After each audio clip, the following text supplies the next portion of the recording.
Anna Karenina, Part 2 by Leo Tolstoy, narrated by Kusi.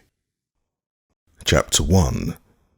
At the end of the winter, in the Shcherbatskys' house, a consultation was being held, which was to pronounce on the state of Kitty's health and the measures to be taken to restore her failing strength. She had been ill, and as spring came on, she grew worse. The family doctor gave her cod liver oil, then iron, then nitrate of silver, but as the first and the second and the third were alike doing no good, and as his advice when spring came was to go abroad, a celebrated physician was called in. The celebrated physician, a very handsome man, still youngish, asked to examine the patient. He maintained with peculiar satisfaction, it seemed, that maiden modesty is a mere relic of barbarism, and that nothing could be more natural than for a man still youngish to handle a young girl naked. He thought it natural because he did it every day, and felt and thought, as it seemed to him, no harm as he did it, and consequently he considered modesty in the girl not merely as a relic of barbarism, but also as an insult to himself. There was nothing for it but to submit, since, although all the doctors had studied in the same school, had read the same books, and learned the same science, and though some people said this celebrated doctor was a bad doctor, in the princess's household and circle it was for some reason accepted that this celebrated doctor alone had some special knowledge, and that he alone could save Kitty. After a careful examination and sounding of the bewildered patient, dazed with shame, the celebrated doctor, having scrupulously washed his hands, was standing in the drawing-room talking to the prince.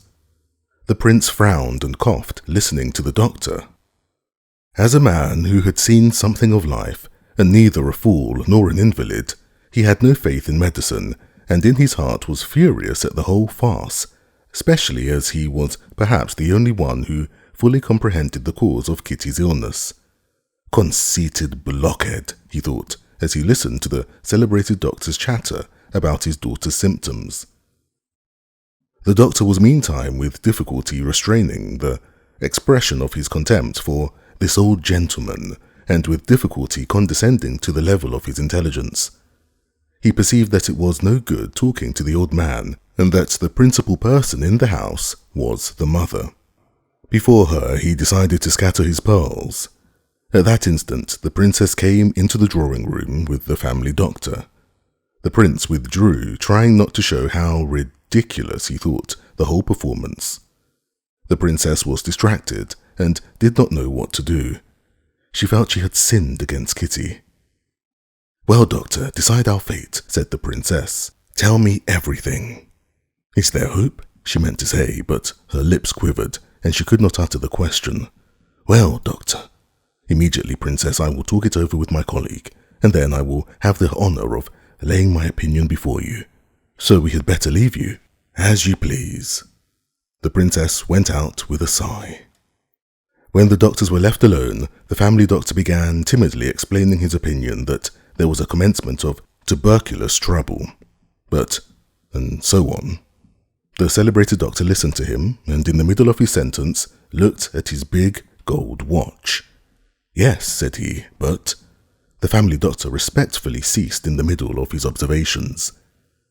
"The commencement of the tuberculous process we are not, as you are aware, able to define.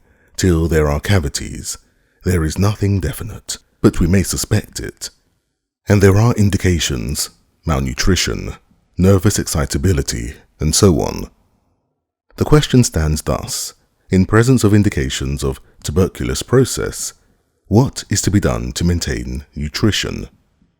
But you know, there are always moral, spiritual causes at the back in these cases," the family doctor permitted himself to interpolate with a subtle smile. "Yes, that's an understood thing," responded the celebrated physician, again glancing at his watch. "Beg pardon, is the Yursky Bridge done yet, or shall I have to drive around?" he asked. "Ah, it is. Oh well, then I can do it in 20 minutes. So we are saying the problem may be put thus: to maintain nutrition and to give tone to the nerves. The one is in close connection with the other. One must attack both sides at once. And how about a tour abroad? Asked the family doctor.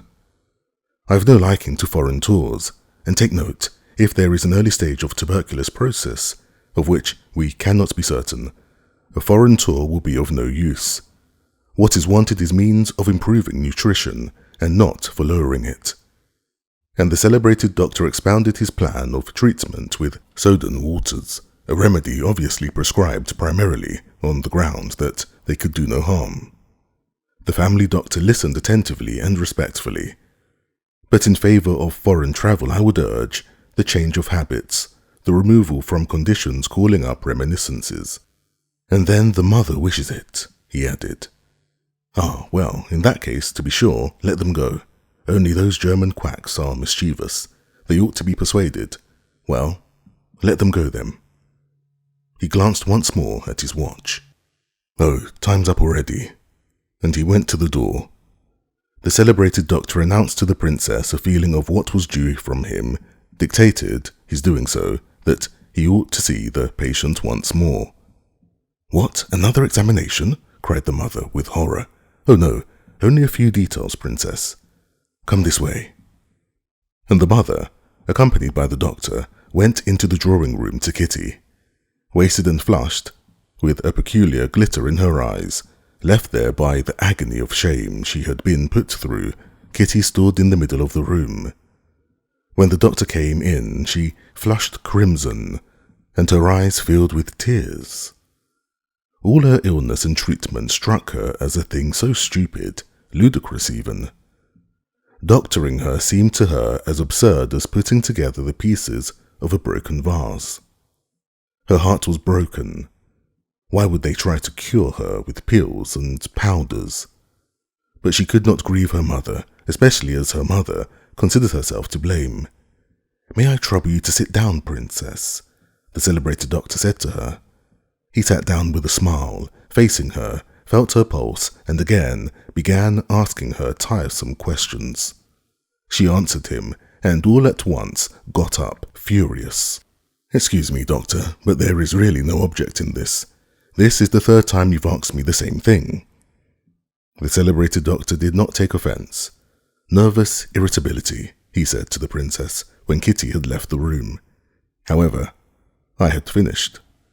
And the doctor began scientifically explaining to the princess, as an exceptionally intelligent woman, the condition of the young princess, and concluded by insisting on the drinking of the waters, which were certainly harmless.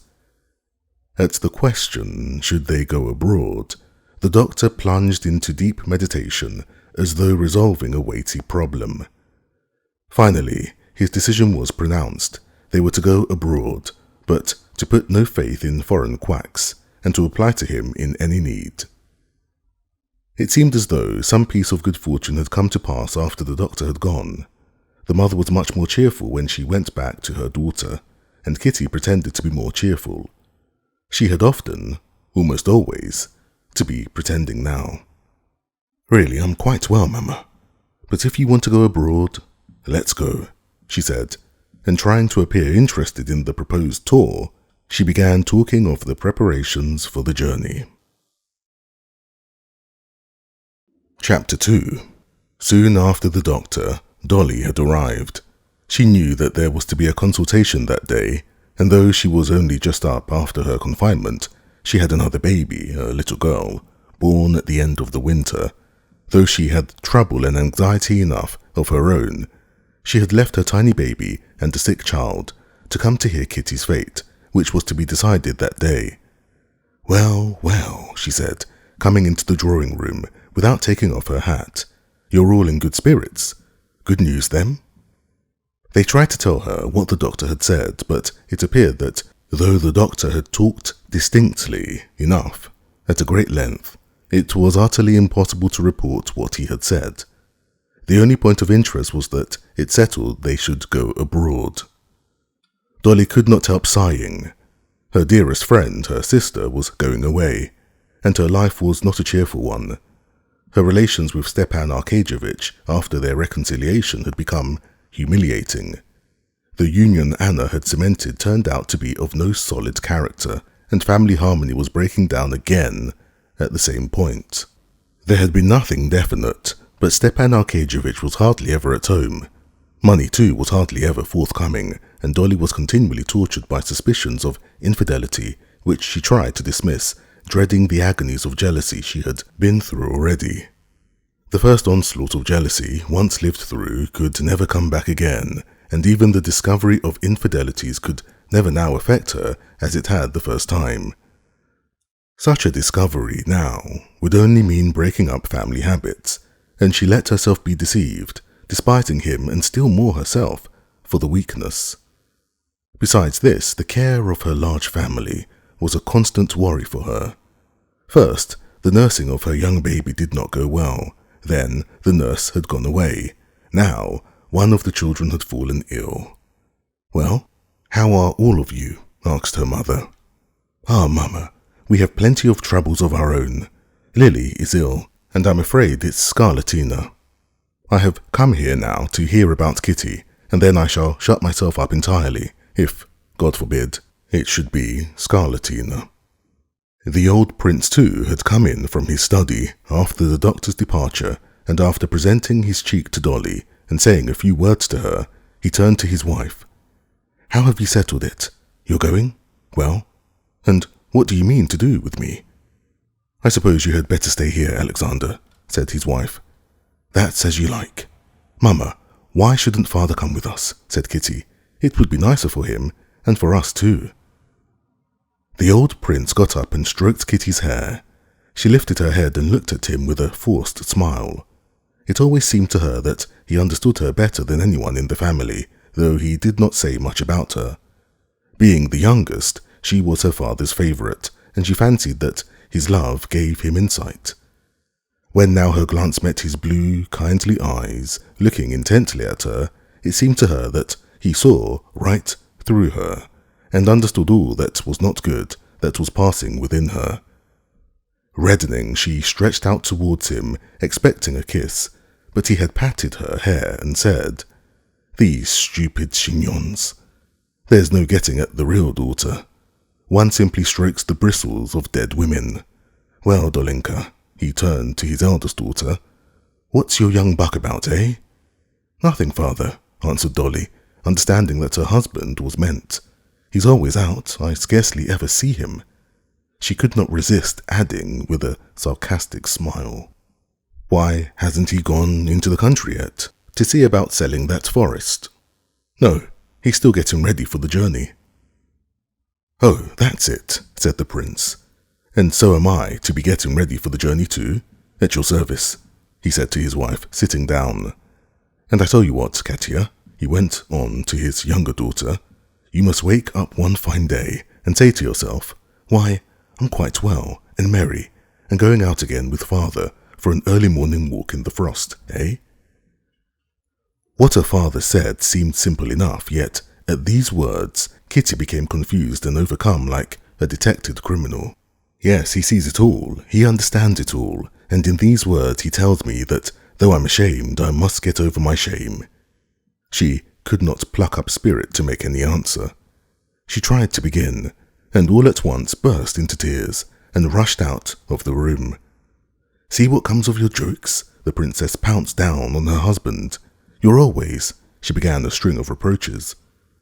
The prince listened to the princess's scolding rather a long while, without speaking, but his face was more and more frowning. "She's so much to be pitied, poor child, so much to be pitied. And you don't feel how it hurts her to hear the slightest reference to the cause of it." "Ah, to be so mistaken in people," said the princess, and by the change in her tone both Dolly and the prince knew she was speaking of Vronsky. "I don't know why there aren't laws against such base, dishonourable people." "Ah, I can't bear to hear you," said the prince gloomily, getting up from his low chair and seeming anxious to get away, yet stopping in the doorway. "There are laws, madame, and since you've challenged me to it, I'll tell you who's to blame for it all. You and nobody else." Laws against such young gallants there have always been, and there still are. Yes, if there has been nothing that ought not to have been, old as I am, I'd have called him out to the barrier, the young dandy. Yes, and now you psychic her and call her these quacks. The prince apparently had plenty more to say, but as soon as the princess heard his tone, she subsided at once and became penitent, as she always did on serious occasions. "Alexander, Alexander," she whispered, moving to him and beginning to weep. As soon as she began to cry, the prince too calmed down. He went up to her. "There, that's enough, that's enough. You're wretched too, I know. It can't be helped. There's no great harm done. God is merciful." "Thanks," he said, not knowing what he was saying as he responded to the tearful kiss of the princess that he felt on his hand, and the prince went out of the room. Before this, as soon as Kitty went out of the room in tears, Dolly, with her motherly, family instincts, had promptly perceived that here a woman's work lay before her, and she prepared to do it.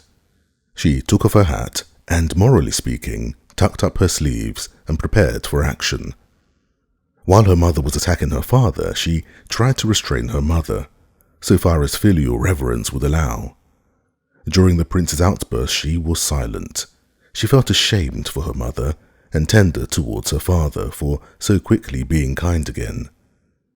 But when her father left them, she made ready for what was the chief thing needful, to go to Kitty and console her. "I'd been meaning to tell you something for a long while, Mama. Did you know that Levin meant to make Kitty an offer when he was here the last time? He told Stiva so." "Well, what then? I don't understand. Did Kitty perhaps refuse him? She didn't tell you so." "No. She has said nothing to me either of one or the other. She's too proud, but I know it's all on account of the other." "Yes, but suppose she has refused Levin, and she wouldn't have refused him if it hadn't been for the other, I know. And then he has deceived her so horribly." It was too terrible for the princess to think how she had sinned against her daughter, and she broke out angrily. "Oh, I really don't understand. Nowadays they will all go their own way, and mother's haven't a word to say in anything, and then— Mama, I'll go up to her." "Well, do. Did I tell you not to?" said her mother. Chapter 3. She went into Kitty's little room, a pretty pink little room, full of knickknacks in vieux sacks, as fresh and pink and white and gay as Kitty herself had been 2 months ago. Dolly remembered how they had decorated the room the year before together, with what love and gaiety. Her heart turned cold when she saw Kitty sitting on a low chair near the door, her eyes fixed immovably on a corner of the rug. Kitty glanced at her sister, and the cold, rather ill-tempered expression of her face did not change. "I'm just going now, and I shall have to keep in, and you won't be able to come and see me," said Dolly, sitting down beside her. "I want to talk to you." "What about?" Kitty asked swiftly, lifting her head in dismay. "What should it be? But your trouble?" "I have no trouble." "Nonsense, Kitty. Do you suppose I could help knowing?" "I know all about it, and believe me, it's of so little consequence. We've all been through it." Kitty did not speak, and her face had a stern expression.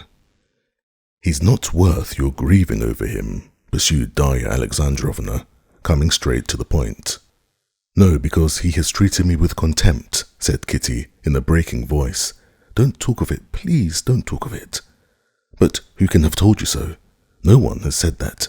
I'm certain he was in love with you, and would still be in love with you if it hadn't." "Oh, the most awful thing of all for me is this sympathizing," shrieked Kitty, suddenly flying into a passion. She turned round on her chair, flushed crimson, and rapidly, moving her fingers, pinched the clasp of her belt, first with one hand and then with the other. Dolly knew this trick her sister had of clenching her hands when she was much excited. She knew too that in moments of excitement, Kitty was capable of forgetting herself and saying a great deal too much, and Dolly would have soothed her, but it was too late. What is it you want to make me feel, eh?" said Kitty quickly. That I've been in love with a man who didn't care a straw for me, and that I'm dying of love for him, and this is said to me by my own sister, who imagines that she's sympathizing with me. I don't want these condolences and humbug. Kitty, you're unjust. Why are you tormenting me? Quite the contrary. I see you're unhappy. But Kitty, in her fury, did not hear. I've nothing to grieve over and be comforted about. I am too proud ever to allow myself to care for a man who does not love me. Yes, I don't say so either. Only one thing. Tell me the truth, said Darya Alexandrovna, taking her by the hand. Tell me, did Levin speak to you? The mention of Levin's name seemed to deprive Kitty of the last vestige of self-control. She leaped up from her chair and, flinging her clasp on the ground, she gesticulated rapidly with her hands and said, "Why bring Levin in too? I can't understand what you want to torment me for. I've told you, and I say it again, that I have some pride, and never would I do as you're doing. Go back to a man who's deceived you, who has cared for another woman. I can't understand it. You may, but I can't." And saying these words, she glanced at her sister, and seeing that Dolly sat silent, her head mournfully bowed, Kitty, instead of running out of the room as she had meant to do, sat down near the door and hid her face in her handkerchief. The silence lasted for 2 minutes. Dolly was thinking of herself. That humiliation of which she was always conscious came back to her with a peculiar bitterness when her sister reminded her of it. She had not looked for such cruelty in her sister, and she was angry with her. But suddenly she heard the rustle of a skirt, and with it the sound of heart-rending, smothered sobbing, and felt arms about her neck. Kitty was on her knees before her. "Dolinka, I am so wretched," she whispered penitently, and the sweet face covered with tears hid itself in Darya Alexandrovna's skirt. As though tears were the indispensable oil, without which the machinery of mutual confidence could not run smoothly between the two sisters, the sisters, after their tears, talked, not of what was uppermost in their minds, but though they talked of outside matters, they understood each other. Kitty knew that the words she had uttered in anger about her husband's infidelity and her humiliating position had cut her poor sister to the heart, but that she had forgiven her. Dolly, for her part, knew all she had wanted to find out. She felt certain that her surmises were correct, that Kitty's misery, her inconsolable misery, was due precisely to the fact that Levin had made her an offer and she had refused him, and Vronsky had deceived her, and that she was fully prepared to love Levin and to detest Vronsky. Kitty said not a word of that. She talked of nothing but her spiritual condition. "I have nothing to make me miserable," she said, getting calmer. "But can you understand that everything has become hateful, loathsome, coarse to me? And I myself most of all. You can't imagine what loathsome thoughts I have about everything."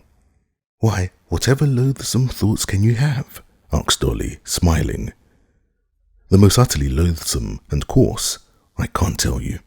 It's not unhappiness or low spirits, but much worse, as though everything that was good in me was all hidden away, and nothing was left but the most loathsome. Come, how am I to tell you?" she went on, seeing the puzzled look in her sister's eyes. "Father began saying something to me just now. It seems to me he thinks all I want is to be married. Mother takes me to a ball. It seems to me she only takes me to get me married off as soon as may be, and be rid of me.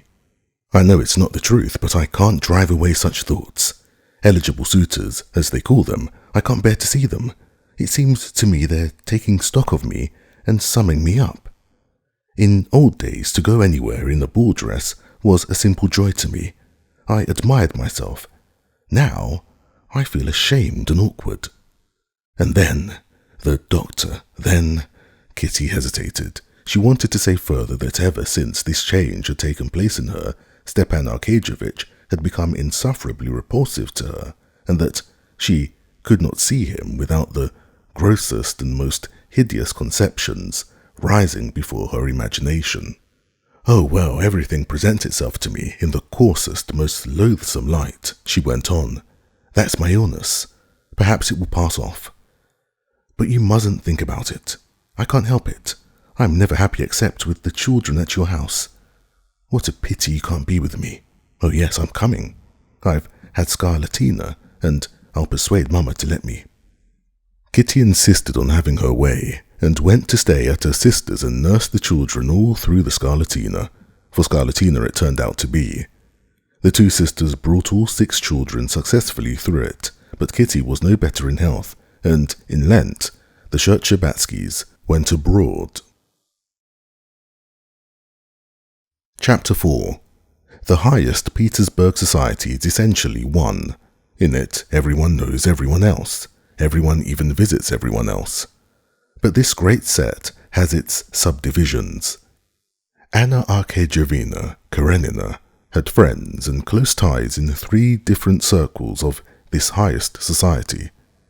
One circle was her husband's government official set, consisting of his colleagues and subordinates, brought together in the most various and capricious manner, and belonging to different social strata. Anna found it difficult now to recall the feeling of almost awe-stricken reverence which she had at first entertained for these persons. Now she knew all of them as people know one another in a country town. She knew their habits and weaknesses and where the shoe pinched each one of them. She knew their relations with one another and with the head authorities, knew who was for whom and how each one maintained his position and where they agreed and disagreed.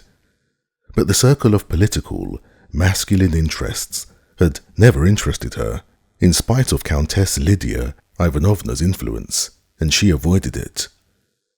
Another little set with which Anna was in close relations was the one by means of which Alexei Alexandrovich made his career.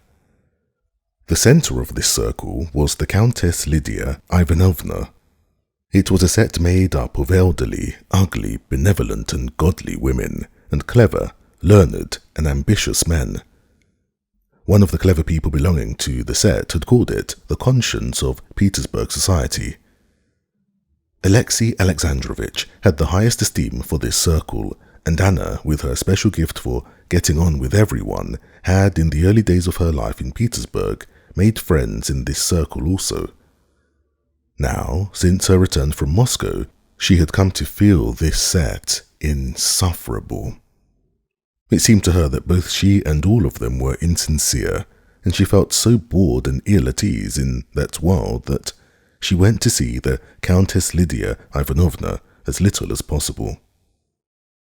The third circle with which Anna had ties was preeminently the fashionable world, the world of balls, of dinners, of sumptuous dresses, the world that hung on to the court with one hand so as to avoid sinking to the level of the demi-monde.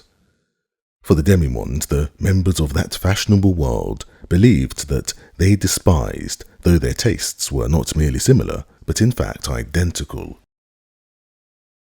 Her connection with this circle was kept up through Princess Betsy Tverskaya, her cousin's wife, who had an income of 120,000 rubles and who had taken a great fancy to Anna ever since she first came out, showed her much attention and drew her into her set, making fun of Countess Lydia Ivanovna's coterie. "When I'm old and ugly, I'll be the same," Betsy used to say, "but for a pretty young woman like you, it's early days for that house of charity." Anna had at first avoided as far as she could Princess Tverskaya's world, because it necessitated an expenditure beyond her means, and besides, in her heart she preferred her first circle. But since her visit to Moscow, she had done quite the contrary. She avoided her serious-minded friends and went out into the fashionable world. There she met Vronsky and experienced an agitating joy at those meetings. She met Vronsky especially often at Betsy's, for Betsy was a Vronsky by birth, and his cousin. Vronsky was everywhere, where he had any chance of meeting Anna, and speaking to her, when he could, of his love. She gave him no encouragement, but every time she met him, there surged up in her heart that same feeling of quickened life that had come upon her that day in the railway carriage when she saw him for the first time. She was conscious herself that her delight sparkled in her eyes and curved her lips into a smile, and she could not quench the expression of this delight. At first, Anna sincerely believed that she was displeased with him for daring to pursue her, but that it made the whole interest of her life. The celebrated singer was singing for the second time, and all the fashionable world was in the theatre.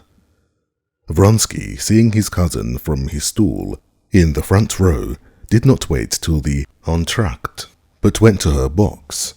"Why didn't you come to dinner?" she said to him. "I marvel at the second sight of lovers," she added with a smile, so that no one could hear. She wasn't there, but came after the opera.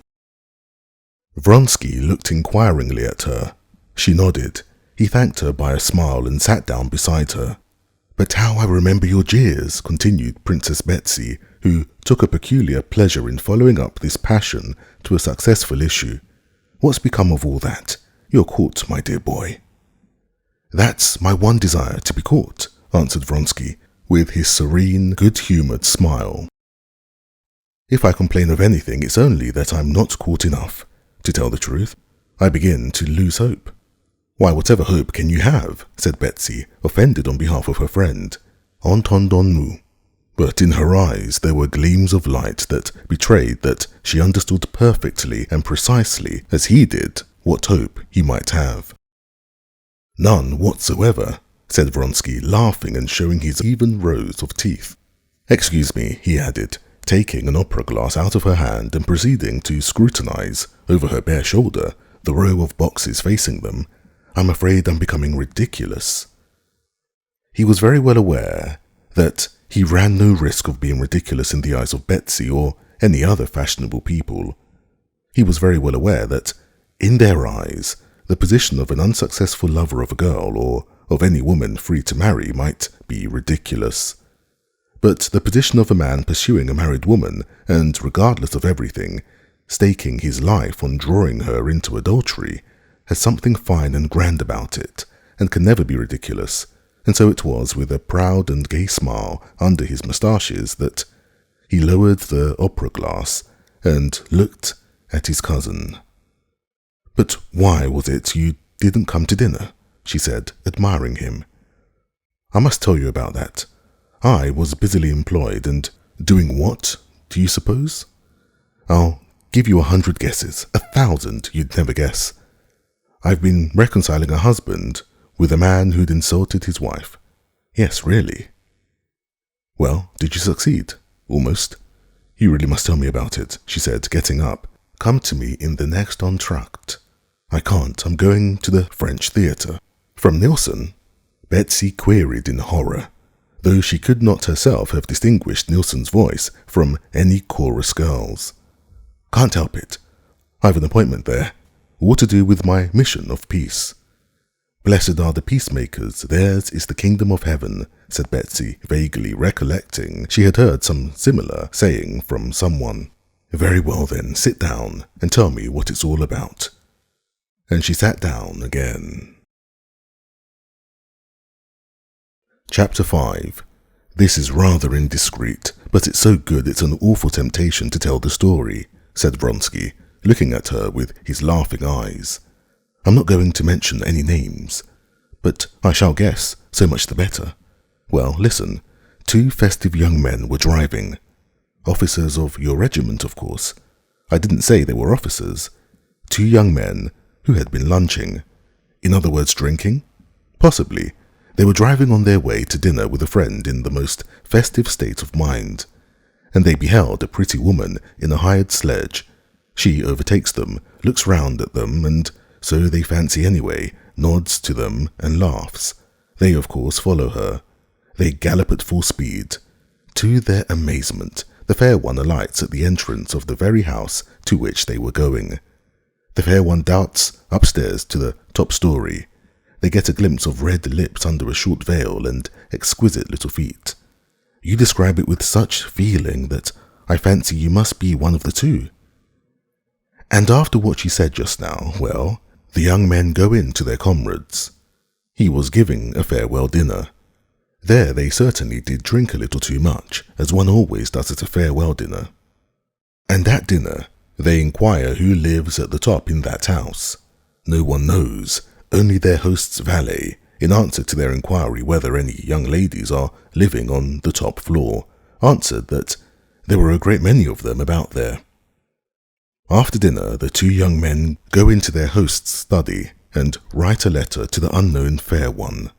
They compose an ardent epistle, a declaration in fact, and they carry the letter upstairs themselves, so as to elucidate whatever might appear not perfectly intelligible in the letter. Why are you telling me these horrible stories? Well, they ring. A maidservant opens the door. They hand her the letter and assure the maid that they're both so in love that they'll die on the spot at the door. The maid, stupefied, carries in their messages. All at once, a gentleman appears with whiskers like sausages, as red as a lobster, announces that there is no one living in the flat except his wife, and sends them both about their business. And how do you know he had whiskers like sausages, as you say? Ah, you shall hear. I've just been to make peace between them. Well, and what then? That's the most interesting part of the story. It appears that it's a happy couple, a government clerk and his lady. The government clerk lodges a complaint, and I became a mediator. And such a mediator! I assure you, Talleyrand couldn't hold a candle to me. Why, where was the difficulty? Ah, you shall hear. We apologize in due form. We are in despair. We entreat forgiveness for the unfortunate misunderstanding. The government clerk with the sausages begins to melt, but he too desires to express his sentiments, and as soon as ever he begins to express them, he begins to get hot and say nasty things, and again I'm obliged to trot out all my diplomatic talents. I allowed that their conduct was bad, but I urged him to take into consideration their heedlessness, their youth. Then, too, the young men had only just been lunching together. You understand. They regret it deeply and beg you to overlook their misbehavior. The government clerk was softened once more. I consent, Count, and I'm ready to overlook it, but you perceive that my wife's a respectable woman, has been exposed to the persecution and insults and effrontery of young upstarts, scoundrels. And you must understand the young upstarts are present all the while, and I have to keep the peace between them. Again I call out all my diplomacy, and again, as soon as the thing was about to end, our friend the government clerk gets hot and red, and his sausages stand on end with wrath, and once more I launch out into diplomatic wiles. Ah, he must tell you this story, said Betsy, laughing, to a lady who came into her box. He has been making me laugh so. Well, bonne chance, she added, giving Vronsky one finger of the hand in which she held her fan, and with a shrug of her shoulders she twitched down the bodice of her gown that had worked up, so as to be duly naked, as she moved forward towards the footlights into the light of the gas, and the sight of all eyes. Vronsky drove to the French theatre, where he really had to see the colonel of his regiment, who never missed a single performance there. He wanted to see him to report on the result of his mediation, which had occupied and amused him for the last 3 days. Petritsky, whom he liked, was implicated in the affair, and the culprit was a capital fellow and first-rate comrade who had lately joined the regiment, the young Prince Kedrov. And, what was most important, the interests of the regiment were involved in it too. Both the young men were in Vronsky's company. The colonel of the regiment was waited upon by the government clerk, Venden, with a complaint against his officers, who had insulted his wife. His young wife, so Venden told the story, he had been married half a year, was at church with her mother, and suddenly overcome by indisposition arising from her interesting condition, she could not remain standing. She drove home in the first sledge, a smart-looking one she came across. On the spot, the officer set off in pursuit of her. She was alarmed, and feeling still more unwell, ran up the staircase home. Venden himself, on returning from his office, heard a ring at their bell and voices, went out, and seeing the intoxicated officers with a letter, he had turned them out. He asked for exemplary punishment. "Yes, it's all very well," said the colonel to Vronsky, whom he had invited to come and see him. "Petritsky is becoming impossible. Not a week goes by without some scandal. This government clerk won't let it drop. He'll go on with the thing." Vronsky saw all the thanklessness of the business, and that there could be no question of a jewel in it, that everything must be done to soften the government clerk and hush the matter up. The colonel had called in Vronsky just because he knew him to be an honourable and intelligent man, and more than all, a man who cared for the honour of the regiment. They talked it over and decided that Petritsky and Kedrov must go with Vronsky to Venden's to apologize. The colonel and Vronsky were both fully aware that Vronsky's name and rank would be sure to contribute greatly to the softening of the injured husband's feelings. And these two influences were not in fact without effect, though the result remained, as Vronsky had described, uncertain.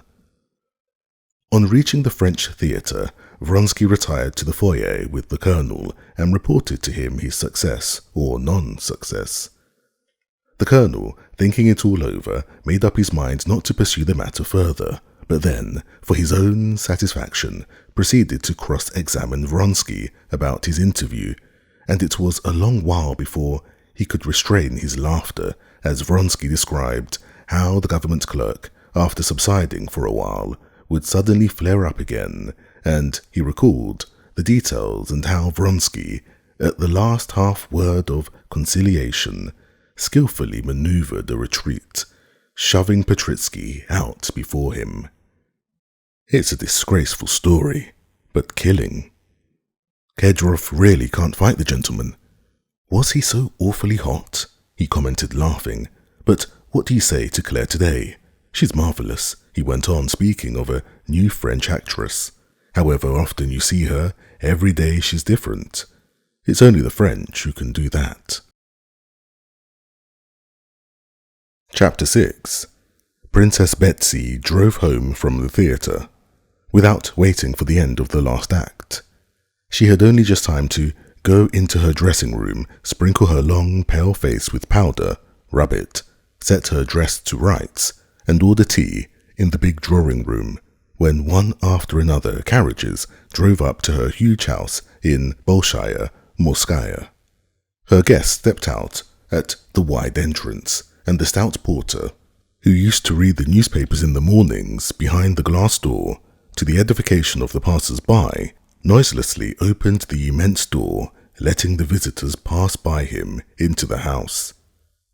Almost at the same instant, the hostess, with freshly arranged coiffure and freshened face, walked in at one door and her guest at the other door of the drawing room, a large room with dark walls, downy rugs, and a brightly lighted table gleaming with the light of candles, white cloth, silver samovar, and transparent china tea things. The hostess sat down at the table and took off her gloves. Chairs were set with the aid of footmen moving almost imperceptibly about the room. The party settled itself, divided into two groups, one round the samovar near the hostess, the other at the opposite end of the drawing room, round the handsome wife of an ambassador in black velvet with sharply defined black eyebrows. In both groups, conversation wavered, as it always does, for the first few minutes, broken up by meetings, greetings, offers of tea, and, as it were, feeling about for something to rest upon. "She's exceptionally good as an actress. One can see she's studied Kalbach," said the diplomatic attaché in the group round the ambassador's wife. "Did you notice how she fell down? Oh, please, don't let us talk about Nilsson. No one can possibly say anything new about her," said a fat, red-faced, flaxen-headed lady without eyebrows and chignon, wearing a old silk dress. This was Princess Mayakaya, sitting in the middle between the two groups and listening to both, took part in the conversation first of one and then of the other. 3 people have used the very phrase about callback to me today already, just as though they had made a compact about it, and I can't see why they liked that remark so. The conversation was cut short by this observation, and a new subject had to be thought of again. "Do tell me something amusing, but not spiteful," said the ambassador's wife, a great proficient in the art of that elegant conversation called by the English small talk. She addressed the attaché, who was at a loss now what to begin upon. They say that that's a difficult task, that nothing's amusing that isn't spiteful. He began with a smile. "But I'll try. Give me a subject. It all lies in the subject. If a subject's given me, it's easy to spin something round it. I often think that the celebrated talkers of the last century would have found it difficult to talk cleverly now. Everything clever is so stale." "That has been said long ago," the ambassador's wife interrupted him, laughing. The conversation began amiably, but just because it was too amiable, it came to a stop again. They had to have recourse to the sure, never-failing topic, gossip. "Don't you think there's something Louis Quinze about Turkshkovich?" he said, glancing towards a handsome, fair-haired young man standing at the table. "Oh yes, he's in the same style as the drawing room, and that's why he's so often here."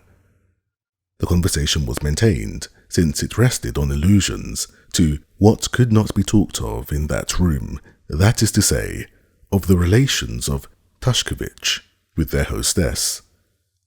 Round the samovar of the hostess, the conversation had been meanwhile vacillating in just the same way between 3 inevitable topics: the latest piece of public news, the theatre, and scandal. It too came finally to rest on that last topic, that is, ill-natured gossip. "Have you heard the Maltisheva woman, the mother, not the daughter, has ordered a costume in diable rose colour? Nonsense, no, that's too lovely. I wonder what, with her sense, for she's not a fool, you know, that she doesn't see how funny she is." Everyone had something to say in censure or ridicule of the luckless Madame Maltisheva, and the conversation crackled merrily like a burning faggot stack. The husband of Princess Betsy, a good-natured fat man, an ardent collector of engravings, hearing that his wife had visitors, came into the drawing-room before going to his club. Stepping noiselessly over the thick rugs, he went up to Princess Mayakaya. "How did you like Nilsson?" he asked. "Oh, how can you steal upon anyone like that? How you startled me," she responded. "Please don't talk to me about the opera. You know nothing about music. I'd better meet you on your own ground and talk about your majolika and engravings. Come now, what treasure have you been buying lately at the old curiosity shops? Would you like me to show you? But you don't understand such things. Oh, do show me. I've been learning about them at those, what's their names? The bankers, they've some splendid engravings. They showed them to us." "Why, have you been at the Shcherbatskys?" asked the hostess from the samovar. "Yes, ma chérie. They asked my husband and me to dinner and told us the sauce at the dinner cost £100. Princess Mayakaya said, speaking loudly and conscious everyone was listening, and very nasty sauce it was, some green mess. We had to ask them, and I made them sauce for 18p, and everybody was very much pleased with it. I can't run to £100 sauces." "She's unique," said the lady of the house. "Marvellous," said someone.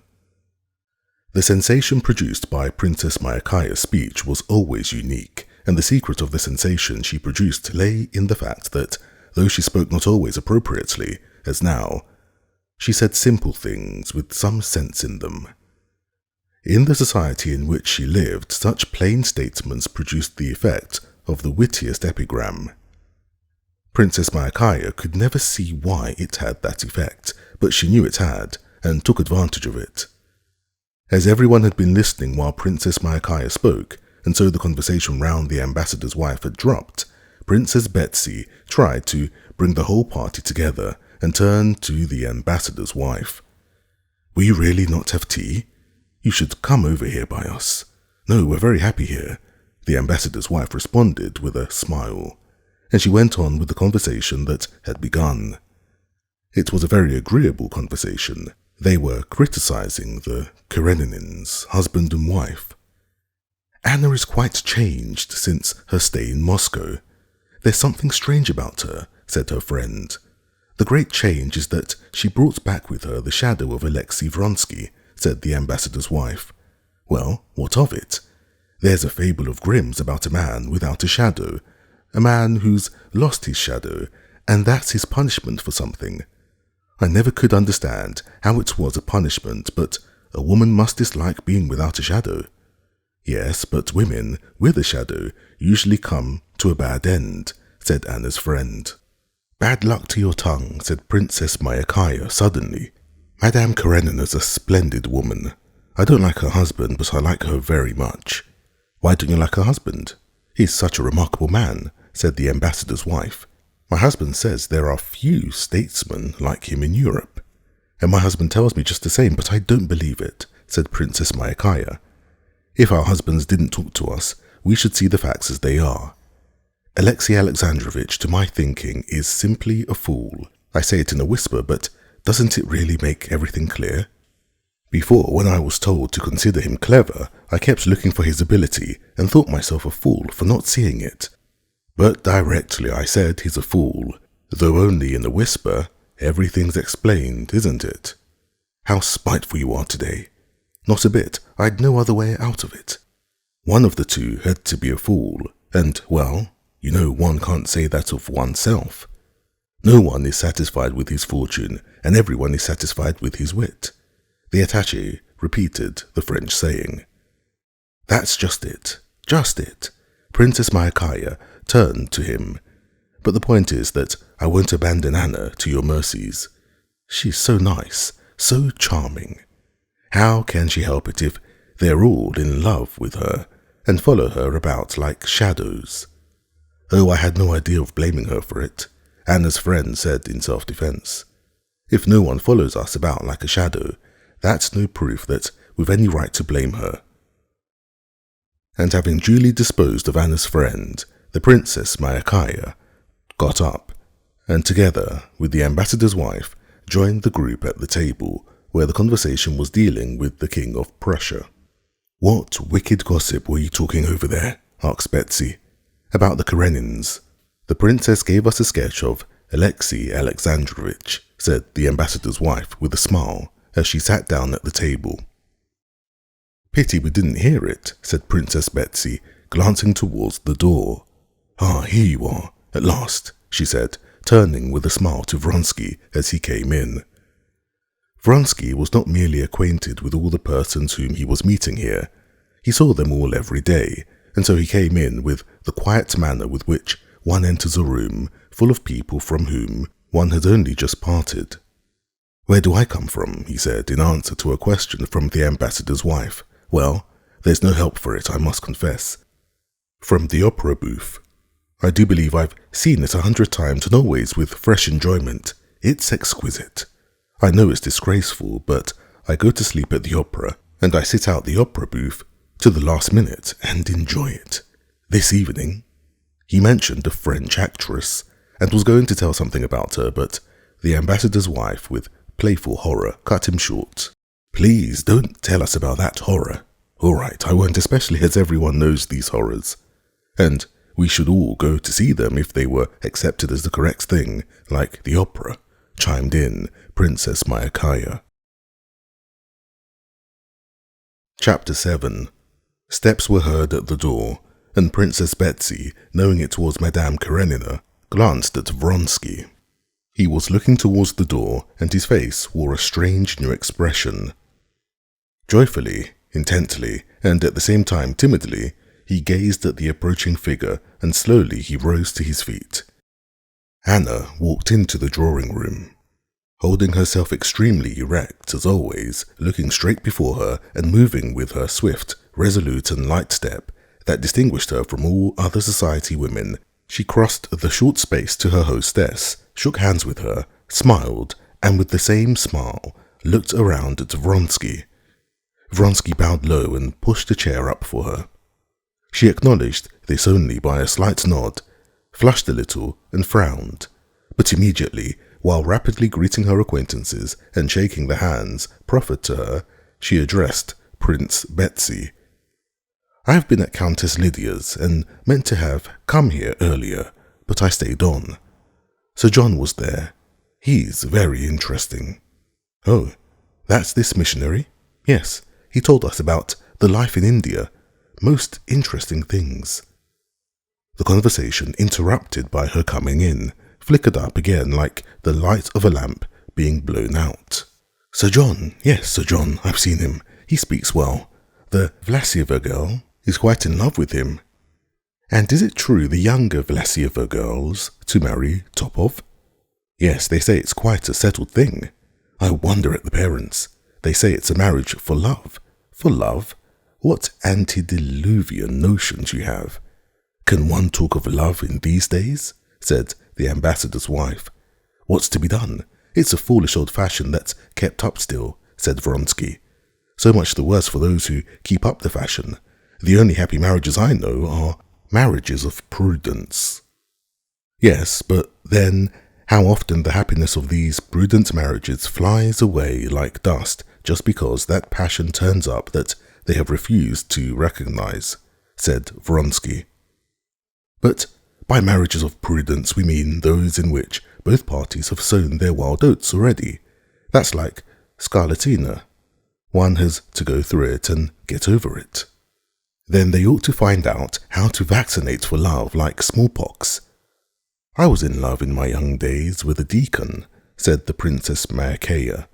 "I don't know that it did me any good." "No, I imagine, joking apart, that to know love, one must make mistakes and then correct them," said Princess Betsy. "Even after marriage," said the ambassador's wife playfully. "It's never too late to mend." The attaché repeated the English proverb. "Just so," Betsy agreed. "One must make mistakes and correct them. What do you think about it?" She turned to Anna, who, with a faintly perceptible, resolute smile on her lips, was listening in silence to the conversation. "I think," said Anna, playing with the glove she'd taken off, "I think of so many men, so many minds, certainly so many hearts, so many kinds of love." Vronsky was gazing at Anna, and with a faint heart waiting for what she would say. He sighed, as after a danger escaped when she uttered these words. Anna suddenly turned to him. "Oh, I have had a letter from Moscow. They write me that Kitty Shcherbatskys is very ill." "Really?" said Vronsky, knitting his brows. Anna looked sternly at him. "That doesn't interest you?" "On the contrary, it does, very much." "What was it exactly they told you, if I may know?" he questioned. Anna got up and went to Betsy. "Give me a cup of tea," she said, standing at her table. While Betsy was pouring out the tea, Vronsky went up to Anna. "What is it they write to you?" he repeated. "I often think men have no understanding of what's not honourable, though they're always talking of it," said Anna, without answering him. "I've wanted to tell you so a long while," she added, and moving a few steps away, she sat down at a table in a corner covered with albums. "I don't quite understand the meaning of your words," he said, handing her the cup. She glanced towards the sofa beside her, and he instantly sat down. "Yes, I have been wanting to tell you," she said, not looking at him. "You behaved wrongly, very wrongly." "Do you suppose I don't know that I've acted wrongly? But who was the cause of my doing so?" "What do you say that to me for?" she said, glancing severely at him. "You know what for," he answered boldly and joyfully, meeting her glance and not dropping his eyes. Not he, but she, was confused. "That only shows you have no heart," she said, but her eyes said that she knew he had a heart, and that was why she was afraid of him. "What you spoke of just now was a mistake, and not love. Remember that I have forbidden you to utter that word. That hateful word," said Anna, with a shudder, but at once she felt that by that very word forbidden, she had shown that she acknowledged certain rights over him, and by that very fact was encouraging him to speak of love. "I have long meant to tell you this," she went on, looking resolutely into his eyes and hot all over from the burning flush of her cheeks. "I've come on purpose this evening knowing I should meet you. I have come to tell you that this must end. I have never blushed before anyone, and you force me to feel a blame for something." He looked at her and was struck by a new spiritual beauty in her face. "What do you wish of me?" he said simply and seriously. "I want you to go to Moscow and ask for Kitty's forgiveness," she said. "You don't wish that," he said. He saw she was saying what she forced herself to say, not what she wanted to say. "If you love me as you say," she whispered, "do so that I may be at peace." His face grew radiant. "Don't you know that you're all my life to me? But I know peace, and I can't give it to you, or myself. And love, yes. I can't think of you and myself apart. You and I are one to me, and I see no chance before us of peace for me or for you. I see a chance of despair, of wretchedness, or I see a chance of bliss. What bliss?" "Can it be there's no chance of it?" he murmured with his lips, but she heard. She strained every effort of her mind to say what ought to be said, but instead of that she let her eyes rest on him, full of love, and made no answer. "It's come," he thought in ecstasy, "when I was beginning to despair and it seemed there would be no end. It's come. She loves me. She owns it. Then do this for me. Never say such things to me, and let us be friends," she said in words, but her eyes spoke quite differently. "Friends we shall never be, you know that yourself. Whether we shall be the happiest or the wretchedest people, that's in your hands." She would have said something, but he interrupted her. "I ask one thing only. I ask for the right to hope, to suffer as I do. But if even that cannot be, command me to disappear, and I disappear. You shall not see me if my presence is distasteful to you. I don't want to drive you away. Only don't change anything. Leave everything as it is," he said in a shaky voice. "Here's your husband."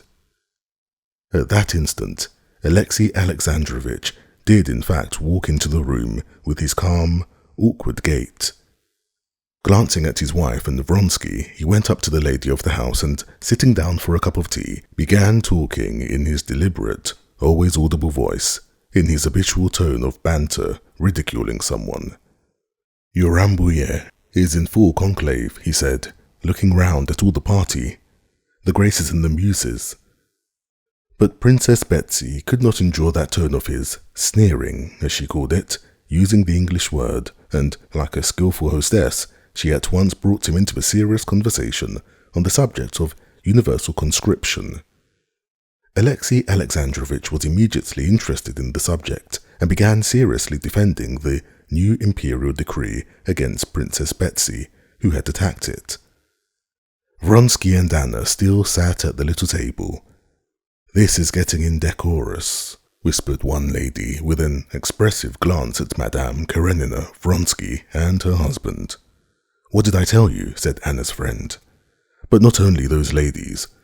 Almost everyone in the room, even the Princess Myakaya and Betsy herself, looked several times in the direction of the two who had withdrawn from the general circle, as though that were a disturbing fact.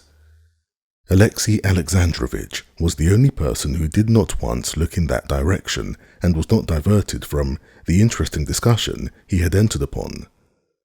Noticing the disagreeable impression that was being made on everyone, Princess Betsy slipped someone else into her place to listen to Alexei Alexandrovich and went up to Anna. "I'm always amazed at the clearness and precision of your husband's language," she said. "The most transcendental ideas seem to be within my grasp when he's speaking." "Oh yes," said Anna, radiant with a smile of happiness, and not understanding a word of what Betsy had said. She crossed over to the big table and took part in the general conversation. Alexei Alexandrovich after staying half an hour, went up to his wife and suggested that they should go home together.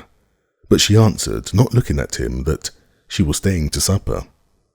Alexei Alexandrovich made his bows and withdrew. The fat old Tartar, Madame Karenina's coachman, was with difficulty holding one of her pairs of greys, chilled with the cold, and raring at the entrance.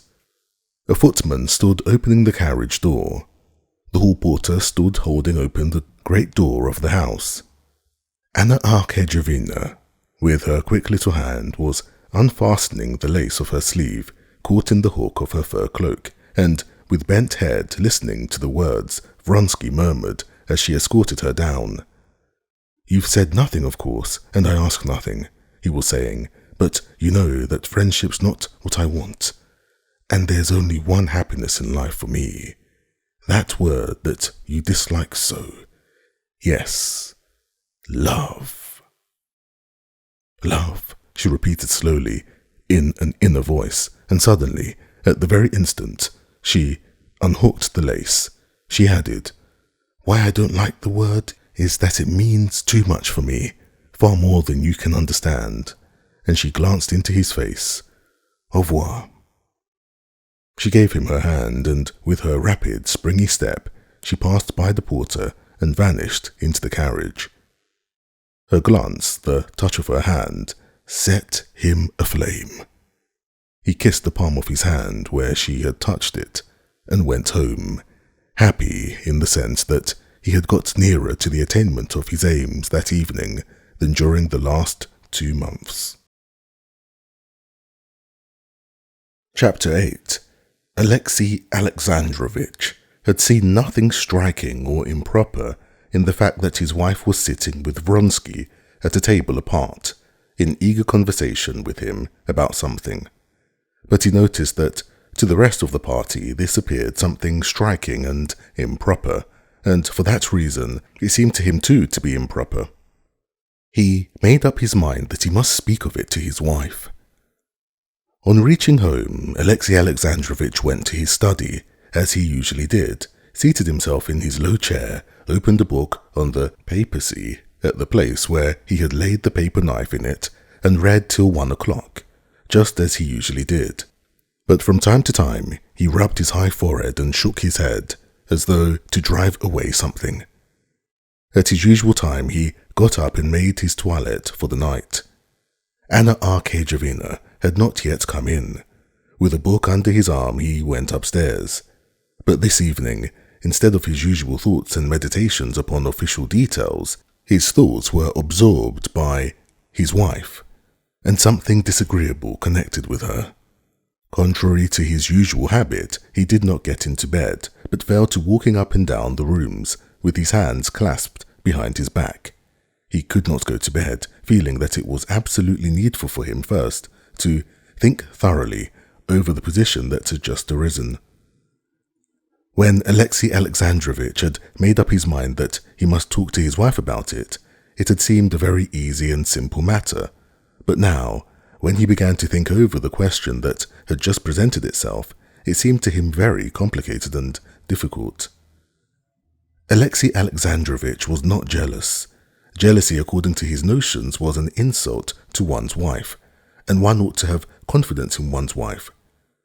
Why one ought to have confidence, that is to say, complete conviction that his young wife would always love him, he did not ask himself, but he had no experience of lack of confidence, because he had confidence in her and told himself that he ought to have it. Now, though his conviction that jealousy was a shameful feeling and that one ought to feel confidence had not broken down, he felt that he was standing face to face with something illogical and irrational, and did not know what was to be done. Alexei Alexandrovich was standing face to face with life, with the possibility of his wife's loving someone other than himself, and this seemed to him very irrational and incomprehensible because it was life itself. All his life, Alexei Alexandrovich had lived and worked in official spheres having to do with the reflection of life, and every time he had stumbled against life itself, he had shrunk away from it. Now he experienced a feeling akin to that of a man who, while calmly crossing a precipice by a bridge, should suddenly discover that the bridge is broken and that there is a chasm below. That chasm was life itself, the bridge, that artificial life in which Alexei Alexandrovich had lived. For the first time, the question presented itself to him of the possibility of his wife's loving someone else, and he was horrified at it. He did not undress, but walked up and down with his regular tread over the resounding parquet of the dining room, where one lamp was burning, over the carpet of the dark drawing room, in which the light was reflected on the big new portrait of himself hanging over the sofa, and across her boudoir, where 2 candles burned, lighting up the portraits of her parents and woman friends, and the pretty knickknacks of her writing table that he knew so well. He walked across her boudoir to the bedroom door and turned back again. At each turn in his walk, especially at the parquet of the lighted dining room, he halted and said to himself, "Yes, this I must decide and put a stop to.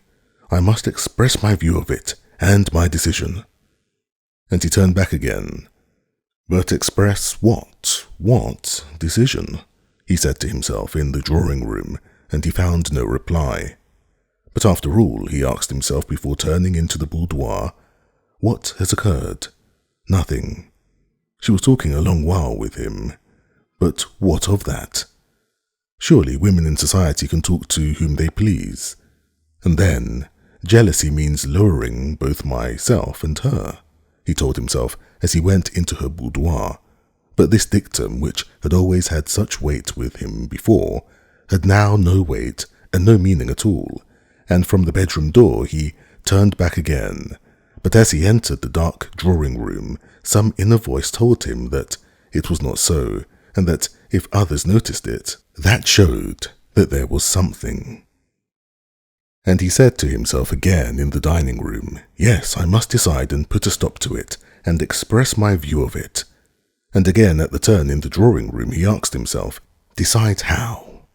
And again he asked himself, what had occurred, and answered, "Nothing," and recollected that jealousy was a feeling insulting to his wife. But again in the drawing room he was convinced that something had happened. His thoughts, like his body, went round a complete circle without coming upon anything new. He noticed this, rubbed his forehead, and sat down in her boudoir. There, looking at her table with a malachite blotting case lying at the top and an unfinished letter, his thoughts suddenly changed. He began to think of her, of what she was thinking and feeling. For the first time he pictured vividly to himself her personal life, her ideas, her desires, and the idea that she could and should have a separate life of her own seemed to him so alarming that he made haste to dispel it. It was the chasm which he was afraid to peep into. To put himself in thought and feeling in another person's place was a spiritual exercise not natural to Alexei Alexandrovich. He looked on this spiritual exercise as a harmful and dangerous abuse of the fancy. And the worst of it all, thought he, is that just now, at the very moment when my great work is approaching completion, he was thinking of the project he was bringing forward at the time, when I stand in need of all my mental peace and all my energies. Just now, this stupid worry should fall foul of me. But what's to be done?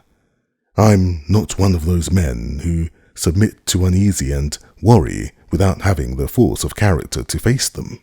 I must think it over, come to a decision, and put it out of my mind, he said aloud. The question of her feelings, of what has passed and may be passing in her soul, that's not my affair. That's the affair of her conscience, and falls under the head of religion, he said to himself, feeling consolation in the sense that he had found to which division of regulating principles this new circumstance could be properly referred. And so Alexei Alexandrovich said to himself, questions as to her feelings and so on are questions for her conscience, with which I can have nothing to do. My duty is clearly defined.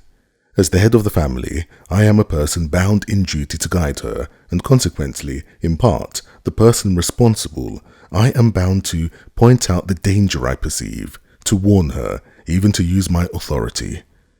I ought to speak plainly to her, and everything that he would say tonight to his wife took clear shape in Alexei Alexandrovitch's head. Thinking over what he would say, he somewhat regretted that he should have to use his time and mental powers for domestic consumption with so little to show for it, but in spite of that, the form and contents of the speech before him shaped itself as clearly and distinctly in his head as a ministerial report. I must say and express fully the following points. First, exposition of the value of the attached to public opinion and to decorum. Secondly, exposition of religious significance of marriage. Thirdly, if need be, reference to the calamity possibly ensuing to our son. Fourthly, reference to the unhappiness likely to result to herself. And interlacing his fingers, Alexei Alexandrovitch stretched them, and the joints of the fingers cracked. This trick, a bad habit, the cracking of his fingers, always soothed him and gave precision to his thoughts, so needful to him at this juncture. There was the sound of a carriage driving up to the front door. Alexei Alexandrovitch halted in the middle of the room. A woman's step was heard mounting the stairs. Alexei Alexandrovitch, ready for his speech, stood compressing his crossed fingers, waiting to see if the crack would not come again. One joint cracked. Already from the sound of light steps on the stairs, he was aware that she was close, and though he was satisfied with his speech, he felt frightened of the explanation confronting him. Chapter 9. Anna came in with hanging head, playing with the tassels of her hood. Her face was brilliant and glowing, but this glow was not one of brightness. It suggested the fearful glow of a conflagration in the midst of a dark night. On seeing her husband, Anna raised her head and smiled as though she had just waked up. "You're not in bed? What a wonder," she said, letting fall her hood, and without stopping, she went on into the dressing room. "It's late, Alexei Alexandrovitch," she said, when she had gone through the doorway. "Anna, it's necessary for me to have a talk with you." "With me?" she said wonderingly. She came from behind the door of the dressing room and looked at him. "Why, what is it? What about?" she asked, sitting down. "Well, let's talk, if it's so necessary. But it would be better to get to sleep." Anna said what came to her lips and marveled, hearing herself at her own capacity for lying. How simple and natural were her words, and how likely that she was simply sleepy. She felt herself clad in an impenetrable armor of falsehood. She felt that some unforeseen force had come to her aid and was supporting her. "Anna, I must warn you," he began. "Warn me?" she said. "Of what?" She looked at him so simply, so brightly, that anyone who did not know her as her husband knew her could not have noticed anything unnatural, either in the sound or the sense of her words. But to him, knowing her, knowing that whenever he went to bed 5 minutes later than usual, she noticed it and asked him the reason, to him, knowing that every joy, every pleasure and pain that she felt, she communicated to him at once, to him, now to see that she did not care to notice his state of mind, that she did not care to say a word about herself, meant a great deal. He saw that the inmost recesses of her soul, that had always hitherto lain open before him, were closed against him. More than that, he saw from her tone that she was not even perturbed at that, but as it were, said straight out to him, "Yes, it's shut up, and so it must be, and will be in the future." He now experienced a feeling such as a man might have, returning home and finding his own house locked up. But perhaps the key may yet be found, thought Alexei Alexandrovich. I want to warn you, he said in a low voice, that through thoughtlessness and lack of caution, you may cause yourself to be talked about in society. Your too animated conversation this evening with Count Vronsky, he enunciated the name firmly and with deliberate emphasis, attracted attention. He talked and looked at her laughing eyes, which frightened him now with their impenetrable look, and as he talked, he felt all the uselessness and idleness of his words. "You're always like that," she answered, as though completely misapprehending him, and of all he had said only taking in the last phrase. "One time you don't like my being dull, and another time you don't like my being lively. I wasn't dull. Does that offend you?" Alexei Alexandrovich shivered and bent his hands to make the joints crack. "Oh, please, don't do that. I do so dislike it," she said. "Anna, is this you?" said Alexei Alexandrovich, quietly making an effort over himself and restraining the motions of his fingers. "But what is it all about?" she said, with such genuine and droll wonder. "What do you want of me?" Alexei Alexandrovich paused and rubbed his forehead and his eyes. He saw that instead of doing as he had intended, that is to say, warning his wife against a mistake in the eyes of the world, he had unconsciously become agitated over what was the affair of her conscience, and was struggling against the barrier he fancied between them.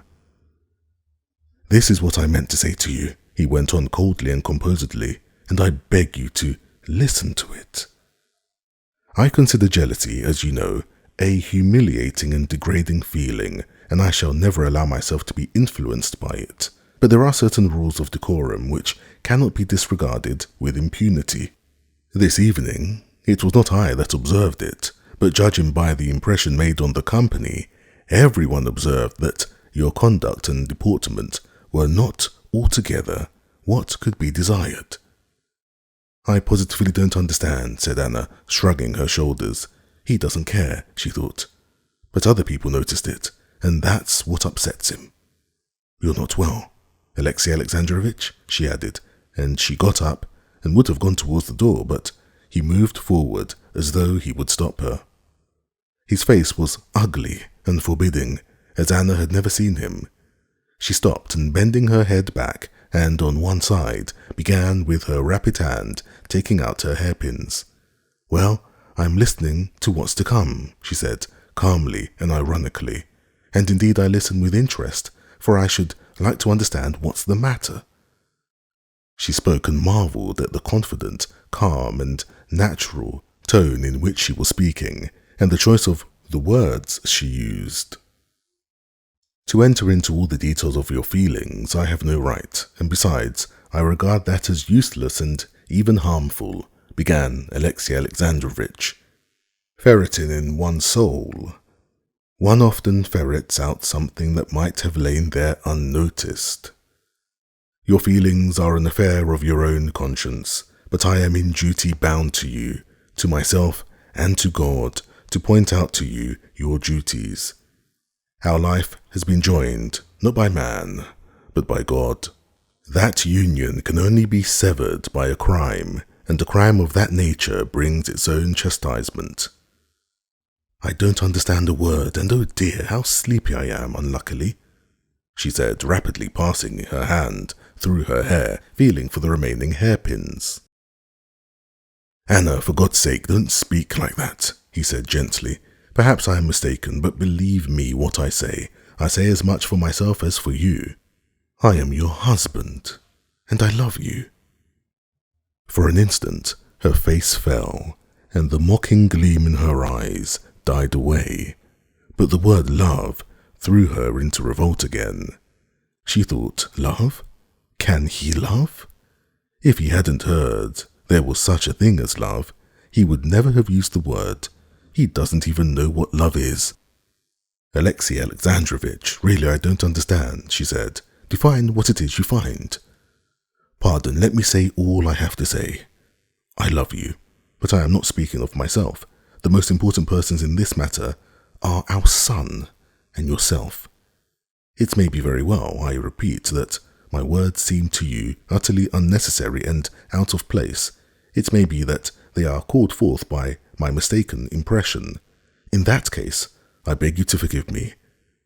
But if you are conscious yourself of even the smallest foundation of them, then I beg you to think a little, and if your heart prompts you, to speak out to me.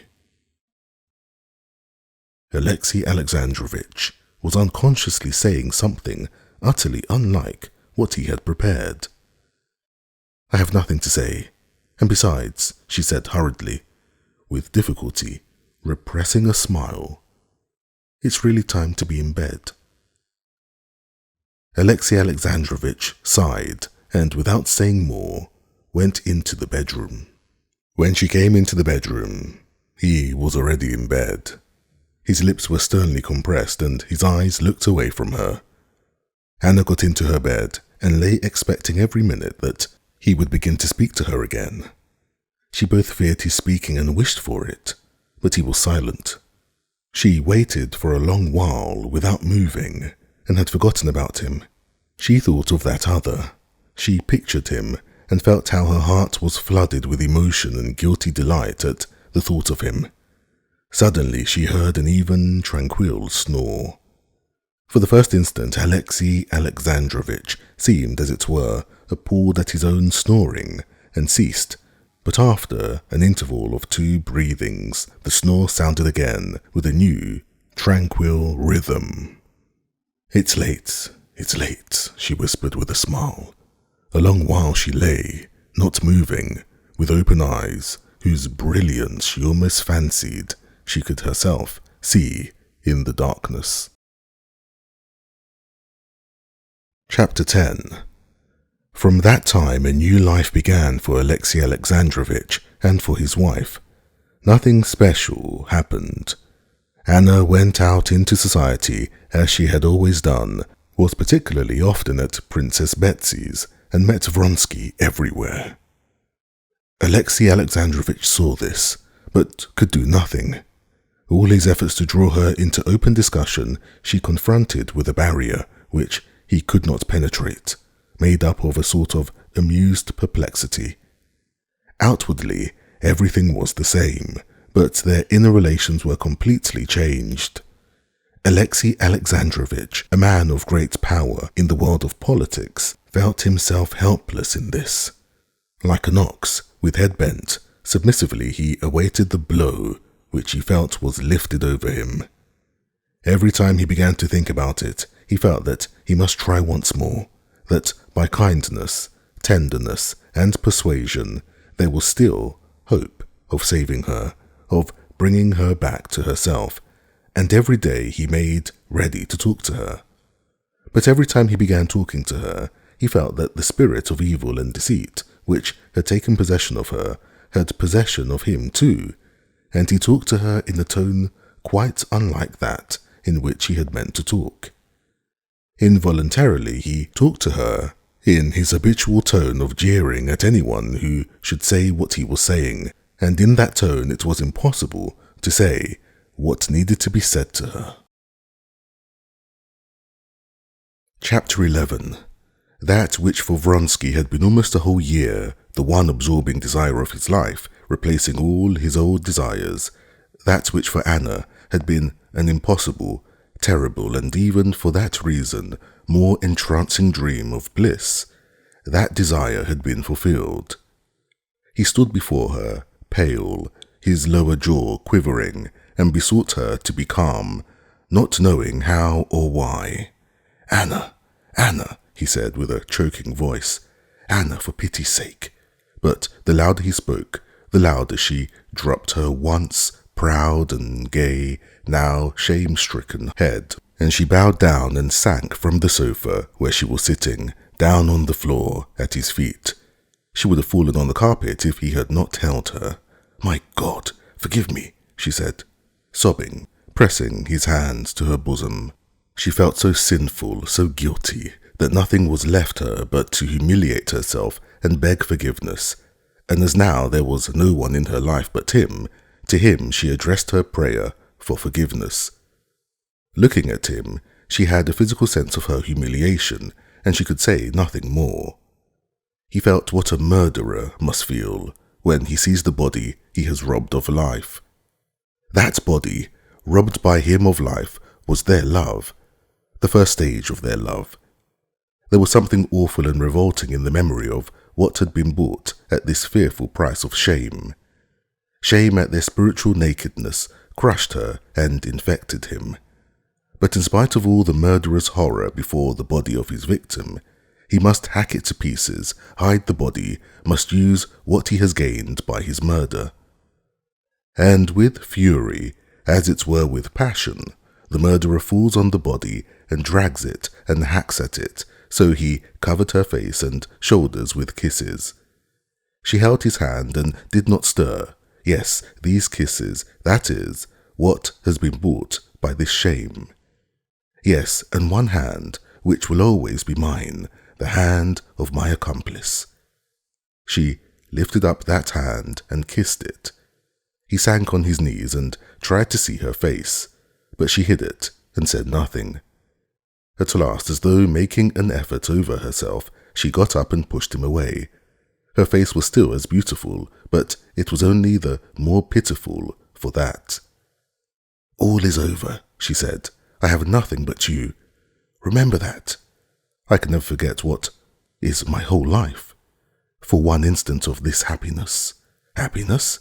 she said with horror and loathing, and her horror unconsciously infected him. "For pity's sake, not a word more." She rose quickly and moved away from him. "Not a word more," she repeated, and with a look of chill despair, incomprehensible to him, she parted from him. She felt that at that moment she could not put into words the sense of shame, of rapture, and of horror at this stepping into a new life, and she did not want to speak of it, to vulgarize this feeling by inappropriate words. But later too, and the next day, and the third day, she still found no words in which she could express the complexity of her feelings. Indeed, she could not even find thoughts in which she could clearly think out all that was in her soul. She said to herself, "No, just now I can't think of it. Later on, when I am calmer." But this calm for thought never came.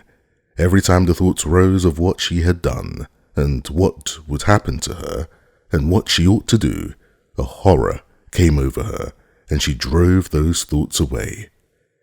Later, she said, "when I am calmer."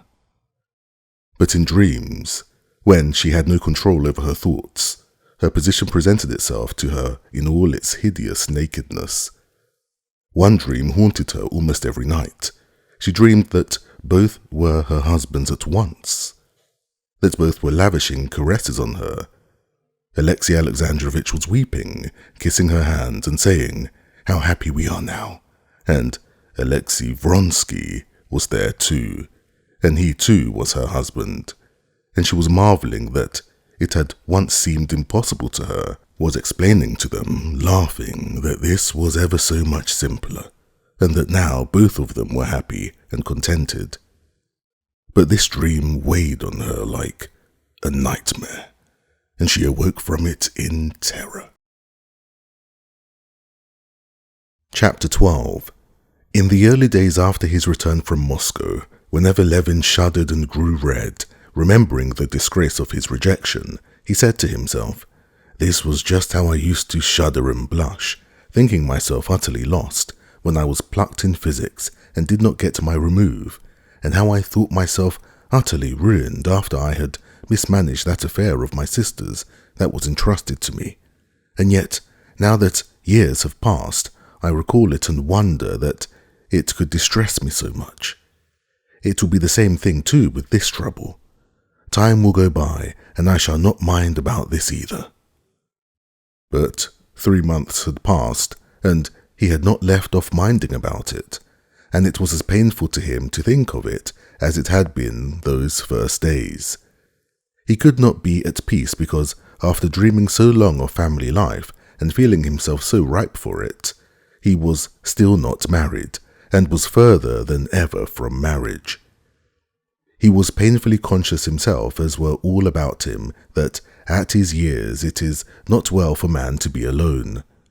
He remembered how before starting for Moscow he had once said to his cowman Nikolay, a simple-hearted peasant whom he liked talking to, "Well, Nikolay, I mean to get married," and how Nikolay had promptly answered, as a matter on which there could be no possible doubt, "And high time too, Konstantin Dmitrovitch." But marriage had now become further off than ever. The place was taken, and whenever he tried to imagine any of the girls he knew in that place, he felt that it was utterly impossible. Moreover, the recollection of the rejection and the part he had played in the affair tortured him with shame. However often he told himself that he was in no way to blame in it, that recollection, like other humiliating reminiscences of a similar kind, made him twinge and blush. There had been in his past, as in every man's, actions recognized by him as bad, for which his conscience ought to have tormented him, but the memory of these evil actions was far from causing him so much suffering as those trivial but humiliating reminiscences. These wounds never healed, and with these memories was now ranged his dejection and the pitiful position in which he must have appeared to others that evening. But time and work did their part. Bitter memories were more and more covered up by the incidents, paltry in his eyes, but really important, of his country life. Every week he thought less often of Kitty.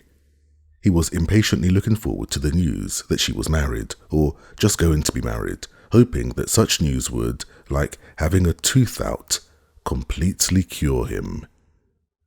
Meanwhile, spring came on, beautiful and kindly, without the delays and treacheries of spring, one of those rare springs in which plants, beasts, and man rejoice alike. This lovely spring roused Levin still more, and strengthened him in his resolution of renouncing all his past and building up his lonely life firmly and independently. Though many of the plans with which he had returned to the country had not been carried out, still his most important resolution, that of purity, had been kept by him. He was free from that shame which had usually harassed him after a fall, and he could look everyone straight in the face. In February, he had received a letter from Marya Nikolaevna, telling him that his brother, Nikolay's health, was getting worse, but that he would not take advice, and in consequence of this letter, Levin went to Moscow to his brother's and succeeded in persuading him to see a doctor and to go to a watering place abroad. He succeeded so well in persuading his brother and in lending him money for the journey, without irritating him, that he was satisfied with himself in that matter. In addition to his farming, which called for special attention in spring, and in addition to reading, Levin had begun that winter a work on agriculture, the plan of which turned on taking into account the character of the labourer of the land as one of the unalterable data of the question, like the climate and the soil, and consequently deducing all the principles of scientific culture, not simply from the data of soil and climate, but from the data of soil, climate, and a certain unalterable character of the labourer. Thus, in spite of his solitude, or in consequence of his solitude, his life was exceedingly full. Only rarely he suffered from an unsatisfied desire to communicate his stray ideas to someone besides Agafea Mihailovna. With her, indeed, he not infrequently fell into discussion upon physics, the theory of agriculture, and especially philosophy. Philosophy was Agafea's Mihailovna's favourite subject. Spring was slow in unfolding. For the last few weeks it had been steadily fine frosty weather. In the daytime it thawed in the sun, but at night there were even 7 degrees of frost. There was such a frozen surface on the snow that they drove the wagons anywhere off the roads. Easter came in the snow. Then all of a sudden, On Easter Monday, a warm wind sprang up, storm's clouds swooped down, and for 3 days and 3 nights the warm, driving rain fell in streams. On Thursday the wind dropped, and a thick grey fog brooded over the land as though hiding the mysteries of the transformations that were being wrought in nature. Behind the fog there was a flowing of water, the cracking and floating of ice, the swift rush of turbid, foaming torrents, and on the following Monday, in the evening, the fog parted, the storm clouds split up into little curling crests of cloud, the sky cleared, and the real spring had come. In the morning, the sun rose brilliantly and quickly wore away the thin layer of ice that covered the water, and all the warm air was quivering with the stream that rose up from the quickened earth.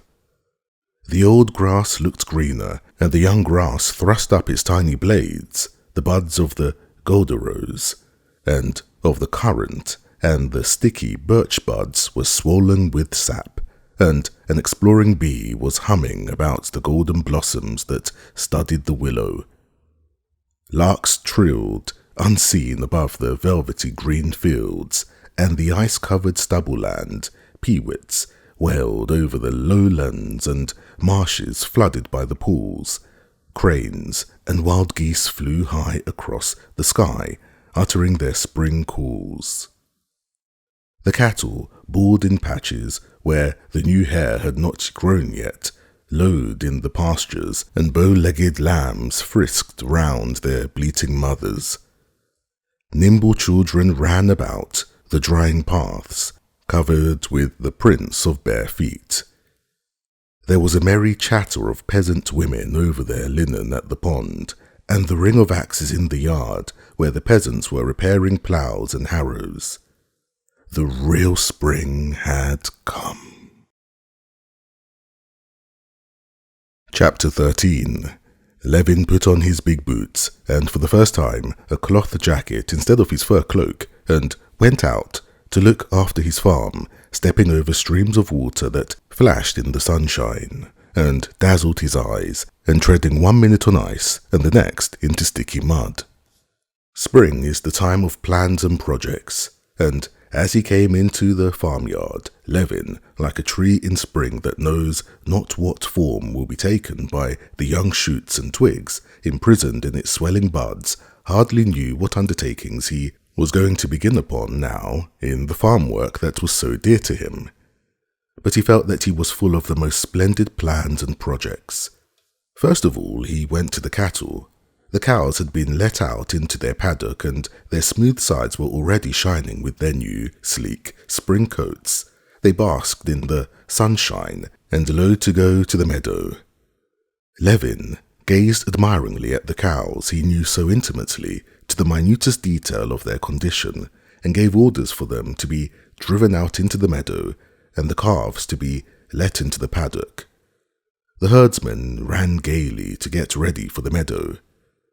The cowherd girls, picking up their petticoats, ran splashing through the mud with bare legs, still white, not yet brown from the sun, waving brushwood in their hands, chasing the calves that frolicked in the mirth of spring. After admiring the young ones of that year, who were particularly fine, the early calves were the size of a peasant's cow, and Pava's daughter, at 3 months old, was as big as a yearling. Levin gave orders for a trough to be brought out and for them to be fed with the paddock. But it appeared that, as the paddock had not been used during the winter, the hurdles made in the autumn for it were broken. He sent for the carpenter who, according to his orders, ought to have been at work at the thrashing machine. But it appeared that the carpenter was repairing the harrows, which ought to have been repaired before Lent. This was very annoying to Levin.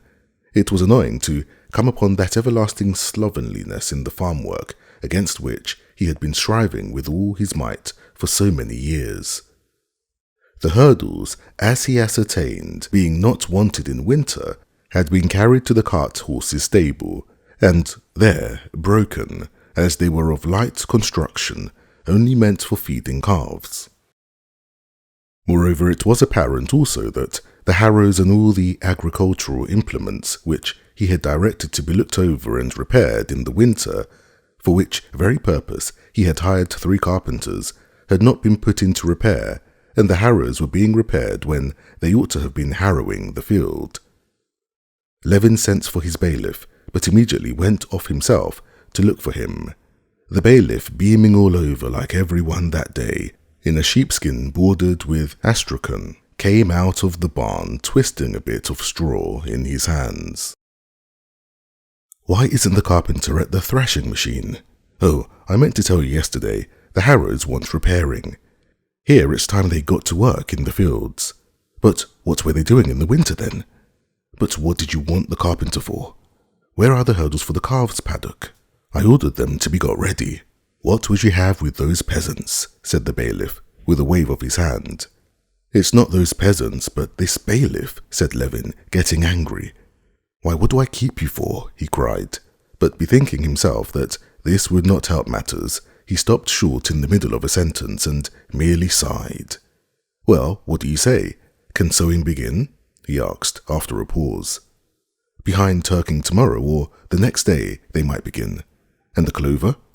I've sent Vasily and Mishka. They're sowing. Only I don't know if they'll manage to get through. It's so slushy." "How many acres?" "About 15. "Why not sow all?" cried Levin. That they were only sowing the clover on 15 acres, not on all the 45, was still more annoying to him. Clover, as he knew, both from books and from his own experience, never did well except when it was sown as early as possible, almost in the snow. And yet Levin could never get this done. "There's no one to send. What would you have with such a set of peasants? 3 haven't returned up, and there's Semyon." "Well, you should have taken some men from the thatching." "And so I have, as it is." "Where are the peasants then?" 5 are making compote, which means compost. 4 are shifting the oats for fear of a touch of mildew, Konstantin Dmitrovitch. Levin knew very well that a touch of mildew meant that his English seed oats were already ruined. Again, they had not done as he had ordered. "But I told you during Lent to put in pipes," he cried. "Don't put yourself out. We shall get it all done in time." Levin waved his hand angrily, went into the granary to glance at the oats, and then to the stable. The oats were not yet spoiled, but the peasants were carrying the oats in spades when they might simply let them slide down into the lower granary, and arranging for this to be done, and taking 2 workmen from there for sowing clover, Levin got over his vexation with the bailiff. Indeed, it was such a lovely day that one could not be angry. "Ignat," he called to the coachman, who, with his sleeves tucked up, was washing the carriage wheels. "Saddle me." "Which, sir?" "Well, let it be Kolpik." "Yes, sir." While they were saddling his horse, Levin again called up the bailiff, who was hanging about in sight, to make it up with him, and began talking to him about the spring operations before them and his plans for the farm. The wagons were to begin carting manure earlier, so as to get all done before the early mowing, and the ploughing of the further land to go on without a break, so as to let it ripen lying fallow, and the mowing to be done all by hired labour, not on half profits. The bailiff listened attentively and obviously made an effort to approve of his employer's projects. But still he had that look Levin knew so well that always irritated him, a look of hopelessness and despondency. That look said, "That's all very well, but as God wills." Nothing mortified Levin so much as that tone, but it was the tone common to all the bailiffs he had ever had. They had all taken up that attitude to his plans, and so now he was not angered by it, but mortified, and felt all the more roused to struggle against this, as it seemed, elemental force continually raged against him, for which he could find no other expression than "as God wills." "If we can manage it, Konstantin Dmitrovitch," said the bailiff, "why ever shouldn't you manage it? We positively must have another 15 labourers, and they don't turn up. There were some here today asking 70 rubles for the summer. Levin was silent. Again, he was brought face to face with that opposing force. He knew that however much they tried, they could not hire more than 40, 37 perhaps, or 38 labourers for a reasonable sum. Some 40 had been taken on, and there were no more. But still, he could not help struggling against it. Send to Surrey, to Chepverovka. If they don't come, we must look for them. Oh, I'll send, to be sure, said Vasily Fedorovitch despondently. But there are the horses too. They're not good for much. We'll get some more, I know, of course, Levin added, laughing. You always want to do with as little and as poor quality as possible. But this year I'm not going to let you have things your own way. I'll see to everything myself. Why, I don't think you take much rest as it is. It cheers us up to work under the master's eye. So they're sowing clover behind the birch dale. I'll go and have a look at them, he said, getting onto the little bay cob, Kolpik, who was led up by the coachman. You can't get across the streams, Konstantin Dmitrovitch, the coachman shouted. All right, I'll go by the forest. And Levin rode through the slush of the farmyard to the gate, and out into the open country, his good little horse, after his long inactivity, stepping out gallantly, snorting over the pools and asking, as it were, for guidance. If Levin had felt happy before in the cattle pens and farmyard, he felt happier yet in the open country, swaying rhythmically with the ambling paces of his good little cob, drinking in the warm yet fresh scent of the snow and the air as he rode through his forest over the crumbling, wasted snow, still left in parts and covered with dissolving tracks. He rejoiced over every tree, with the moss reviving on its bark and the buds swelling on its shoots. When he came out of the forest, in the immense plain before him, his grass fields stretched in an unbroken carpet of green, without one bare place or swamp, only spotted here and there in the hollows with patches of melting snow. He was not put out of temper even by the sight of the peasants' horses and colts trampling down his young grass. He told the peasant he meant to drive them out, nor by the sarcastic and stupid reply of the peasant Ipat, who he had met on the way, and asked, Well, Ipat, shall we soon be sowing? We must get the ploughing done first, Konstantin Dmitrovitch, answered Ipat. The further he rode, the happier he became, and plans for the land rose to his mind, each better than the last, to plant all his fields with hedges along the southern borders, so that the snow should not lie under them, to divide them up into 6 fields of arable and 3 of pasture and hay, to build a cattle yard at the further end of the estate, and to dig a pond and to construct movable pens for the cattle as a means of manuring the land. And then 800 acres of wheat, 300 of potatoes, and 400 of clover, and not 1 acre exhausted. Absorbed in such dreams, carefully keeping his horse by the hedges so as not to trample his young crops, he rode up to the labourers who had been sent to sow clover. The cart with the seed in it was standing not at the edge but in the middle of the crop, and the winter corn had been torn up by the wheels and trampled by the horse. Both the labourers were sitting in the hedge, probably smoking a pipe together. The earth in the cart with which the seed was mixed was not crushed to powder, but crusted together or adhering in clods. Seeing the master, the labourer, Vasily went towards the cart, while Mishka set to work sowing. This was not as it should be, but with the labourers Levin seldom lost his temper. When Vasily came up, Levin told him to lead the horse to the hedge. It's all right, sir. It will spring up again, responded Vasily. Please don't argue, said Levin, but do as you're told.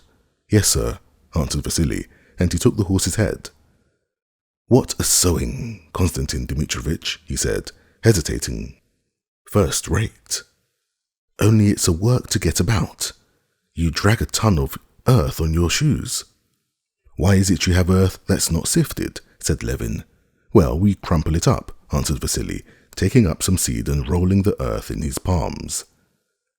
Vasily was not to blame for their having filled up his cart with unsifted earth, but still, it was annoying. Levin had more than once already tried a way he knew for sifting his anger and turning all that seemed dark right again, and he tried that way now. He watched how Mishka strode along, swinging the huge clods of earth that clung to each foot and getting off his horse. He took the sieve from Vasily and started sowing himself. Where did you stop? Vasily pointed to the mark with his foot, and Levin went forward as best as he could, scattering the seed on the land. Walking was as difficult as on a bog, and by the time Levin had ended the row, he was in a great heat, and he stopped and gave up the sieve to Vasily.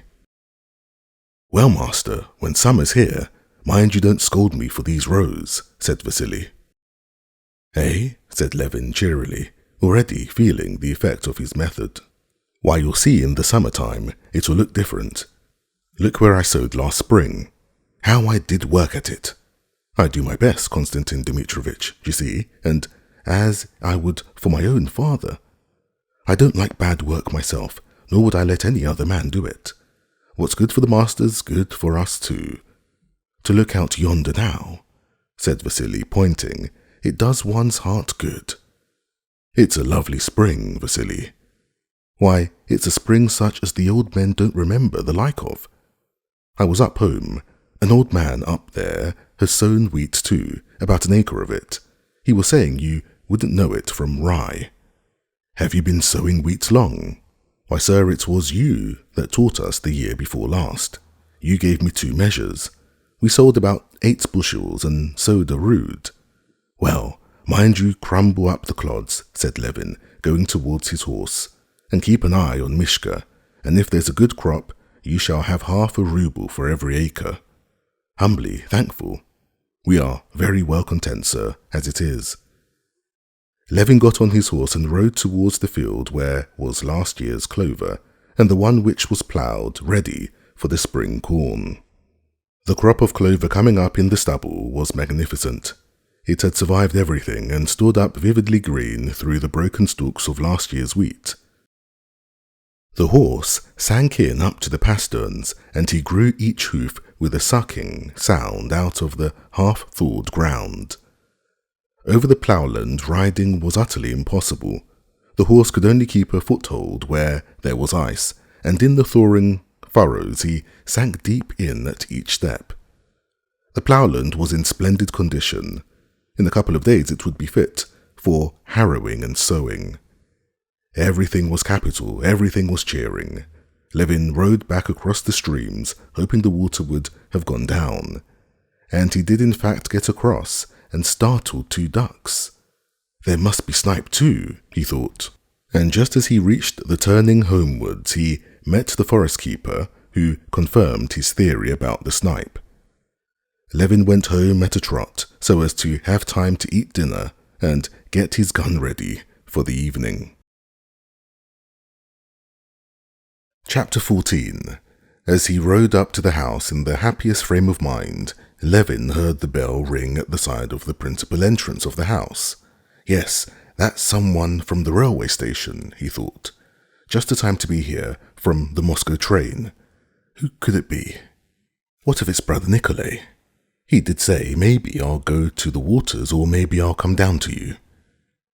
He felt dismayed and vexed for the first time that his brother Nikolay's presence should come to disturb his happy mood of spring, but he felt ashamed of the feeling, and at once he opened, as it were, the arms of his soul, and with a softened feeling of joy and expectation, now he hoped with all his heart that it was his brother. He pricked up his horse, and riding out from behind the acacias, he saw a hired 3-horse sledge from the railway station, and a gentleman in a fur coat. It was not his brother. Oh, if it were only some nice person one could talk to a little, he thought. Ah, cried Levin joyfully, flinging up both his hands. Here's a delightful visitor.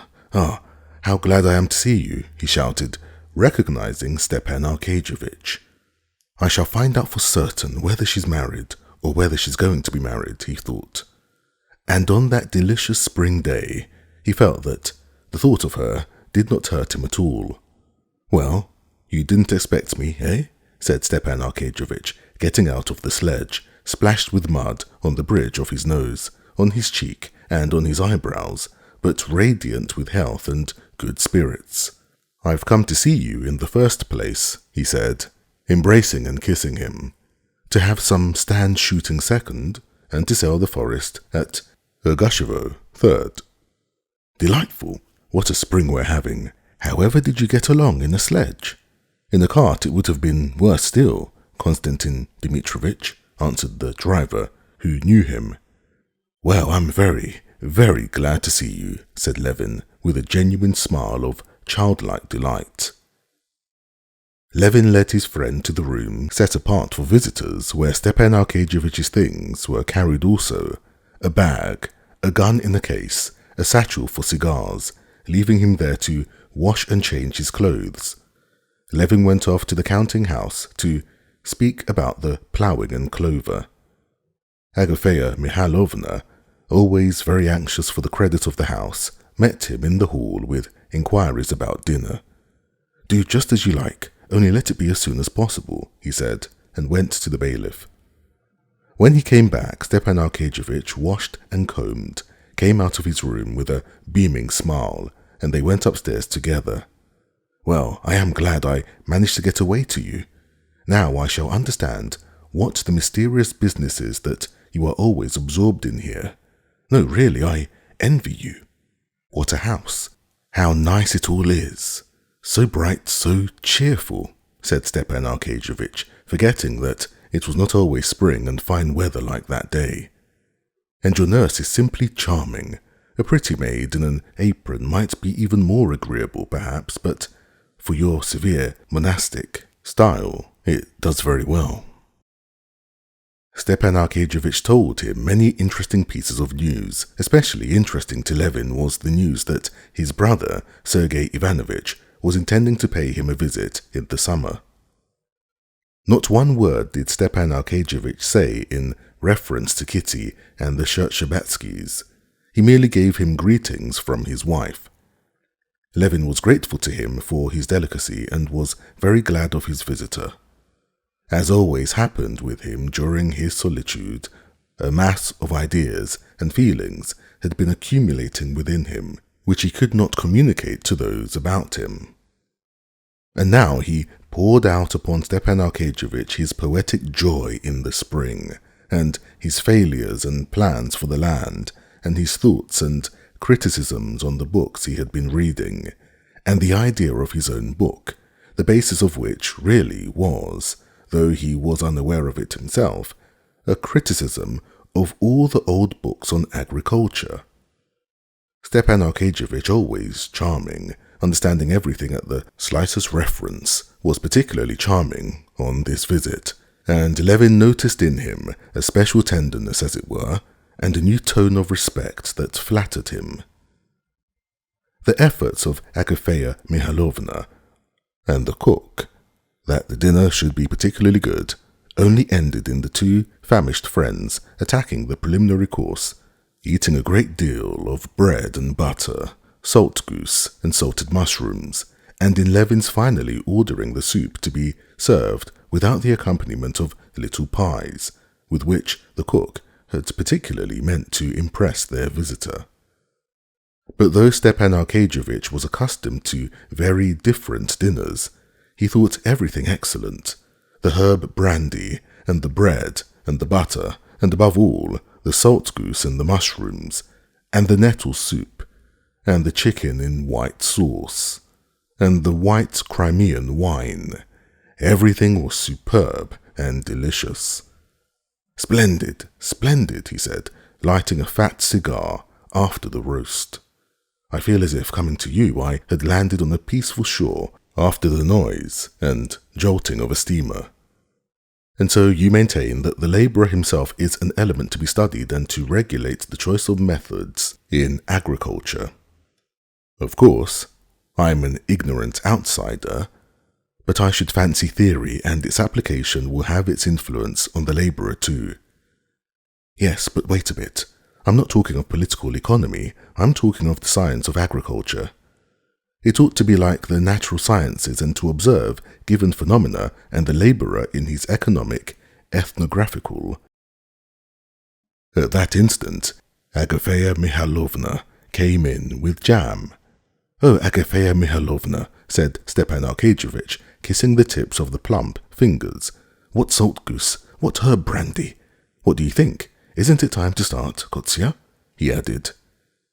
Levin looked out of the window at the sun sinking behind the bare treetops of the forest. "Yes, it's time," he said. "Kuzma, get ready the trap." And he ran downstairs. Stepan Arkadyevitch, going down, carefully took the canvas cover off his varnished gun case with his own hands, and opening it, began to get ready his expensive new-fashioned gun. Kuzma, who already scented a big tip, never left Stepan Arkadyevitch's side, and put on him both his stockings and boots, a task which Stepan Arkadyevitch readily left him. "Kostya, give orders that if the merchant Ryabin comes, I told him to come today, is to be brought in and to wait for me." "Why, do you mean to say you're selling the forest to Ryabinin?" "Yes. Do you know him?" "To be sure I do. I have had to do business with him, positively and conclusively." Stepan Arkadyevitch laughed. Positively and conclusively were the merchant's favourite words. "Yes, it's wonderfully funny the way he talks. She knows where her master's going," he added, patting Laska, who hung about Levin, whining and licking his hands, his boots, and his gun. The trap was already at the steps when they went out. "I told them to bring the trap round, or would you rather walk?" "No, we'd better drive," said Stepan Arkadyevitch, getting into the trap. He sat down, tucked the tiger-skin rug round him, and lighted a cigar. "How is it you don't smoke? A cigar is a sort of thing, not exactly a pleasure, but the crown and outward sign of pleasure. Come, this is life. How splendid it is. This is how I should like to live." "Why, who prevents you?" said Levin, smiling. "No, you're a lucky man. You've got everything you like. You like horses, you have them. Dogs, you have them. Shooting, you have it. Farming, you have it." "Perhaps because I rejoice in what I have and don't fret for what I haven't," said Levin, thinking of Kitty. Stepan Arkadyevitch comprehended, looked at him but said nothing. Levin was grateful to Oblonsky for noticing, with his never-failing tact, that he dreaded conversation about the Shcherbatskys, and so saying nothing about them. But now Levin was longing to find out what was tormenting him so, yet he had not the courage to begin. "Come, tell me how things are going with you," said Levin, bethinking himself that it was not nice of him to think only of himself. Stepan Arkadyevitch's eyes sparkled merrily. "You don't admit, I know, that one can be fond of new rolls when one has had one's rations of bread. To your mind it's a crime, but I don't count life as life without love," he said, taking Levin's question his own way. "What am I to do? I'm made that way, and really one does so little harm to anyone and gives oneself so much pleasure." "What? Is there something new then?" queried Levin. "Yes, my boy, there is. There, do you see? You know the type of Ossian's women such as one sees in dreams. Well, these women are sometimes to be met in reality, and these women are terrible. Women, don't you know, is a subject that, however much you study it, it's always perfectly new. Well then, it would be better not to study it. No. Some mathematician has said that enjoyment lies in the search for truth, not in the finding of it." Levin listened in silence, and in spite of all the efforts he made, he could not in the least enter into the feelings of his friend and understand his sentiments and the charm of studying such women. Chapter 15. The place fixed on for the stand shooting was not far above a stream in a little aspen copse. On reaching the copse, Levin got out of the trap and led Oblonsky to a corner of a mossy, swampy glade already quite free from snow. He went back himself to a double birch tree on the other side, and leaning his gun on the fork of a dead lower branch, he took off his full overcoat, fastened his belt again, and worked his arms to see if they were free. Grey old Laska, who had followed them, sat down warily opposite him and pricked up his ears. The sun was setting behind a thick forest, and in the glow of sunset, the birch trees, dotted about in the aspen copse, stood out clearly with their hanging twigs and their buds swollen almost to bursting. From the thickest parts of the copse, where the snow still remained, came the faint sound of narrow, winding threads of water running away. Tiny birds twittered, and now and then fluttered from tree to tree. In the pauses of complete stillness there came a rustle of last year's leaves, stirred by the thawing of the earth and the growth of the grass. Imagine, one can hear and see the grass growing, Levin said to himself, noticing a wet, slate-coloured aspen leaf moving beside a blade of young grass. He stood, listened and gazed sometimes down at the wet, mossy ground, sometimes at Laska, listening all alert, sometimes at the sea of bare treetops that stretched on the slope below him, sometimes at the darkening sky, covered with white streaks of cloud. A hawk flew high over a forest far away with slow sweep of its wings.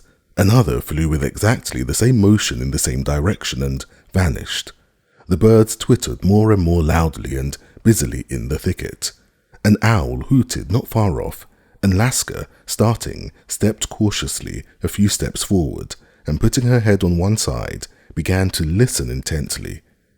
Beyond the stream was heard the cuckoo. Twice she uttered her usual cuckoo call, and then gave a hoarse, hurried call and broke down. "Imagine the cuckoo already," said Stepan Arkadyevitch, coming out from behind a bush. "Yes, I hear it," answered Levin, reluctantly breaking the stillness with his voice, which sounded disagreeable to himself. "Now it's coming."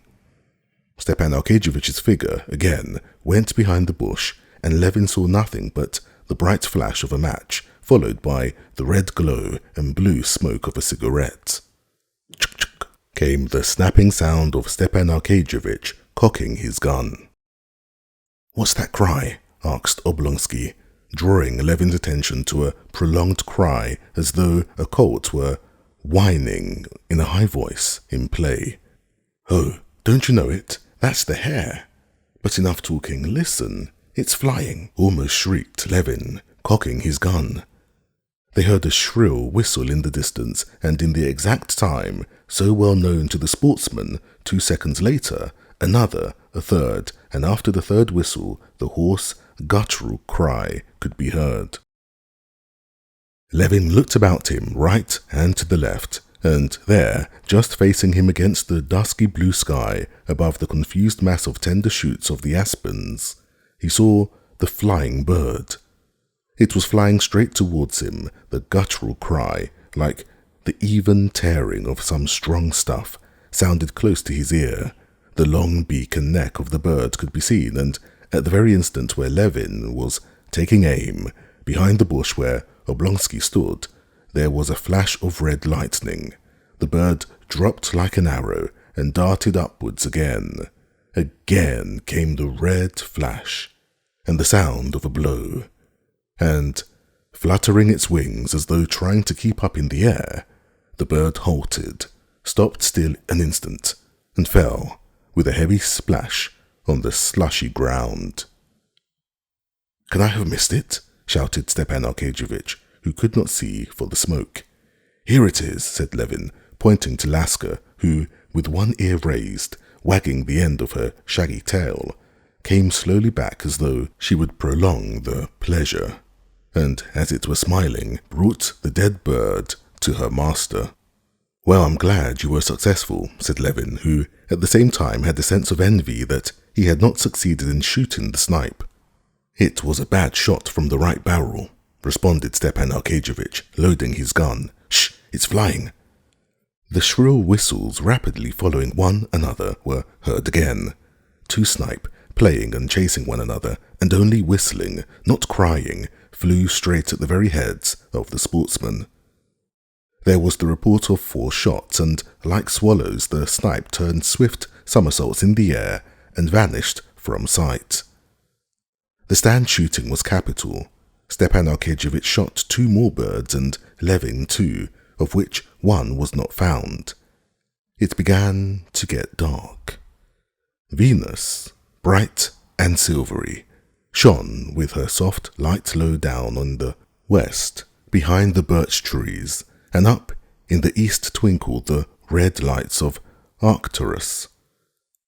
Over his head Levin made out the stars of the Great Bear and lost them again. The snipe had ceased flying, but Levin resolved to stay a little longer, till Venus, which he saw below a branch of birch, should be above it, and the stars of the Great Bear should be perfectly plain. Venus had risen above the branch, and the ear of the Great Bear, with its shaft, was now all plainly visible against the dark blue sky, yet still he waited. "Isn't it time to go home?" said Stepan Arkadyevitch. It was quite still now in the copse, and not a bird was stirring. "Let's stay a little while," answered Levin. "As you like." They were standing now about 15 paces from one another. "Stiva," said Levin unexpectedly, "how is it you don't tell me whether your sister-in-law's married yet, or when she's going to be?" Levin felt so resolute and serene that no answer, he fancied, could affect him, but he had never dreamed of what Stepan Arkadyevitch replied. "She's never thought of being married and isn't thinking of it, but she's very ill, and the doctors have sent her abroad. They're positively afraid she may not live." "What?" cried Levin. "Very ill? What is wrong with her?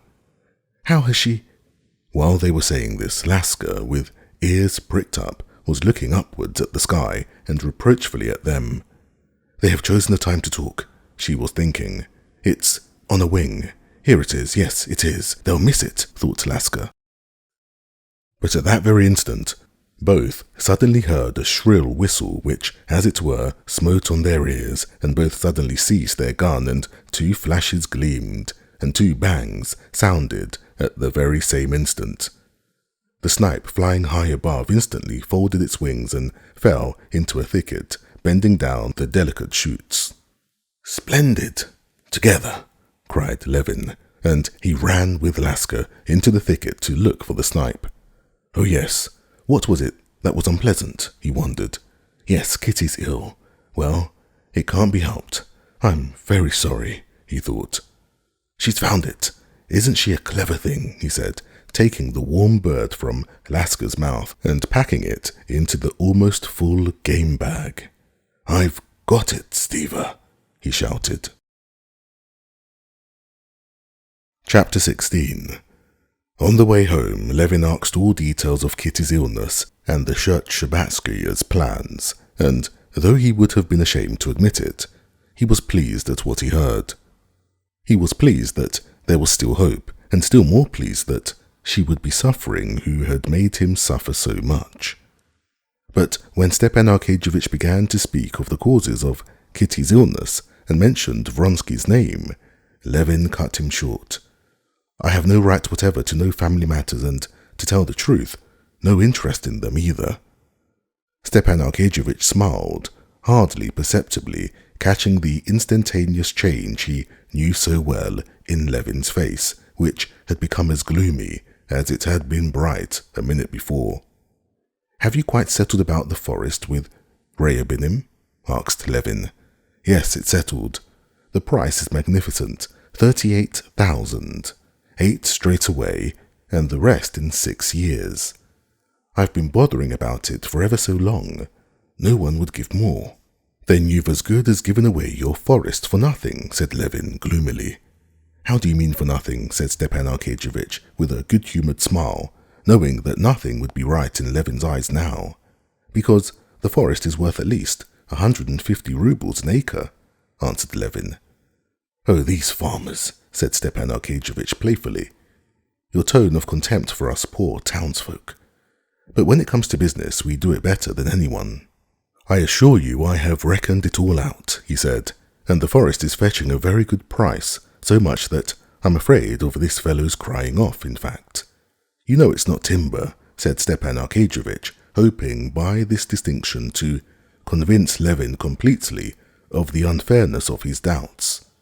"And it won't run to more than 25 yards of faggots per acre, and he's given me at the rate of 70 rubles the acre."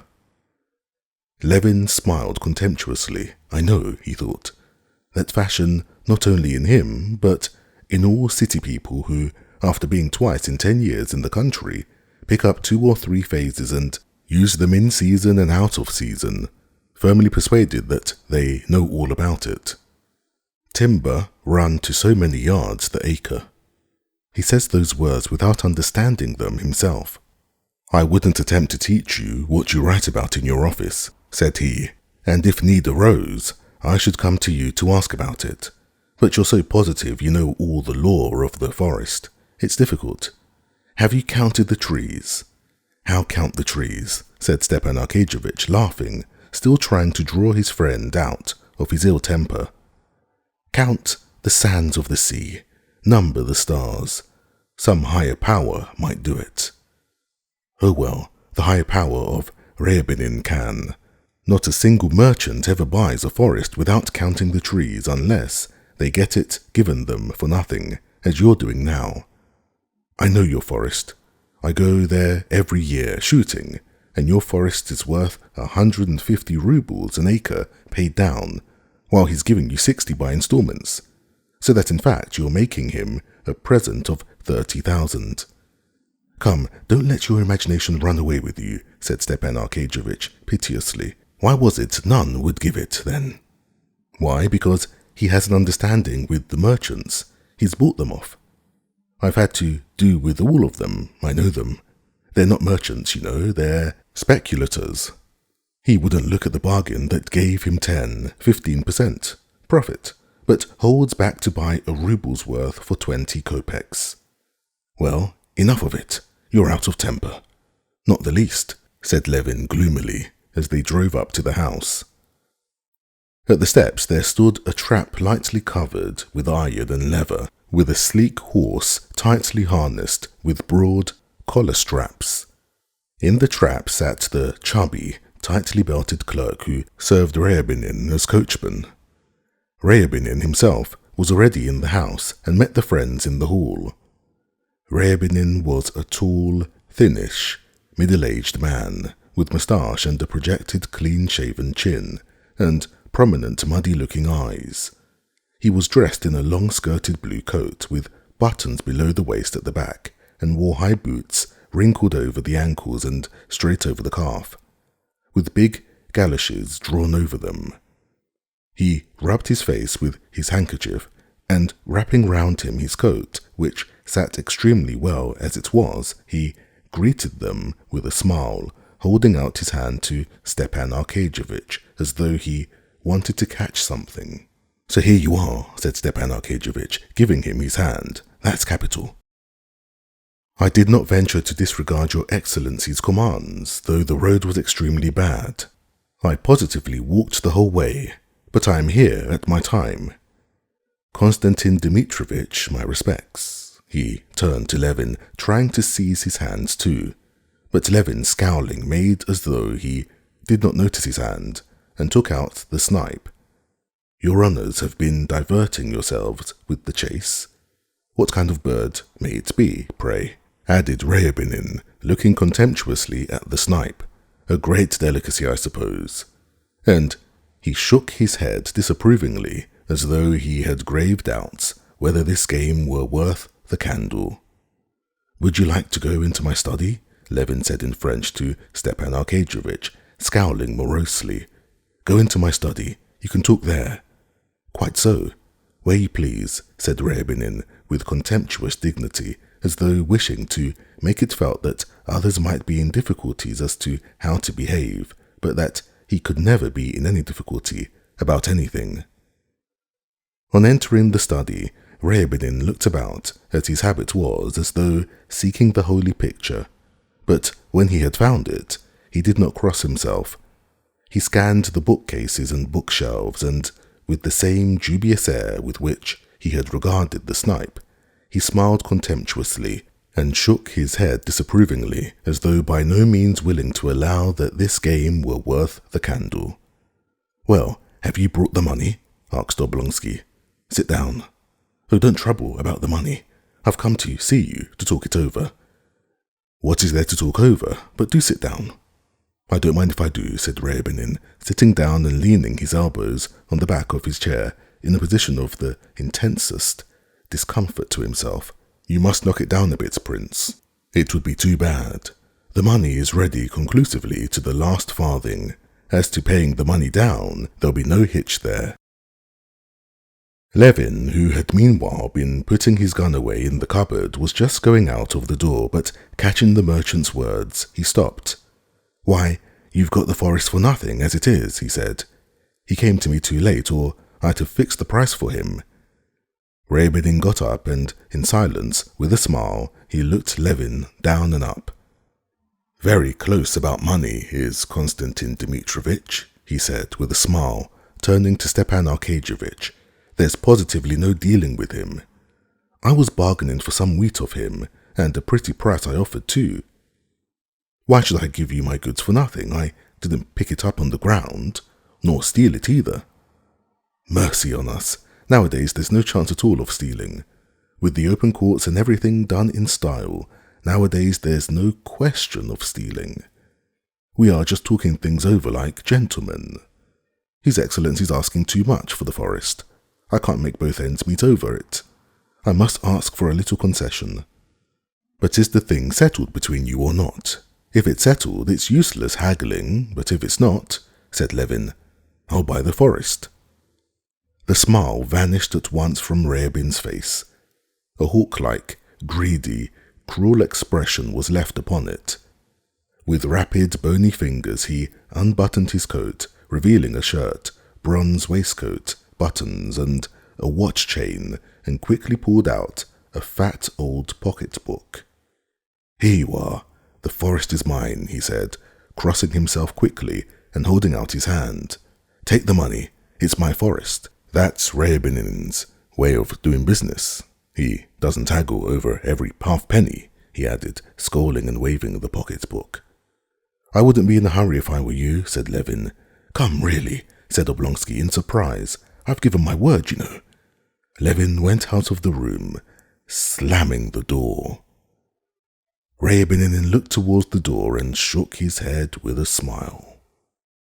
"It's all youthfulness, positively nothing but boyishness. Why, I'm buying it, upon my honour, simply, believe me, for the glory of it, that Ryabinin, and no one else, should have bought the copse of Oblonsky. And as to the profits, why, I must make what God gives, in God's name, if you would kindly sign the title deed." Within an hour, the merchant, stroking his big overcoat neatly down, and hooking up his jacket with the agreement in his pocket, seated himself in his tightly covered trap and drove homewards. "Ah, these gentlefolks," he said to the clerk, they're a nice lot." "That's so," responded the clerk, handing him the reins and buttoning the leather apron. "But I can congratulate you on the purchase, Mihail Ignatitch." Well, well. Chapter 17. Stepan Arkadyevitch went upstairs with his pockets bulging with notes, which the merchant had paid him for 3 months in advance. The business in the forest was over, the money in his pocket. Their shooting had been excellent, and Stepan Arkadyevitch was in the happiest frame of mind, and so he felt especially anxious to dissipate the ill humour that had come upon Levin. He wanted to finish the day at supper as pleasantly as it had begun. Levin certainly was out of humour, and in spite of all his desire to be affectionate and cordial to his charming visitor, he could not control his mood. The intoxication of the news that Kitty was not married had gradually begun to work upon him. Kitty was not married, but ill, and ill from love for a man who had slighted her. This slight, as it were, rebounded upon him. Vronsky had slighted her, and she had slighted him, Levin.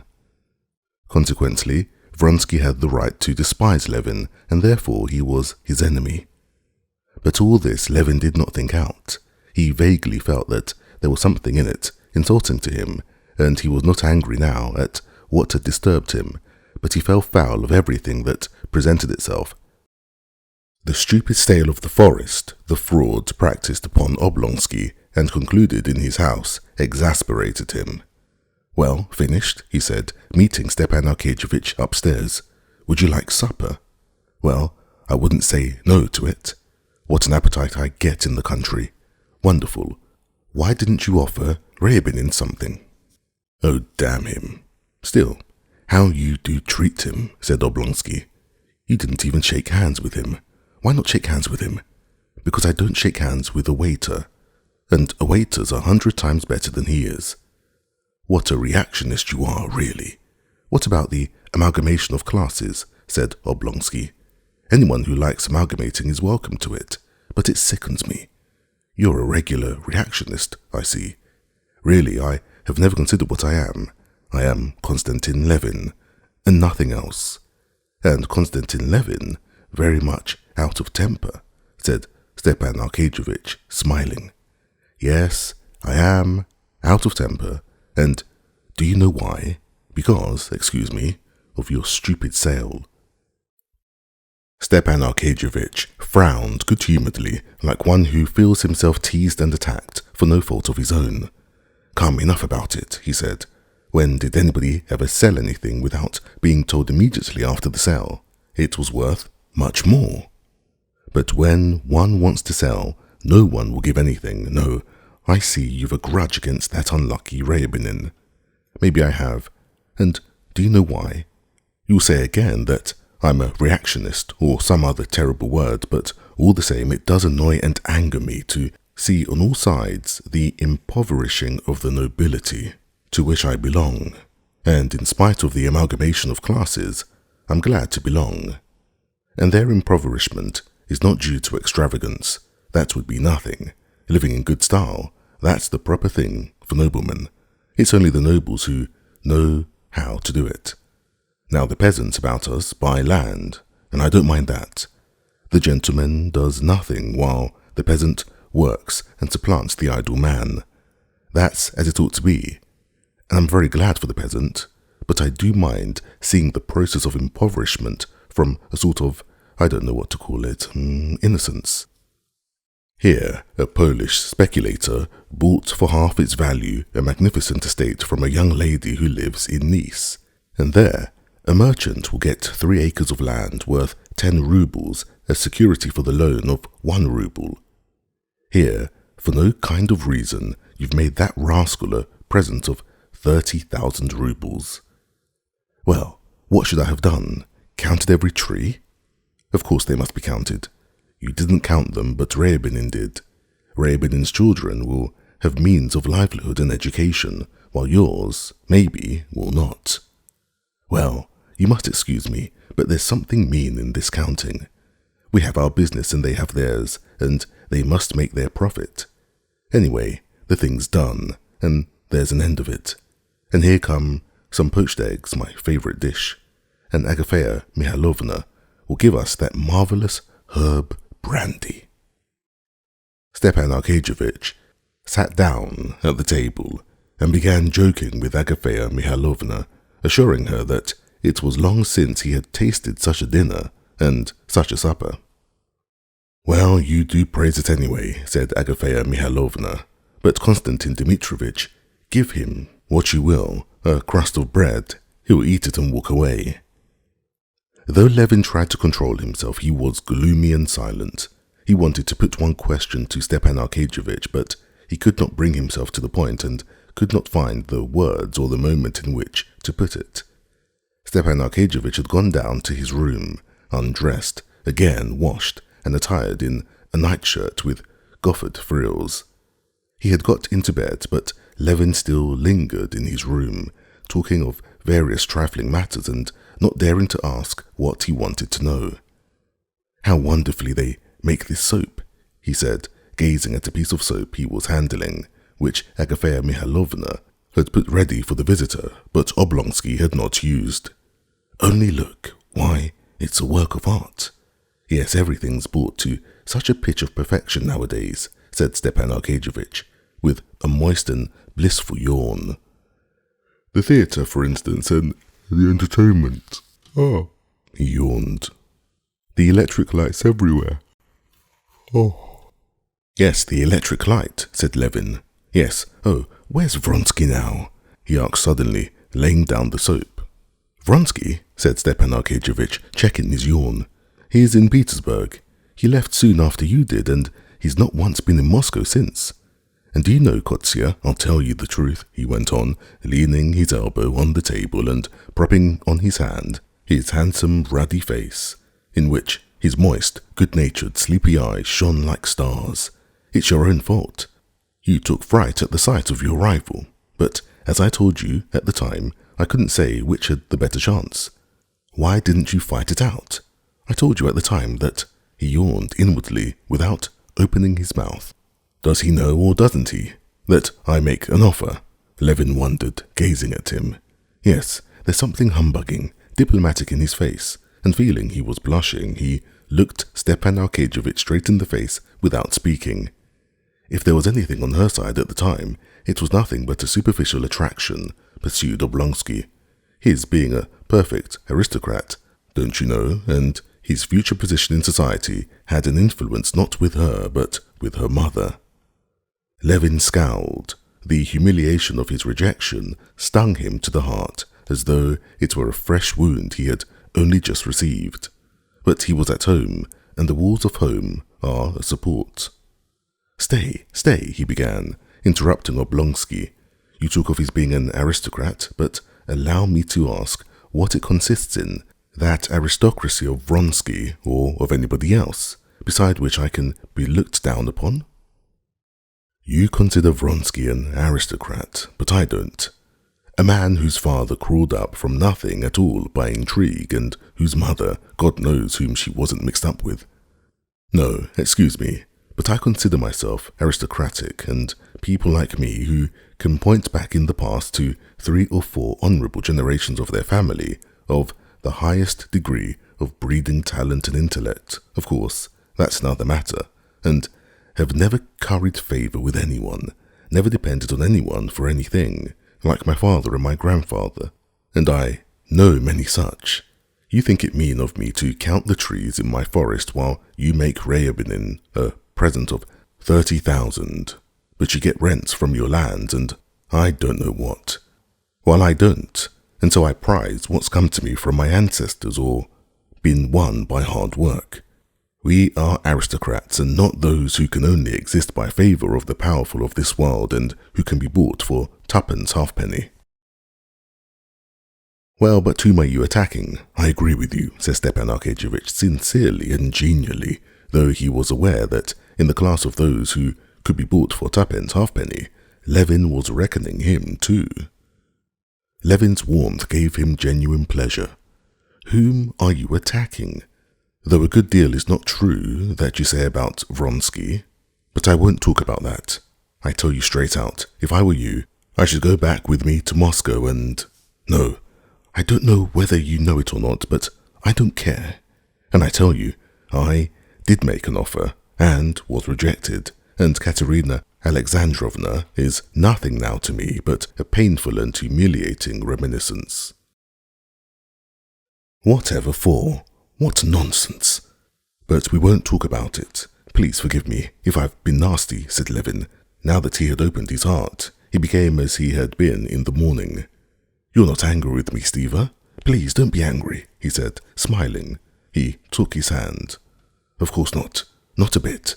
And no reason to be. I'm glad we've spoken openly. And do you know, stand shooting in the morning is unusually good. Why not go? I couldn't sleep the night anyway. But I might go straight from shooting to the station. Chapter 18. Although all Vronsky's inner life was absorbed with his passion, his external life unalterably and inevitably followed along the old accustomed lines of his social and regimental ties and interests. The interests of his regiment took an important place in Vronsky's life, both because he was fond of the regiment and because the regiment was fond of him. They were not only fond of Vronsky in his regiment, they respected him too, and were proud of him, proud that this man, with his immense wealth, his brilliant education and abilities, and the path open before him to every kind of success, distinction, and ambition, had disregarded all that, and all the interests of life, had the interests of his regiment and his comrades nearest to his heart. Vronsky was aware of his comrades' view of him, and in addition to his liking for the life, he felt bound to keep up that reputation. It need not be said that he did not speak of his love to any of his comrades, nor did he betray his secret even to the wildest drinking bouts, though indeed he was never so drunk as to lose all control of himself. And he shut up any of his thoughtless comrades who attempted to allude to his connection. But in spite of that, his love was known to all the town. Everyone guessed with more or less confidence at his relations with Madame Karenina. The majority of the younger men envied him for just what was the most irksome factor in his love, the exalted position of Karenin, and the consequent publicity of their connection in society. The great number of the young women who envied Anna, and had long been weary of hearing her called virtuous, rejoiced at the fulfillment of their predictions, and were only waiting for a decisive turn in public opinion to fall upon her with all the weight of their scorn. They were already making ready their handfuls of mud to fling at her when the right moment arrived. The greater number of the middle-aged people and certain great personages were displeased at the prospect of the impending scandal in society. Vronsky's mother, on hearing of his connection, was at first pleased at it, because nothing to her mind gave such a finishing touch to a brilliant young man as a liaison in the highest society. She was pleased, too, that Madame Karenina, who had so taken her fancy and had talked so much of her son, was, after all, just like all other pretty and well-bred women, at least according to the Countess Vronskaya's idea. But she had heard of late that her son had refused a position offered him of great importance to his career, simply in order to remain in the regiment, where he could be constantly seeing Madame Karenina. She learned that great personages were displeased with him on this account, and she changed her opinion. She was vexed, too, that from all she could learn of this connection, it was not that brilliant, graceful, worldly liaison which she would have welcomed, but a sort of Wertherish, desperate passion, so she was told, which might well lead him to imprudence. She had not seen him since his abrupt departure from Moscow, and she sent her elder son to bid him come to see her. This elder son, too, was displeased with his younger brother. He did not distinguish what sort of love his might be, big or little, passionate or passionless, lasting or passing. He kept the ballet girl himself, though he was the father of a family, so he was lenient in these matters, but knew that his love affair was viewed with displeasure by those whom it was necessary to please, and therefore he did not approve of his brother's conduct. Besides the service and society, Vronsky had another great interest: horses. He was passionately fond of horses. That year, races and a steeplechase had been arranged for the officers. Vronsky had put his name down, bought a thoroughbred English mare, and, in spite of his love affair, he was looking forward to the races with intense, though reserved, excitement. These two passions did not interfere with one another. On the contrary, he needed occupation and distraction quite apart from his love, so as to recruit and rest himself from the violent emotions that agitated him. Chapter 19. On the day of the races at Krasno Selo, Vronsky had come earlier than usual to eat breakfast in common mess room of the regiment. He had no need to be strict with himself, as he had very quickly been brought down to the required light weight, but still he had to avoid gaining flesh. So he eschewed farinaceous and sweet dishes.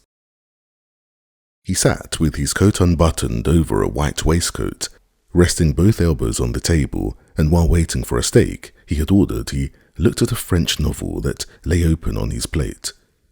He was only looking at the book to avoid conversation with the officers coming in and out. He was thinking. He was thinking of Anna's promise to see him that day after the races, but he had not seen her for 3 days, and as her husband had just returned from abroad, he did not know whether she would be able to meet him today or not, and she did not know how to find out. He had had his last interview with her at his cousin Betsy's summer villa. He visited the Karenins' summer villa as rarely as possible. Now he wanted to go there, and he pondered the question how to do it. Of course I shall say Betsy has sent me to ask whether she's coming to the races. Of course I'll go, he decided, lifting his head from the book. And as he vividly pictured the happiness of seeing her, his face lighted up. Send to my house and tell them to have out the carriage and 3 horses as quick as they can, he said to his servant, who handed him the steak on a hot silver dish, and moving the dish up, he began eating. From the billiard room next door came the sound of balls knocking, of talk and laughter. 2 officers appeared at the entrance door, one a young fellow with a feeble, delicate face who had lately joined the regiment from the corps of pages, and the other a plump, elderly officer with a bracelet on his wrist and little eyes lost in fat. Vronsky glanced at them, frowned, and looking down at his book, as though he had not noticed them, he proceeded to eat and read at the same time. "What, fortifying yourself for the work?" said the plump officer, sitting down beside him. "As you see," responded Vronsky, knitting his brows, wiping his mouth and not looking at the officer. "So you're not afraid of getting fat?" said the latter, turning a chair round for the young officer. "What?" said Vronsky angrily, making a wry face of disgust, and showing his even teeth. "You're not afraid of getting fat?" "Waiter, sherry," said Vronsky, without replying, and moving the book to the other side of him, he went on reading. The plump officer took up the list of wines and turned to the young officer. "You choose what we're to drink," he said, handing him the card and looking at him.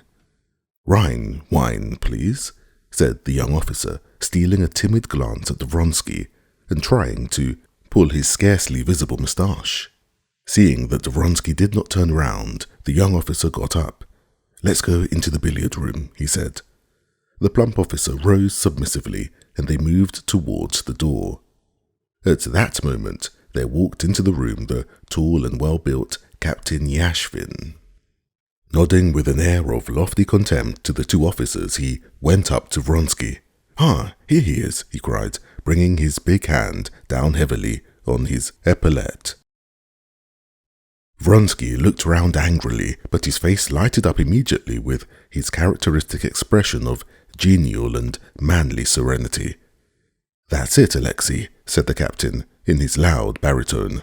"You must just eat a mouthful now and drink only 1 tiny glass." "Oh, I'm not hungry." "There go the inseparables," Yashvin dropped, glancing sarcastically at the 2 officers who were at that instant leaving the room. And he bent his long legs, swathed in tight riding breeches, and sat down in the chair, too low for him, so that his knees were cramped up in a sharp angle. "Why didn't you turn up at the Red Theatre yesterday? Numerova wasn't all that bad. Where were you?" "I was late at Tverskoy's," said Vronsky. "Ah," responded Yashvin. Yashvin, a gambler and a rake, a man not merely without moral principles, but of immortal principles, Yashvin was Vronsky's greatest friend in the regiment. Vronsky liked him both for his exceptional physical strength, which he showed for the most part by being able to drink like a fish, and do without sleep without being in the slightest degree affected by it, and for his great strength of character, which he showed in his relations with his comrades and superior officers, commanding both fear and respect, and also at cards, when he would play for tens of thousands, and however much he might have drunk, always with such skill and decision that he was reckoned the best player in the English club. Vronsky respected and liked Yashvin particularly because he felt Yashvin liked him, not for his name and his money, but for himself. And of all men, he was the only one with whom Vronsky would have liked to speak of his love. He felt that Yashvin, in spite of his apparent contempt for every sort of feeling, was the only man who could, so he fancied, comprehend the intense passion which now filled his whole life. Moreover, he felt certain that Yashvin, as it was, took no delight in gossip and scandal, and interpreted his feeling rightly, that is to say, knew and believed that this passion was not a jest, not a pastime, but something more serious and important. Vronsky had never spoken to him about his passion, but he was aware that he knew all about it, and that he put the right interpretation on it, and he was glad to see that in his eyes. "Ah, yes," he said, to the announcement that Vronsky had been at the Tverskoys, and his black eyes shining, he plucked at his left moustache and began twisting it into his mouth, a bad habit he had. "Well, and what did you do yesterday? Win anything?" asked Vronsky. 8,000. But 3 don't count. He won't pay up." "Oh, then you can afford to lose me over," said Vronsky, laughing. Yashvin had bet heavily on Vronsky in the races. "No chance of my losing. Mahotin's the only one that's risky." And the conversation passed to forecasts of the coming race, the only thing Vronsky could think of just now. "Come along, I've finished," said Vronsky, and getting up he went to the door. Yashvin got up too, stretching his long legs and his long back. "It's too early for me to dine, but I must have a drink. I'll come along directly. Hi, wine," he shouted in his rich voice that always rang out so loudly at drill and set the windows shaking now. "No, all right," he shouted again immediately after. "You're going home, so I'll go with you." And he walked out with Vronsky. Chapter 20. Vronsky was staying in a roomy, clean, Finnish hut, divided into 2 by a partition. Petritsky lived with him in Camp 2. Petritsky was asleep when Vronsky and Yashvin came into the hut. "Get up, don't go on sleeping," said Yashvin, going behind the partition and giving Petritsky, who was lying with ruffled hair and with his nose in the pillow, a prod on the shoulder. Petritsky jumped up suddenly onto his knees and looked around. "Your brother's been here," he said to Vronsky. "He waked me up, damn him, and said he'd look in again." And pulling up the rug, he flung himself back on the pillow. "Oh, do shut up, Yashvin," he said, getting furious with Yashvin, who was pulling the rug off him. "Shut up." He turned over and opened his eyes. "You'd better tell me what to drink. Such a nasty taste in my mouth that—" "Brandy's better than anything," boomed Yashvin. "Tereshchenko, brandy for your master and cucumbers," he shouted, obviously taking pleasure in the sound of his own voice. "Brandy, do you think, eh?" queried Petritsky, blinking and rubbing his eyes. "And you'll drink something? All right then, we'll have a drink together." "Vronsky, have a drink," said Petritsky, getting up and wrapping the tiger-skin rug round him. He went to the door of the partition wall, raised his hands and hummed in French. There was a king in Thule. "Vronsky, will you have a drink?" "Go along," said Vronsky, putting on his coat his valet handed to him. "Where are you off to?" asked Yashvin. "Oh, here are your 3 horses," he added, seeing the carriage drive up.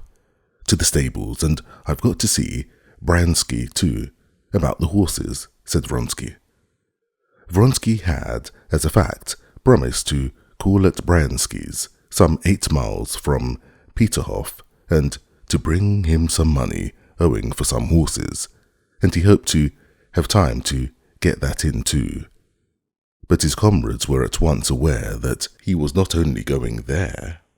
Petritsky, still humming, winked and made a pout with his lips as though he would say, "Oh yes, we know you're Bransky." "Mind you're not late," was Yashvin's only comment, and to change the conversation, "How's my Rowan? Is he doing all right?" he inquired, looking out of the window at the middle of one of the 3 horses which he had sold Vronsky. "Stop," cried Petritsky to Vronsky as he was just going out. "Your brother left a letter and a note for you. Wait a bit. Where are they?" Vronsky stopped. "Well, where are they?" "Where are they? That's just the question," said Petritsky solemnly, moving his forefinger upwards from his nose. "Come, tell me. This is silly," said Vronsky, smiling. "I have not lighted the fire. Here, somewhere about. Come, enough fooling. Where is the letter?" "No, I've forgotten really. Or was it a dream? Wait a bit. But what's the use of getting in a rage? If you'd drunk 4 bottles yesterday, as I did, you'd forget where you were lying. Wait a bit, I'll remember." Petritsky went behind the partition and laid down on his bed. Wait a bit. This was how I was lying, and this was how he was standing. Yes. Here it is. And Petritsky pulled a letter out from under the mattress where he had hidden it. Vronsky took the letter and his brother's note. It was the letter he was expecting from his mother, reproaching him for not having been to see her, and the note was from his brother to say that he must have a little talk with him. Vronsky took the letter and his brother's note. It was the letter he was expecting from his mother, reproaching him for not having been to see her, and the note was from his brother to say that he must have a little talk with him. Vronsky knew that it was all about the same thing.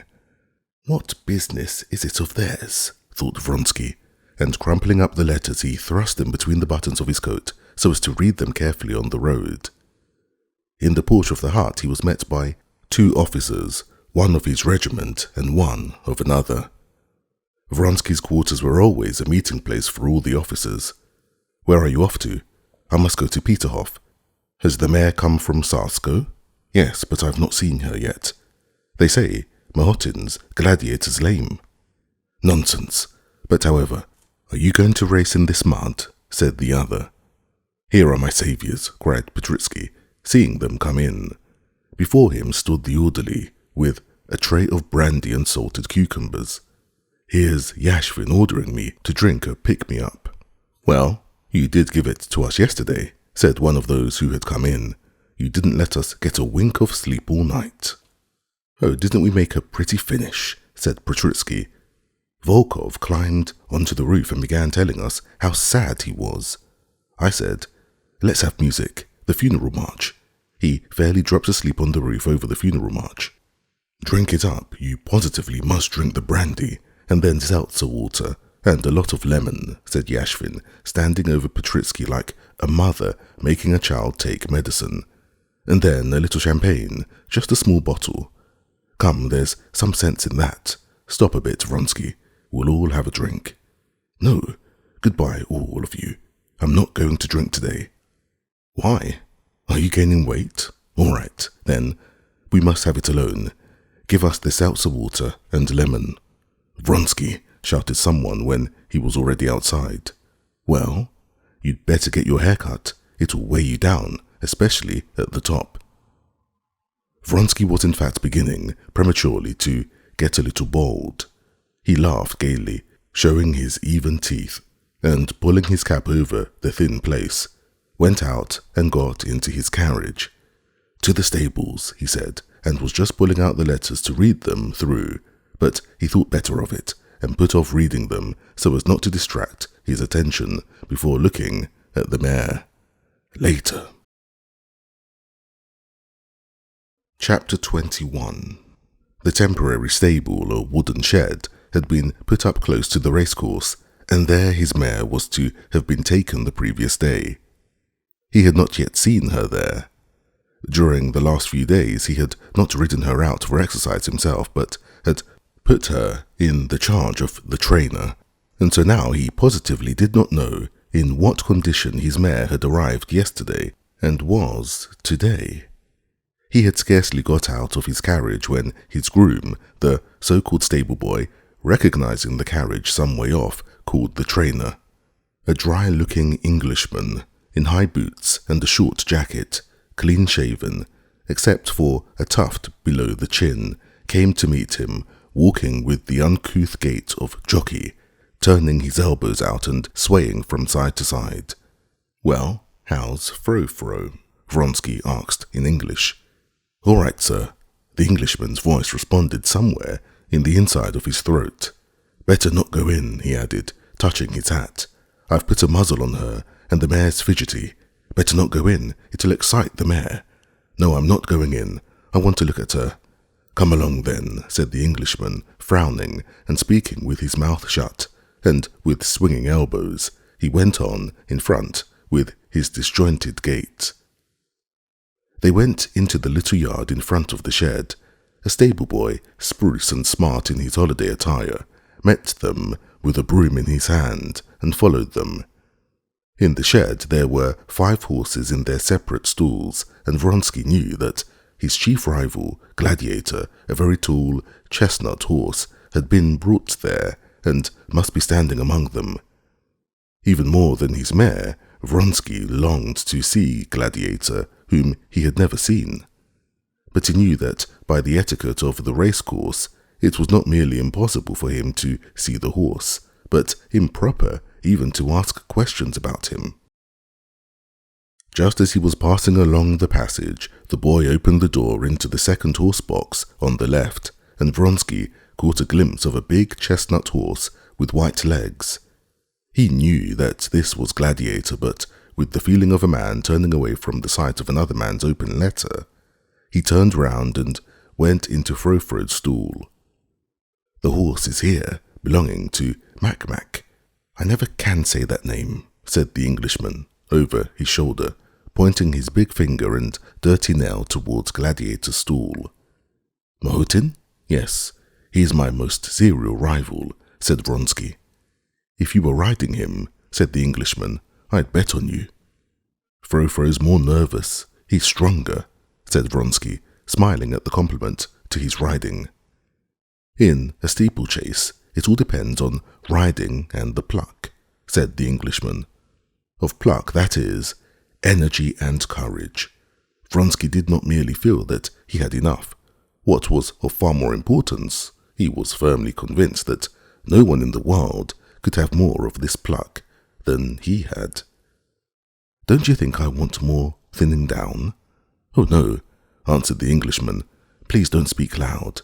The mare's fidgety," he added, nodding towards the horse box before which they were standing, and from which came the sound of restless stamping in the straw. He opened the door, and Vronsky went into the horse box, dimly lighted by one little window. In the horse box stood a dark bay mare, with a muzzle on, picking at the fresh straw with her hoofs. Looking round him in the twilight of the horse box, Vronsky unconsciously took in, once more in a comprehensive glance, all the points of his favourite mare. Fro-Fro was a beast of medium size, not altogether free from reproach from a breeder's point of view. She was small-boned all over, though her chest was extremely prominent in front. It was narrow. Her hind quarters were a little drooping, and in her forelegs, and still more in her hind legs, there was a noticeable curvature. The muscles of both hind and forelegs were not very thick, but across her shoulders the mare was exceptionally broad, a peculiarity specially striking now that she was lean from training. The bones of her legs below the knees looked no thicker than a finger from in front, but were extraordinarily thick, seen from the side. She looked altogether, except across the shoulders as it were, pinched in at the sides and pressed out of depth. But she had in the highest degree the quality that makes all defects forgotten. That quality was blood, the blood that tells, as the English expression has it. The muscles stood up sharply under the network of sinews, covered with the delicate, mobile skin, soft as satin, and they were hard as bone. Her clean-cut head, with prominent, bright, spirited eyes, broadened out at the open nostrils that showed the red blood in the cartilage within. About all her figure, and especially her head, there was a certain expression of energy and, at the same time, of softness. She was one of those creatures which seem only not to speak because the mechanism of their mouth does not allow them to. To Vronsky, at any rate, it seemed that she understood all he felt at that moment, looking at her.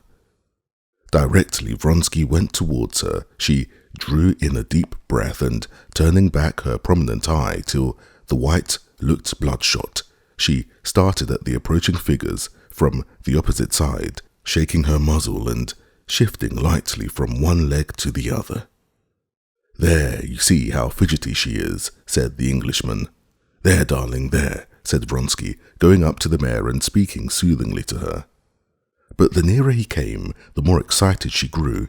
Only when he stood by her head she was suddenly quieter, while the muscles quivered under her soft, delicate coat. Vronsky patted her strong neck, straightened over her sharp withers a stray lock of her mane that had fallen on the other side, and moved his face near her dilated nostrils, transparent as a bat's wing. She drew a loud breath and snorted out through her tense nostrils, started, pricked up her sharp ear, and put out her strong black lip towards Vronsky, as though she would nip hold of his sleeve. But remembering the muzzle, she shook it and again began restlessly stamping one after the other her shapely legs.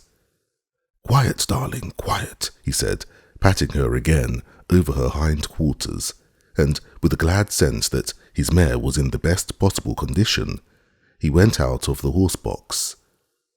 The mare's excitement had infected Vronsky. He felt that his heart was throbbing and that he, too, like the mare, longed to move, to bite. It was both dreadful and delicious. "Well, I rely on you then," he said to the Englishman. 6:30 on the ground." "All right," said the Englishman. "Oh, where are you going, my lord?" he asked suddenly, using the title my lord, which he had scarcely ever used before. Vronsky, in amazement, raised his head and stared, as he knew how to stare, not into the Englishman's eyes, but at his forehead, astounded at the impertinence of his question. But realizing that in asking this the Englishman had been looking at him not as an employer, but as a jockey, he answered, "I've got to go to Vronsky's. I shall be home within an hour." "How often I'm asked that question today," he said to himself, and he blushed, a thing which rarely happened to him. The Englishman looked gravely at him, and, as though he, too, knew where Vronsky was going, he added, "The great thing's to keep quiet before a race," said he.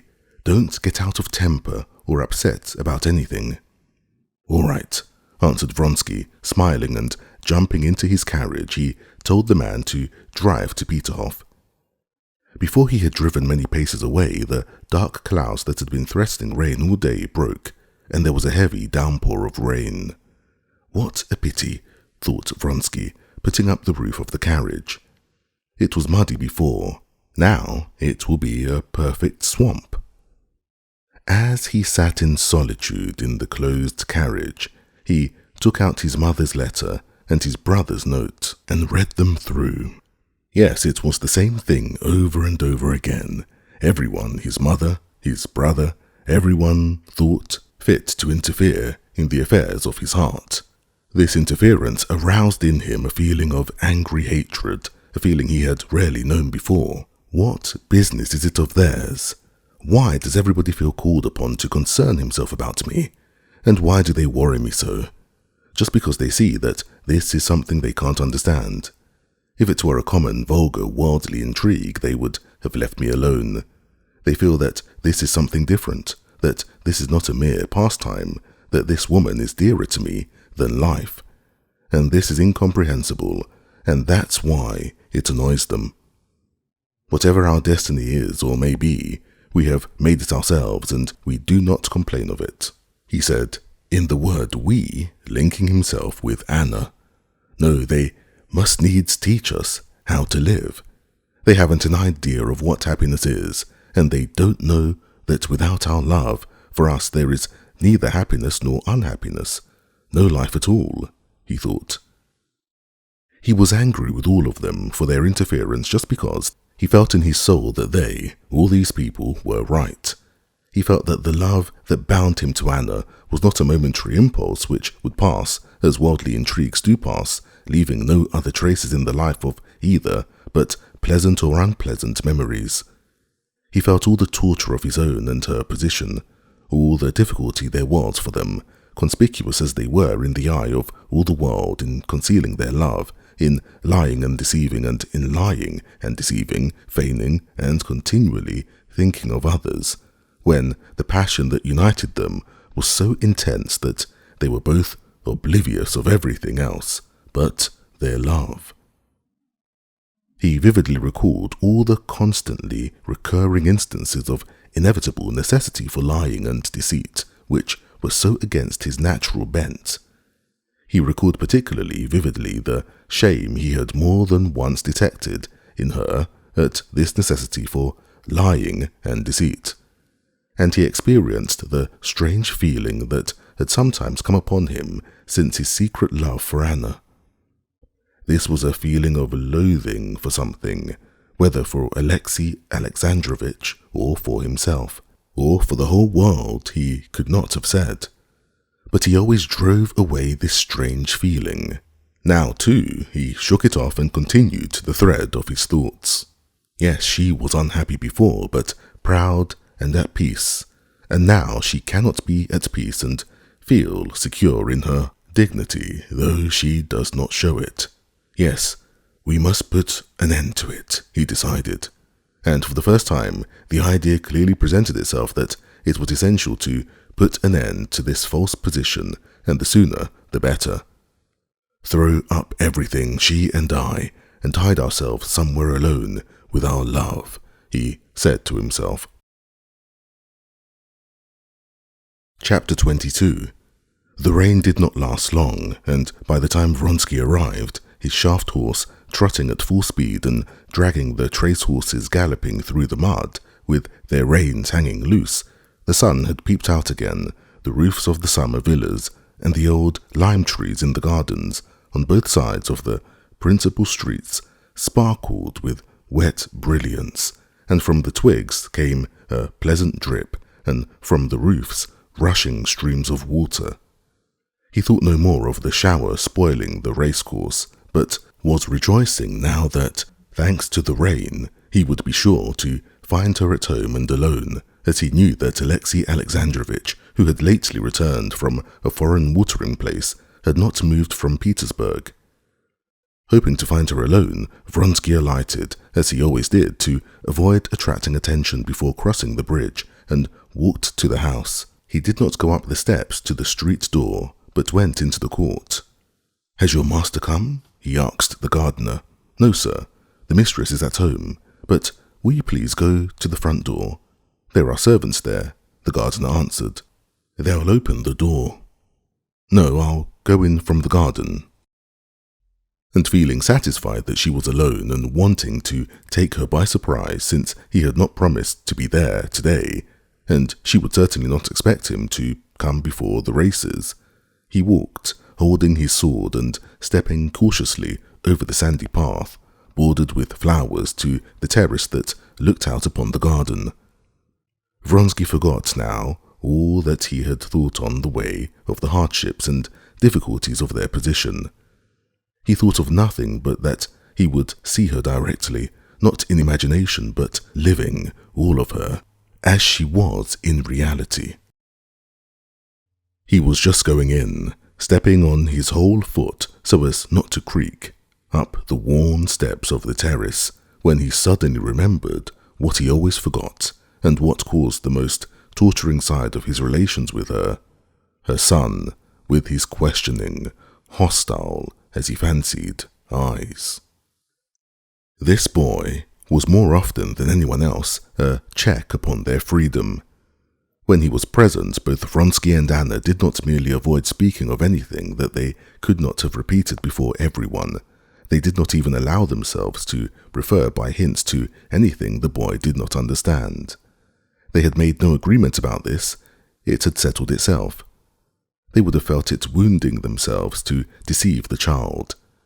In his presence they talked like acquaintances, but in spite of this caution, Vronsky often saw the child's intent, bewildered glance fixed upon him, and a strange shyness, uncertainty, at one time friendliness, at another coldness and reserve, in the boy's manner to him, and though the child felt that between this man and his mother there existed some important bond, the significance of which he could not understand. As a fact, the boy did feel that he could not understand this relation, and he tried painfully and was not able to make clear to himself what feeling he ought to have for this man. With a child's keen instinct for every manifestation of feeling, he saw distinctly that his father, his governess, his nurse, all did not merely dislike Vronsky, but looked on him with horror and aversion, though they never said anything about him, while his mother looked on him as her greatest friend. What does it mean? Who is he? How ought I to love him? If I don't know, it's my fault.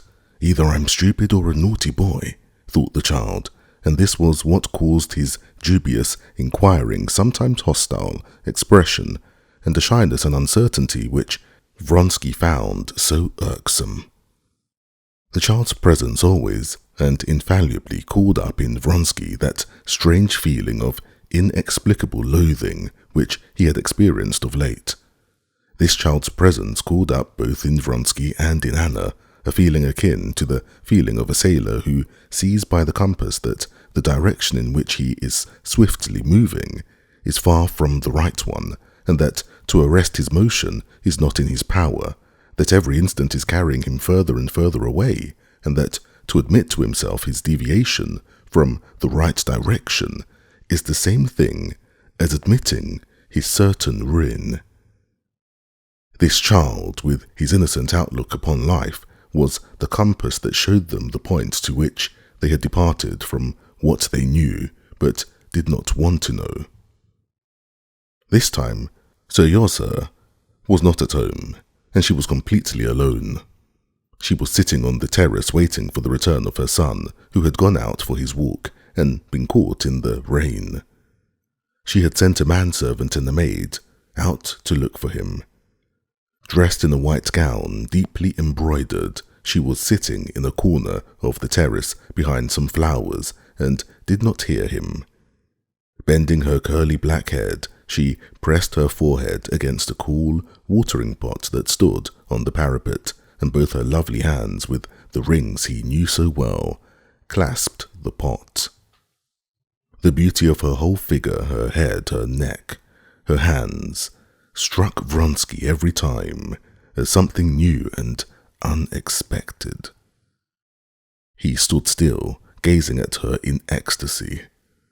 But directly he would have made a step to come nearer to her, she was aware of his presence, pushed away the watering pot, and turned her flushed face towards him. "What's the matter? You are ill?" he said to her in French, going up to her. He would have run to her, but remembering that there might be spectators, he looked round towards the balcony door and reddened a little, as he always reddened, feeling that he had to be afraid and be on his guard. "No, I'm not quite well," she said, getting up and pressing his outstretched hand tightly. "I did not expect thee. Mercy, what cold hands," he said. "You startled me," she said.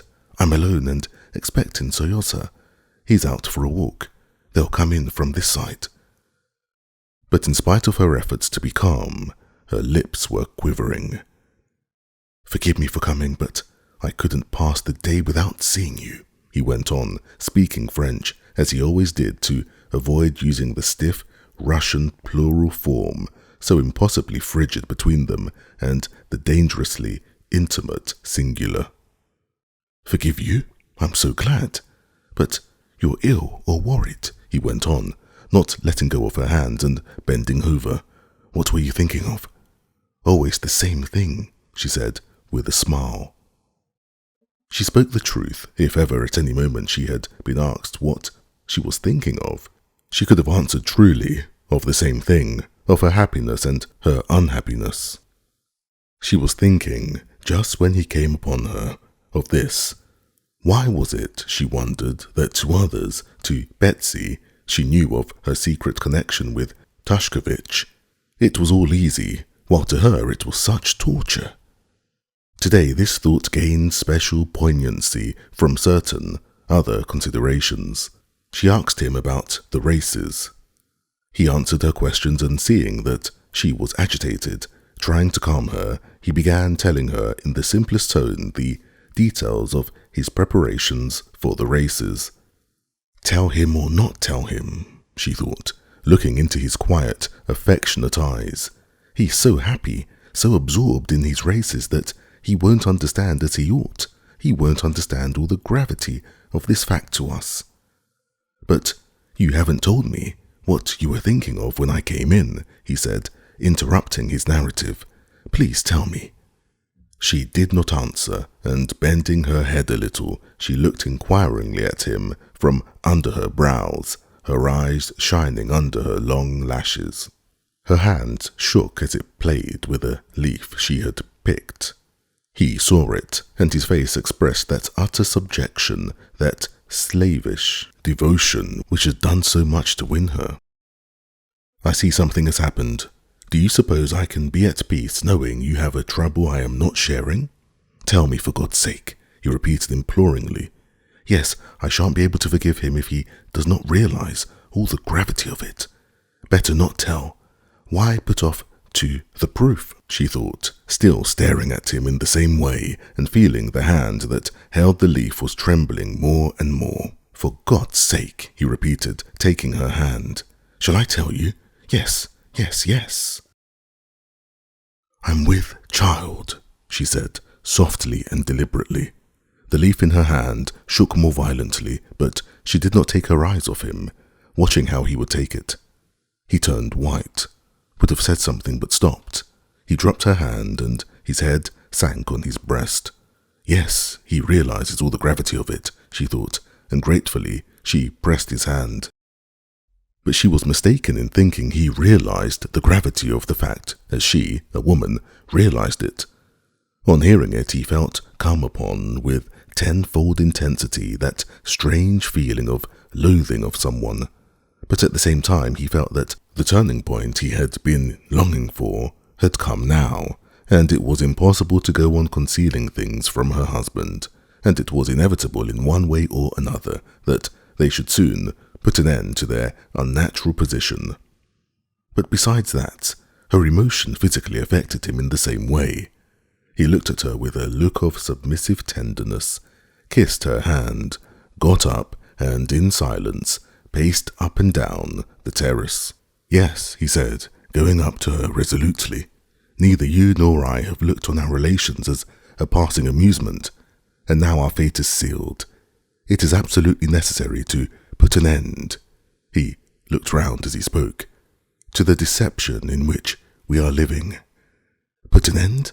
How put an end, Alexei? She said softly. She was calmer now, and her face lighted up with a tender smile. Leave your husband and make our life one. It is one as it is, she answered scarcely audibly. Yes, but altogether. But how, Alexei? Tell me how, she said in a melancholy mockery at the hopelessness of her own position. Is there any way out of such a position? Am I not the wife of my husband? There is a way out of every position. We must take our line, he said. Anything's better than the position in which you're living. Of course, I see how you torture yourself over everything, the world and your son and your husband. Oh, not over my husband, she said with a quiet smile. I don't know him. I don't think of him. He doesn't exist. You're not speaking sincerely. I know you. You worry about him too. Oh, he doesn't even know, she said, and suddenly a hot flush came over her face, her cheeks, her brow, her neck crimsoned, and tears of shame came into her eyes. But we won't talk of him. Chapter 23. Vronsky had several times already, though not so resolutely as now, tried to bring her to consider their position, and every time he had been confronted by the same superficiality and triviality with which she met his appeal now.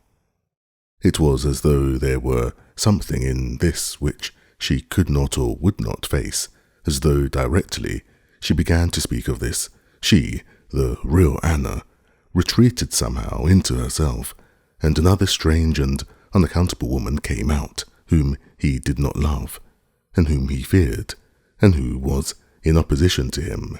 But today he was resolved to have it out. "Whether he knows or not," said Vronsky in his usual quiet and resolute tone, "that's nothing to do with us. You cannot stay like this, especially now." "What's to be done according to you?" she asked with the same frivolous irony. She, who had so feared he would take her condition too lightly, was now vexed with him for deducing from it the necessity of taking some step. "Tell him everything, and leave him." "Very well, let us suppose I do that," she said. "Do you know what the result of that would be?" "I can tell you it all beforehand," and a wicked light gleamed in her eyes that had been so soft a minute before. "Hey, you love another man and have entered into criminal intrigues with him." Mimicking her husband, she threw an emphasis on the word criminal, as Alexei Alexandrovitch did. "I warned you of the results in the religious, the civil, and the domestic relation. You have not listened to me. Now I cannot let you disgrace my name, and my son," she had meant to say, but about her son she could not jest. "Disgrace my name, and more in the same style," she added. "In general terms, he'll say, in his official manner, and with all distinctness and precision, that he cannot let me go, but will take all measures in his power to prevent scandal. And he will calmly and punctually act in accordance with his words. That's what will happen. He's not a man, but a machine, and a spiteful machine when he's angry," she added, recalling Alexei Alexandrovitch as she spoke, with all the peculiarities of his figure and manner of speaking, and reckoning against him every defect she could find in him, softening nothing for the great wrong she herself was doing him. "But Anna," said Vronsky in a soft, persuasive voice, trying to soothe her, "we absolutely must, anyway, tell him, and then be guided by the line he takes. What, run away? And why not run away? I don't see how we can keep on like this, and not for my sake I see that you suffer. Yes, run away and become your mistress," she said angrily. "Anna," he said with reproachful tenderness. "Yes," she went on, "become your mistress and complete the ruin of—" Again, she would have said my son, but she could not utter that word. Vronsky could not understand how she, with her strong and truthful nature, could endure this state of deceit and not long to get out of it. But he did not suspect that the chief cause of it was the word son, which she could not bring herself to pronounce. When she thought of her son and his future attitude to his mother, who had abandoned his father, she felt such terror at what she had done that she could not face it, but like a woman who only tries to comfort herself with lying assurances that everything would remain as it always had been, and that it was possible to forget the fearful question of how it would be with her son. "I beg you, I entreat you," she said suddenly, taking his hand and speaking in quite a different tone, sincere and tender, "never speak to me of that." "But Anna, never. Leave it to me. I know all the baseness, all the horror of my position, but it's not so easy to arrange as you think. And leave it to me, and do what I say. Never speak to me of it. Do you promise me? No, promise." "I promise everything, but I can't be at peace, especially after what you have told me. I can't be at peace, when you can't be at peace."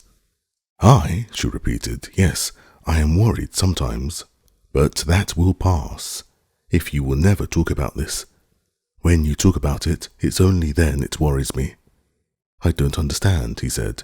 "I know," she interrupted him, "how hard it is for your truthful nature to lie, and I grieve for you. I often think that you have ruined your whole life for me." "I was just thinking the very same thing," he said. "How could you sacrifice everything for my sake? I can't forgive myself that you're unhappy." "I unhappy?" she said, coming closer to him and looking at him with an ecstatic smile of love. "I'm like a hungry man who has been given food. He may be cold and dressed in rags and ashamed, but he is not unhappy. I unhappy? No, this is my unhappiness." She could hear the sound of her son's voice coming towards them, and glancing swiftly round the terrace, she got up impulsively. Her eyes glowed with the fire he knew so well. With a rapid movement she raised her lovely hands, covered with rings, took his head, looked a long look into his face, and putting up her face with smiling, parted lips, swiftly kissed his mouth and both eyes, and pushed him away. She would have gone, but he held her back. "When?"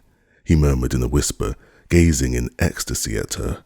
"Tonight at 1:00, she whispered, and with a heavy sigh, she walked with her light, swift step to meet her son. Seryosa had been caught by the rain in the big garden, and he and his nurse had taken shelter in an arbor. "Well, au revoir," she said to Vronsky. "I must soon be getting ready for the races. Betsy promised to fetch me." Vronsky, looking at his watch, went away hurriedly. Chapter 24. When Vronsky looked at his watch on the Kareninins' balcony, he was so greatly agitated and lost in his thoughts that he saw the figures on the watch's face, but could not take in what time it was. He came out on the high road and walked, picking his way carefully through the mud to his carriage.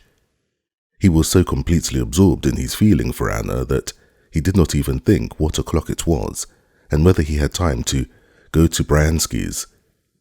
He had left him, as often happens, only the external faculty of memory that points out each step one has to take, one after the other. He went up to his coachman, who was dozing on the box in the shadow, already lengthening, of a thick lime tree. He admired the shifting clouds of midges circling over the hot horses, and, waking the coachman, he jumped into the carriage and told him to drive to Vronsky's. It was only after driving nearly 5 miles that he had sufficiently recovered himself to look at his watch and realize that it was 5:30, and he was late.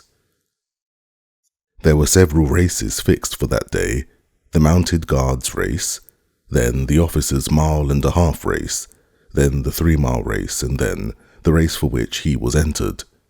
He could still be in time for his race, but if he went to Vronsky's, he could only just be in time, and he would arrive when the whole of the court would be in their places. That would be a pity, but he had promised Vronsky to come, and so he decided to drive on, telling the coachman not to spare the horses. He reached Vronsky's, spent 5 minutes there, and galloped back. This rapid drive calmed him. All that was painful in his relations with Anna, all the feeling of indefiniteness left by their conversation, had slipped out of his mind. He was thinking now with pleasure and excitement of the race, of his being anyhow in time, and now and then the thought of the blissful interview awaiting him that night flashed across his imagination like a flaming light.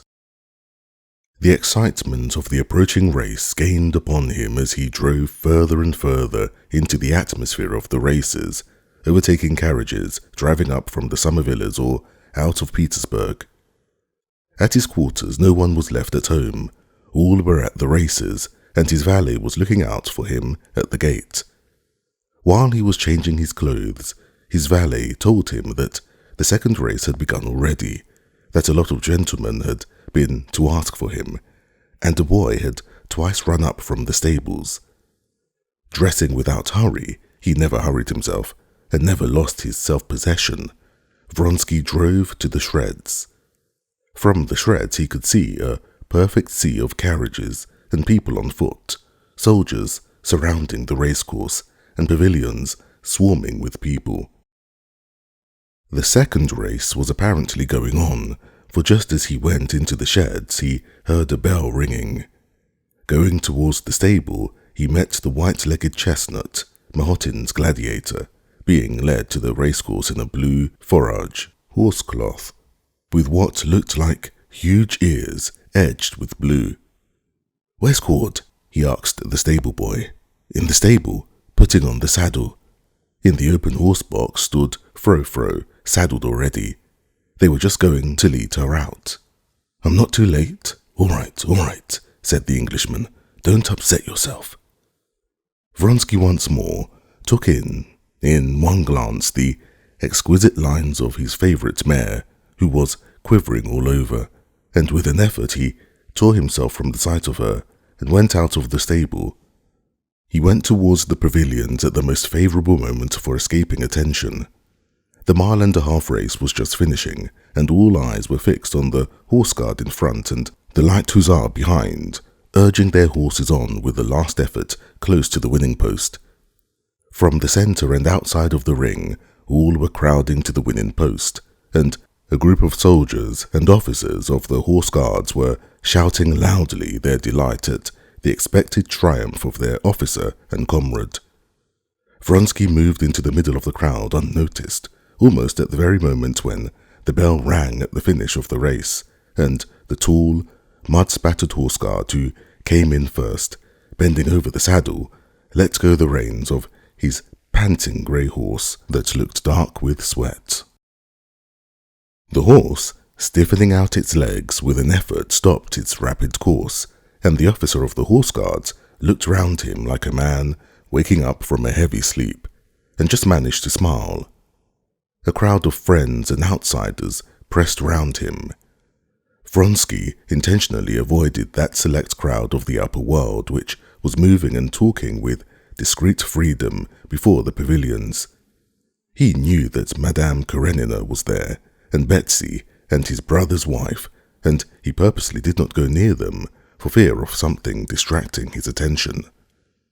But he was continually met and stopped by acquaintances who told him about the previous races and kept on asking him why he was so late. At the time when the racers had to go to the pavilion to receive the prizes, and all attention was directed to that point, Vronsky's elder brother, Alexander, a colonel with heavy fringed epaulets, came up to him. He was not tall, though as broadly built as Alexei, and handsomer and rosier than he. He had a red nose and an open, drunken-looking face. "Did you get my note?" he said. "There's never any finding you." Alexander Vronsky, in spite of the dissolute life, and in especial the drunken habits for which he was notorious, was quite out of the court circle. Now, as he talked to his brother for a matter bond to be exceedingly disagreeable to him, knowing that the eyes of many people might be fixed upon him, he kept a smiling countenance, as though he were jesting with his brother about something of little moment. "I got it, and I really can't make out what you are worrying yourself about," said Alexei. "I'm worrying myself because the remark has just been made to me that you weren't here, and that you were seen in Peterhof on Monday. There are matters which only concern those directly interested in them, and the matter you are so worried about is, yes, but if so, you may as well cut the service. I beg you not to meddle, and that's all I have to say." Alexei Vronsky's frowning face turned white, and his prominent lower jaw quivered, which happened rarely with him. Being a man of very warm heart, he was seldom angry, but when he was angry, and when his chin quivered, then, as Alexander Vronsky knew, he was dangerous. Alexander Vronsky smiled gaily. "I only wanted to give you Mother's letter. Answer it, and don't worry about anything just before the race. Bonne chance," he added, smiling, and he moved away from him. But after him, another friendly greeting brought Vronsky to a standstill. "So you won't recognize your friends? How are you, mon cher?" said Stepan Arkadyevitch, as conspicuously brilliant as he was in Moscow, his face rosy and his whiskers sleek and glossy. "I came up yesterday, and I'm delighted that I shall see your triumph. When shall we meet? Come tomorrow to the mess room said Vronsky, and squeezing him by the sleeve of his coat, with apologies, he moved away to the centre of the racecourse, where the horses were being led for the great steeplechase. The horses who had run in the last race were being led home, steaming and exhausted by the stable boys, and one after another, the fresh horses for the coming race made their appearance, for the most part English racers, wearing horsecloths and looking with their drawn-up bellies like strange, huge birds. On the right was led in Frou-Frou, lean, beautiful, and lifting up her elastic, rather long pasterns as though moved by springs. Not far from her they were taking the rug off the lop-eared gladiator, the strong, exquisite, perfectly correct lines of the stallion, with his superb hindquarters and excessively short pasterns almost over his hoofs, attracted Vronsky's attention in spite of himself. He would have gone up to his mare, but he was again detained by an acquaintance. "Oh, there's Karenin," said the acquaintance with whom he was chatting. "He's looking for his wife, and she's in the middle of the pavilion. Didn't you see her?" "No," answered Vronsky, and without even glancing round towards the pavilion where his friend was pointing out Madame Karenina, he went up to his mare. Vronsky had not had time to look at the saddle about which he had to give some direction when the competitors were summoned to the pavilion to receive their numbers and places in the row at starting. 17 officers looking serious and severe, many with pale faces, met together in the pavilion and drew the numbers. Vronsky drew the number 7. The cry was heard, "Mount!"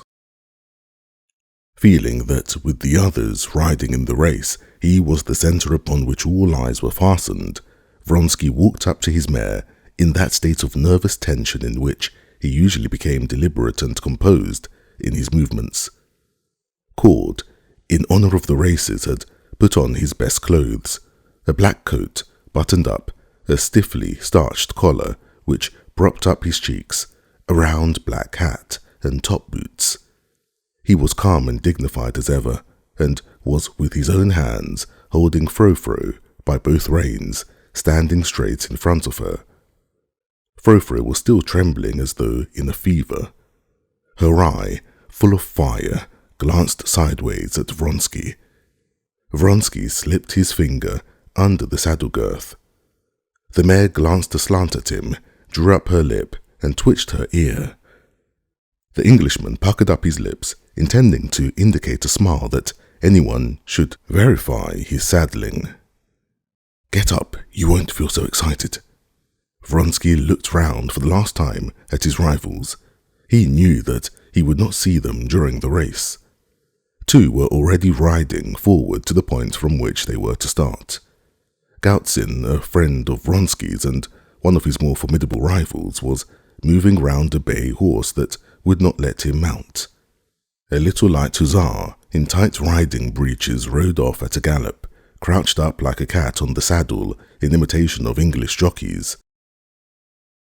Prince Kuzovlev sat with a white face on his thoroughbred mare from the Grabovsky stud, while an English groom led her by the bridle.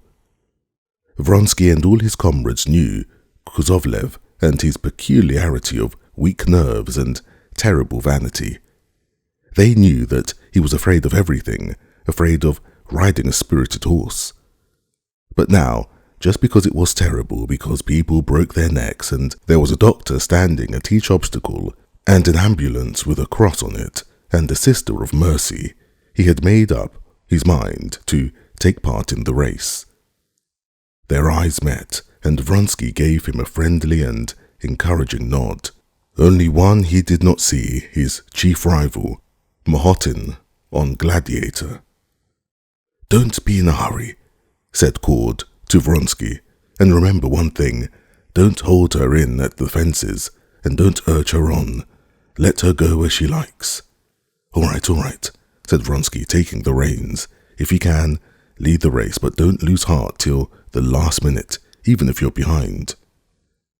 Before the mare had time to move, Vronsky stepped with an agile, vigorous movement into the steel-toothed stirrup and, lightly and firmly, seated himself on the creaking leather of the saddle. Getting his right foot in the stirrup, he smoothed the double reins, as he always did, between his fingers, and called, "Then let go." As though she did not know which foot to put first, Frou-Frou started, dragging at the reins with her long neck, and as though she were on springs, shaking her rider from side to side. Cord quickened his step, following him. The excited mare, trying to shake off her rider first on one side and then the other, pulled at the reins, and Vronsky tried in vain, with voice and hand, to soothe her. They were just reaching the dammed-up stream on their way to the starting point. Several of the riders were in front and several behind, when suddenly Vronsky heard the sound of a horse galloping in the mud behind him, and he was overtaken by Mahotin on his white-legged, lop-eared gladiator. Mahotin smiled, showing his long teeth, but Vronsky looked angrily at him. He did not like him, and regarded him now as the most formidable rival. He was angry with him for galloping past and exciting his mare. Frou-Frou started into a gallop, her left foot forward, made 2 bounds, and fretting at the tightened reins, passed into a jolting trot, bumping her rider up and down. Cord, too, scowled and followed Vronsky, almost at a trot. Chapter 25. There were 17 officers in all, riding in this race. The racecourse was a large 3-mile ring of the form of an ellipse in front of the pavilion. On this course, 9 obstacles had been arranged. The stream, a big and solid barrier 5 feet high just before the pavilion, a dry ditch, a ditch full of water, a precipitous slope, an Irish barricade, one of the most difficult obstacles, consisting of a mound fenced with brushwood, beyond which was a ditch out of sight for the horses, so that the horse had to clear both obstacles or might be killed. Then 2 more ditches filled with water, and 1 dry one, and the end of the race was just facing the pavilion. But the race began not in the ring, but 200 yards away from it, and in that part of the course was the first obstacle, a dammed-up stream 7 feet in breadth, which the racers could leap or wade through as they preferred. 3 times they were ranged ready to start, but each time some horse thrust itself out of line, and they had to begin again. The umpire who was starting them, Colonel Sestrin, was beginning to lose his temper, when at last, for the 4th time, he shouted, "Away!" and the racers started. Every eye, every opera glass was turned on the brightly coloured group of riders at the moment they were in line to start. "They're off! They're starting!" was heard on all sides after the hush of expectation. And little groups of solitary figures among the public began running from place to place to get a better view. In the very first minutes the close group of horsemen drew out, and it could be seen that they were approaching the stream in 2s and 3s and on one behind the other. To the spectators it seemed as though they had all started simultaneously, but to the racers there were seconds of difference that had great value to them.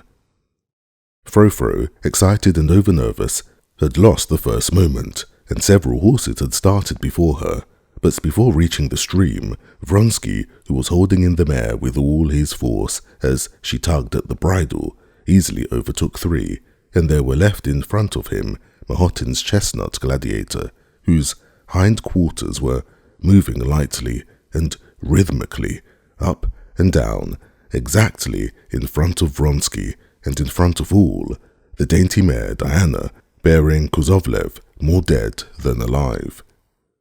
For the first instant, Vronsky was not master either of himself or his mare. Up to the first obstacle, the stream, he could not guide the motions of his mare. Gladiator and Diana came up to it together, and almost at the same instant, simultaneously they rose above the stream and flew across to the other side.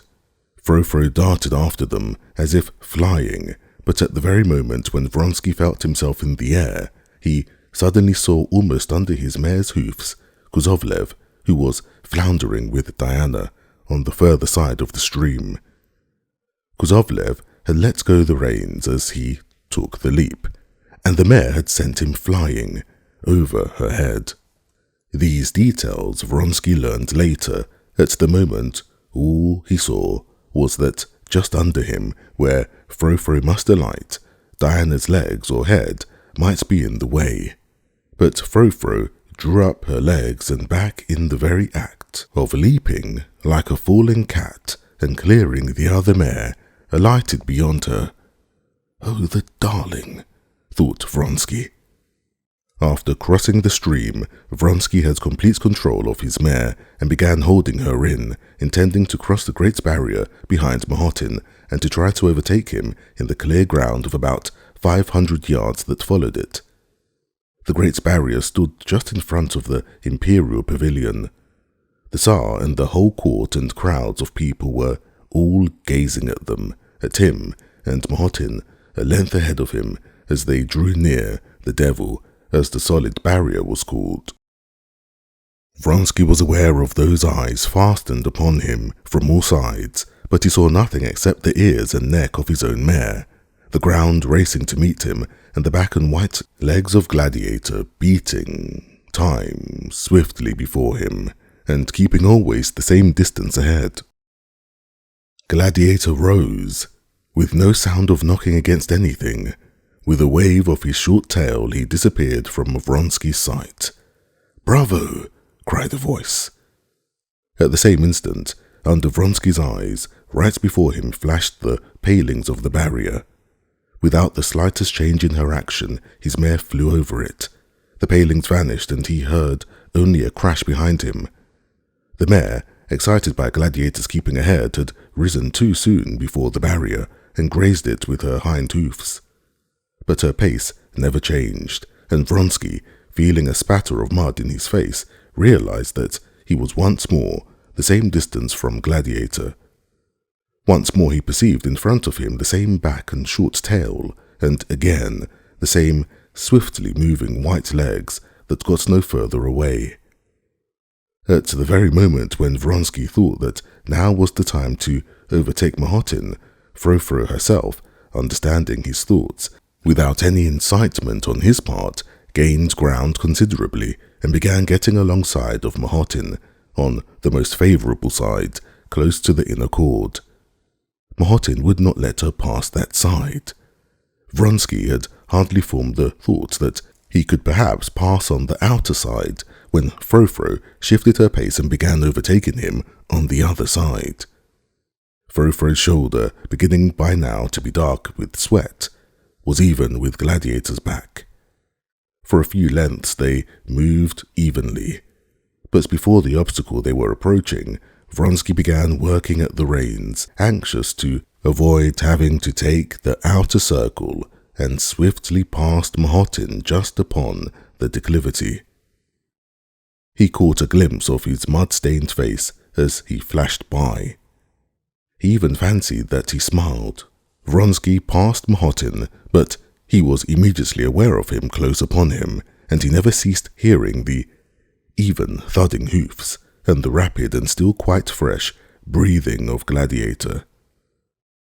The next two obstacles, the watercourse and the barrier, were easily crossed, but Vronsky began to hear the snorting and thud of Gladiator closer upon him. He urged on his mare, and, to his delight, felt that she easily quickened her pace, and the thud of Gladiator's hoofs was again heard at the same distance away. Vronsky was at the head of the race, just as he wanted to be, and as Cord had advised, and now he felt sure of being the winner. His excitement, his delight, and his tenderness for Frou-Frou grew keener and keener. He longed to look around again, but he did not dare to do this, and tried to be cool and not to urge on his mare so as to keep the same reserve of force in her as he felt that Gladiator still kept. There remained only one obstacle, the most difficult. If he could cross it ahead of the others, he would come in first. He was flying towards the Irish barricade. Frou-Frou and he both together saw the barricade in the distance, and both the man and the mare had a moment's hesitation. He saw the uncertainty in the mare's ears and lifted the whip, but at the same time felt that his fears were groundless. The mare knew what was wanted. She quickened her pace and rose smoothly, just as he fancied she would, and as she left the ground gave herself up to the force of her rush, which carried her far beyond the ditch, and with the same rhythm, without effort, with the same leg forward, Frou-Frou fell back into her pace again. "Bravo, Vronsky!" he heard shouts from a knot of men. He knew they were his friends in the regiment, who were standing at the obstacle. He could not fail to recognize Yashvin's voice, though he did not see him. "Oh, my sweet," he said inwardly to Frou-Frou, as he listened for what was happening behind. "He's cleared it," he thought, catching the thud of gladiators' hoofs behind him. There remained only the last ditch, filled with water and 5 feet wide. Vronsky did not even look at it, but anxious to get in a long way first began soaring away at the reins, lifting the mare's head and letting it go in time with her paces. He felt that the mare was at her very last reserve of strength, not that her neck and shoulders merely were wet, but the sweat was standing in drops on her mane, her head, her sharp ears, and her breath came in short, sharp gasps. But he knew that she had strength left, more than enough for the remaining 500 yards. It was only from feeling himself nearer the ground and from the peculiar smoothness of his motion that Vronsky knew how greatly the mare had quickened her pace. She flew over the ditch as though not noticing it. She flew over it like a bird, but at the same instant Vronsky, to his horror, felt that he had failed to keep up with the mare's pace, that he did not know how, made a fearful, unpardonable mistake in recovering his seat in the saddle. All at once his position had shifted, and he knew that something awful had happened. He could not yet make out what had happened, when the white legs of a chestnut horse flashed by close to him, and Martin passed at a swift gallop. Vronsky was touching the ground with one foot, and his mare was sinking on that foot. He just had time to free his leg when she fell on one side, gasping painfully and making vain efforts to rise. With her delicate, soaking neck, she fluttered on the ground at his feet like a shot bird. The clumsy movement made by Vronsky had broken her back, but that he only knew much later. At that moment he knew only that Martin had flown swiftly by, while he stood staggering alone on the muddy, motionless ground, and Frou-Frou lay gasping before him, bending her head back and gazing at him with her exquisite eyes. Still unable to realize what had happened, Vronsky tugged at his mare's reins. Again she struggled all over like a fish, and her shoulders setting the saddle, heaving, she rose on her front legs, but unable to lift her back, she quivered all over, and again fell on her side. With a face hideous with passion, his lower jaw trembling and his cheeks white, Vronsky kicked her with his heel in the stomach, and again fell to tugging at the rein. She did not stir, but thrusting her nose into the ground, she simply gazed at her master with her speaking eyes. "Ah!" groaned Vronsky, clutching at his head. "Ah, what have I done?" he cried. "The race lost, and my fault. Shameful, unpardonable. And the poor darling, ruined mare. Ah, what have I done?" A crowd of men, a doctor and his assistant, the officers of the regiment, ran up to him. To his misery, he felt that he was whole and unhurt. The mare had broken her back, and it was decided to shoot her. Vronsky could not answer questions, could not speak to anyone. He turned, and without picking up his cap, that had fallen off, walked away from the racecourse, not knowing where he was going. He felt utterly wretched.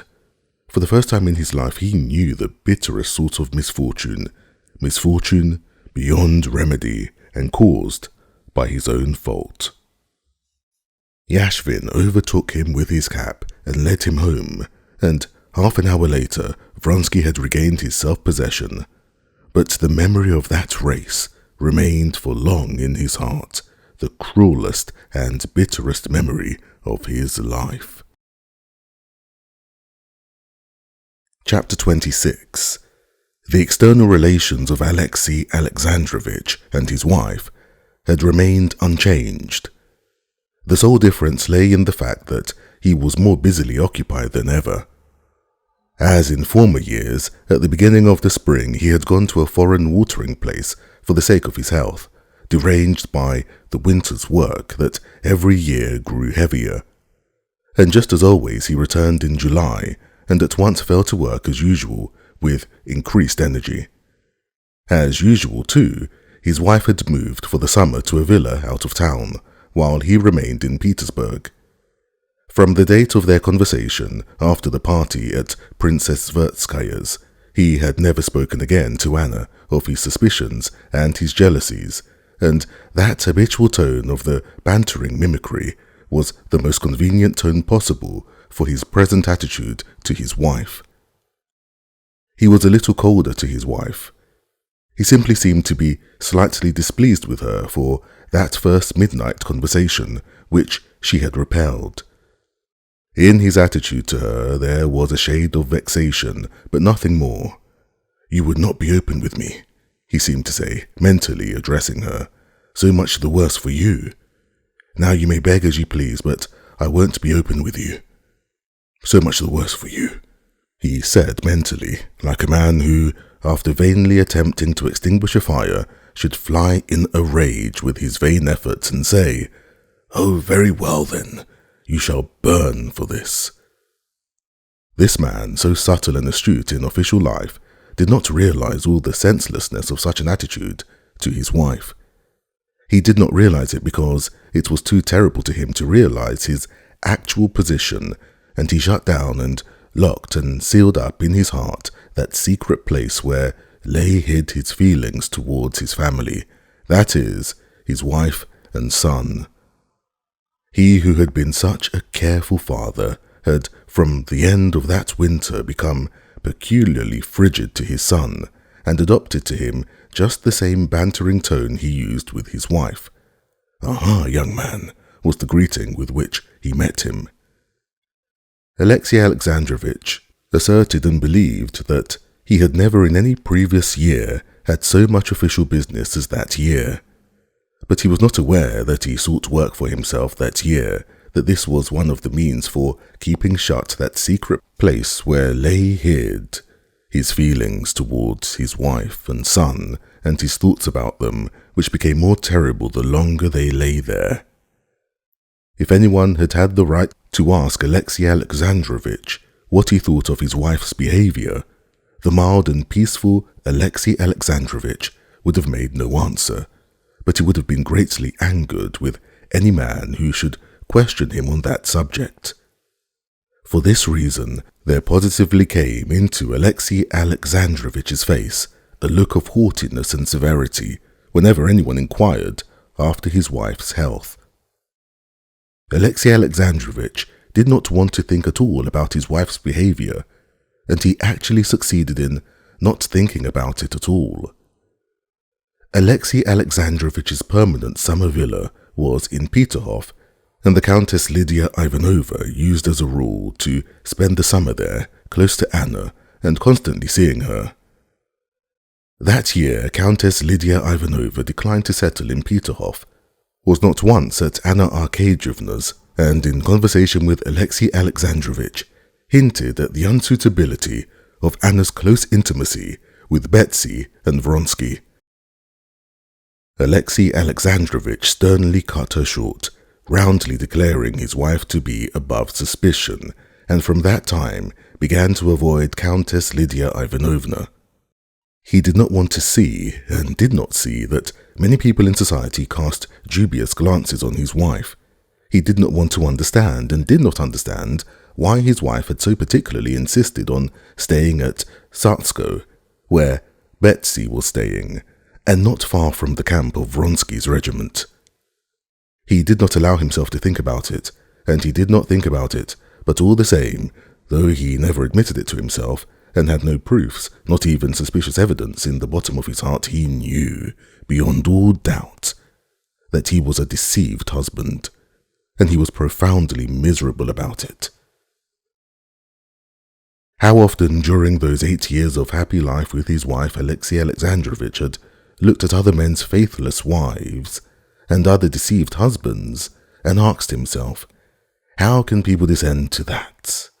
How is it they don't put an end to such a hideous position? But now, when the misfortune had come upon himself, he was so far from thinking of putting an end to the position that he would not recognize it at all, would not recognize it just because it was too awful, too unnatural. Since his return from abroad, Alexei Alexandrovich had twice been in their country villa. Once he dined there, another time he spent the evening there with a party of friends, but he had not once stayed the night there, as it had been his habit to do in previous years. The day of the races had been a very busy day for Alexei Alexandrovich, but when mentally sketching out the day in the morning, he made up his mind to go to their country house to see his wife immediately after dinner, and from there to the races, which all the court were to witness, and at which he was bound to be present. He was going to see his wife because he had determined to see her once a week to keep up appearances. And besides, on that day, as it was the 15th, he had to give his wife some money for her expenses, according to their usual arrangement. With his habitual control over his thoughts, though he thought all this about his wife, he did not let his thoughts stray further in regard to her. That morning was a very full one for Alexei Alexandrovich.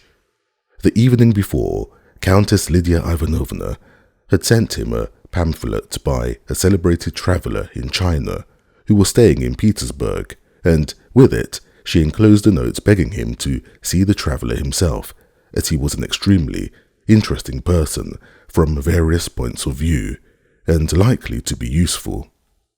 Alexei Alexandrovich had not had time to read the pamphlet through in the evening and finished it in the morning.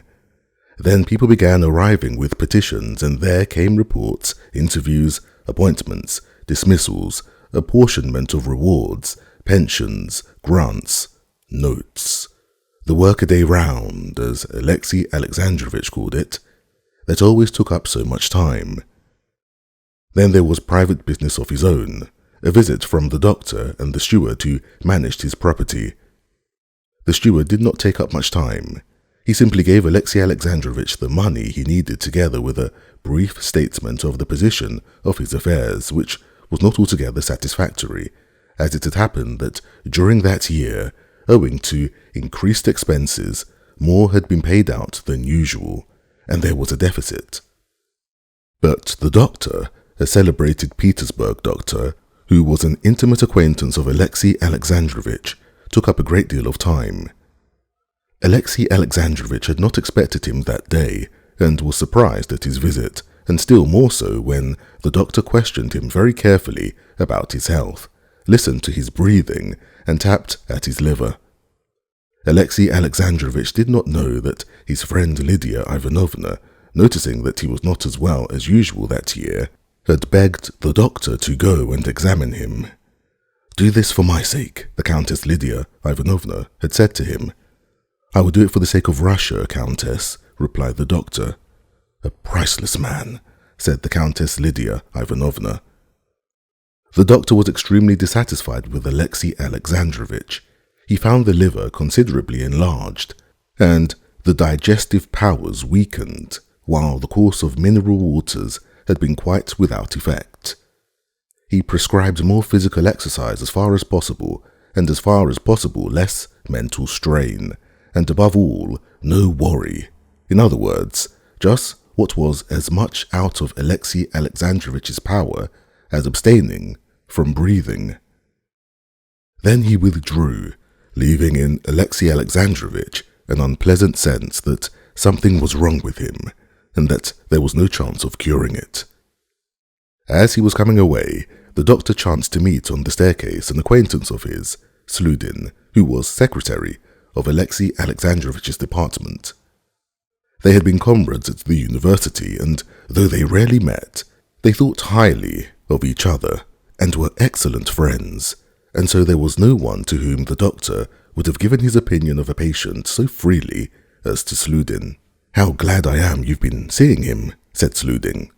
"He's not well, and I fancy, well, what do you think of him?" "I'll tell you," said the doctor, beckoning over Sludin's head to his coachman to bring the carriage round. "It's just this," said the doctor, taking a finger of his kid glove in his white hands and pulling it. "If you don't strain the strings and then try to break them, you'll find it a difficult job. But strain a string to its very utmost, and the mere weight of one finger on the strained string will snap it."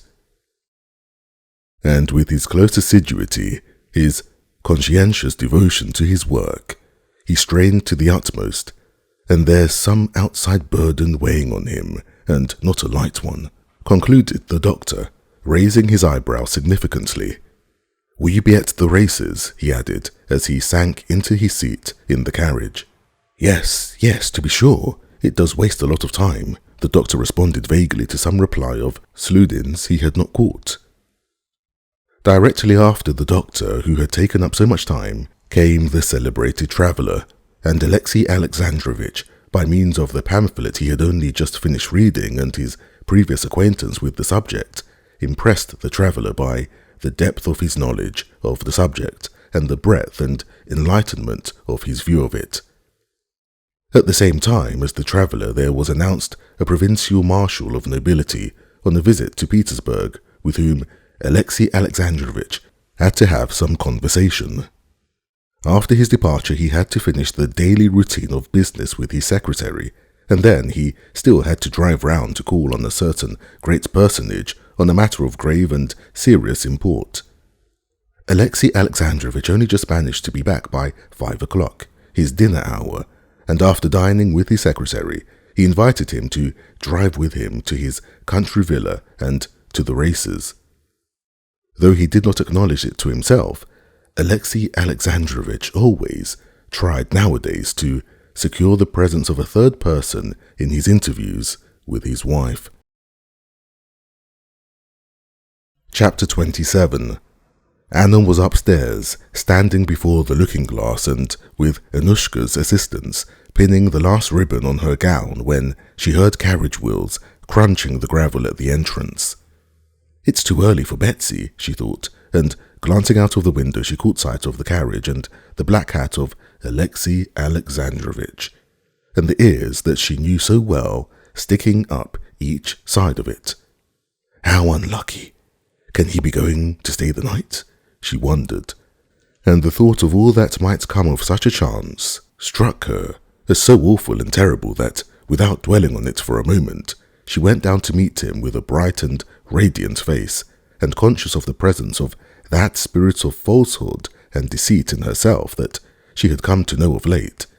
She abandoned herself to that spirit and began talking, hardly knowing what she was saying. "Ah, how nice of you," she said, giving her husband her hand and greeting Sludin, who was like one of the family, with a smile. "You're staying the night, I hope," was the first word the spirit of falsehood prompted her to utter. "And now we'll go together. Only it's a pity I've promised Betsy. She's coming for me." Alexei Alexandrovich knit his brows at Betsy's name. "Oh, I'm not going to separate the inseparables," he said in his usual bantering tone. "I'm going with Mihail Vasilyevich. I'm ordered exercise by the doctors too. I'll walk and fancy myself at the springs again." "There's no hurry," said Anna. "Would you like tea?" She rang. "Bring in tea, and tell Soyodza that Alexei Alexandrovich is here." "Well, tell me, how have you been?" "Mihail Vasilyevich, you've not been to see me before." "Look how lovely it is out on the terrace," she said, turning first to one and then to the other. She spoke very simply and naturally, but too much and too fast. She was the more aware of this from noticing in the inquisitive look Mikhail Vasilievich turned on her that he was, as it were, keeping watch on her. Mikhail Vasilievich promptly went out on the terrace. She sat down beside her husband. "You don't look quite well," she said. "Yes," he said. "The doctor's been with me today and wasted an hour of my time. I feel that someone of our friends must have sent him. My health's so precious, it seems." "No. What did he say?" She questioned him about his health and what he had been doing and tried to persuade him to take a rest and come out to her. All this she said brightly, rapidly, and with a peculiar brilliance in her eyes, but Alexei Alexandrovitch did not now attach any special significance to this tone of hers. He heard only her words and gave them only the direct sense they bore.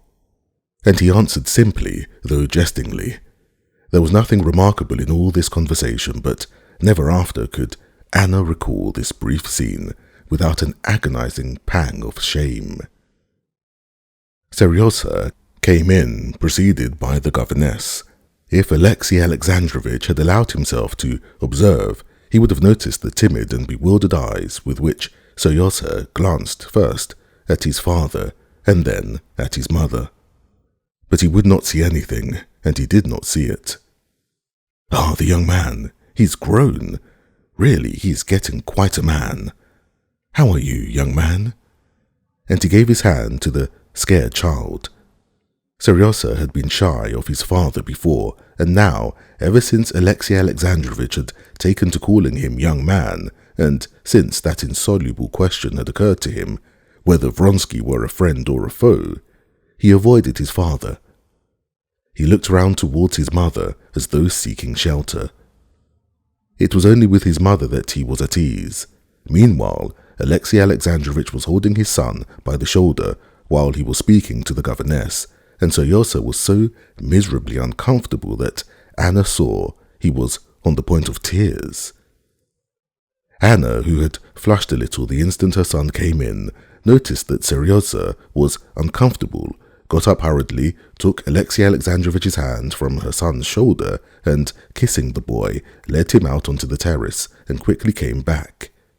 "It's time to start, though," said she, glancing at her watch.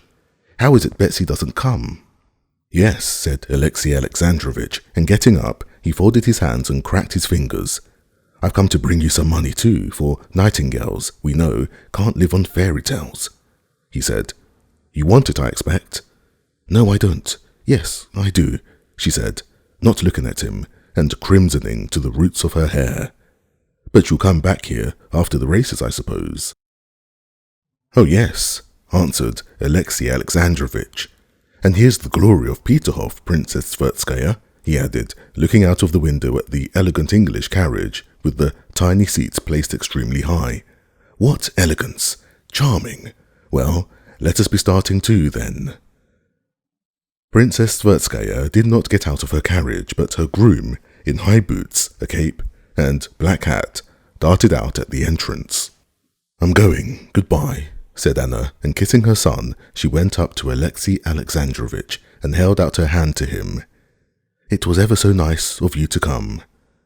Alexei Alexandrovitch kissed her hand. "Well, au revoir then. You'll come back for tea? That's delightful," said she, and went out, gay and radiant. But as soon as she no longer saw him, she was aware of the spot on her hand that his lips had touched, and she shuddered with repulsion. Chapter 28. When Alexei Alexandrovitch reached the racecourse, Anna was already sitting in the pavilion beside Betsy, in that pavilion where all the highest society had gathered. She caught sight of her husband in the distance.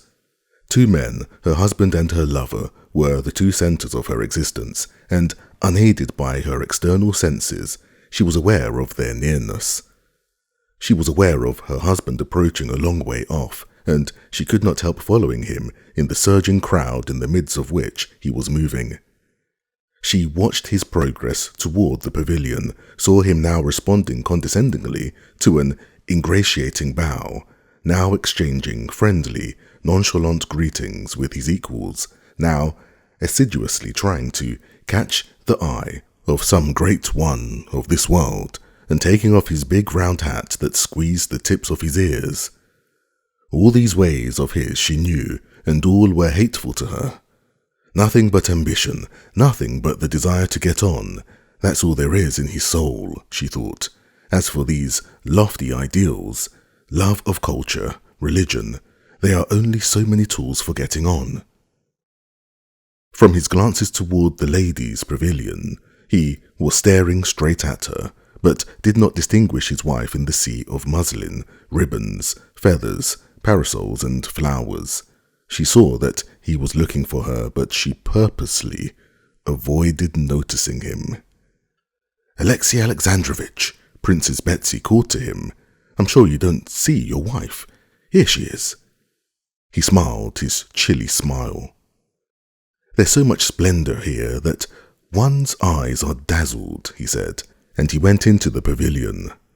He smiled to his wife, as a man should smile on meeting his wife after only just parting from her, and greeted the princess and other acquaintances, giving to each what was due, that is to say, jesting with the ladies and dealing out friendly greetings among the men. Below, near the pavilion, was standing an adjutant general, of whom Alexey Alexandrovitch had a high opinion, noted for his intelligence and culture. Alexey Alexandrovitch entered into conversation with him. There was an interval between the races, and so nothing hindered conversation. The adjutant general expressed his disapproval of races. Alexey Alexandrovitch replied, defending them. Anna heard his high, measured tones, not losing one word, and every word struck her as false, and stabbed her ears with pain. When the 3-mile steeplechase was beginning, she bent forward and gazed with fixed eyes at Vronsky as he went up to his horse and mounted, and at the same time she heard that loathsome, never-ceasing voice of her husband. She was in an agony of terror for Vronsky, but a still greater agony was the never-ceasing, as it seemed to her, stream of her husband's shrill voice with its familiar intonations. "I'm a wicked woman, a lost woman," she thought, "but I don't like lying. I can't endure falsehood.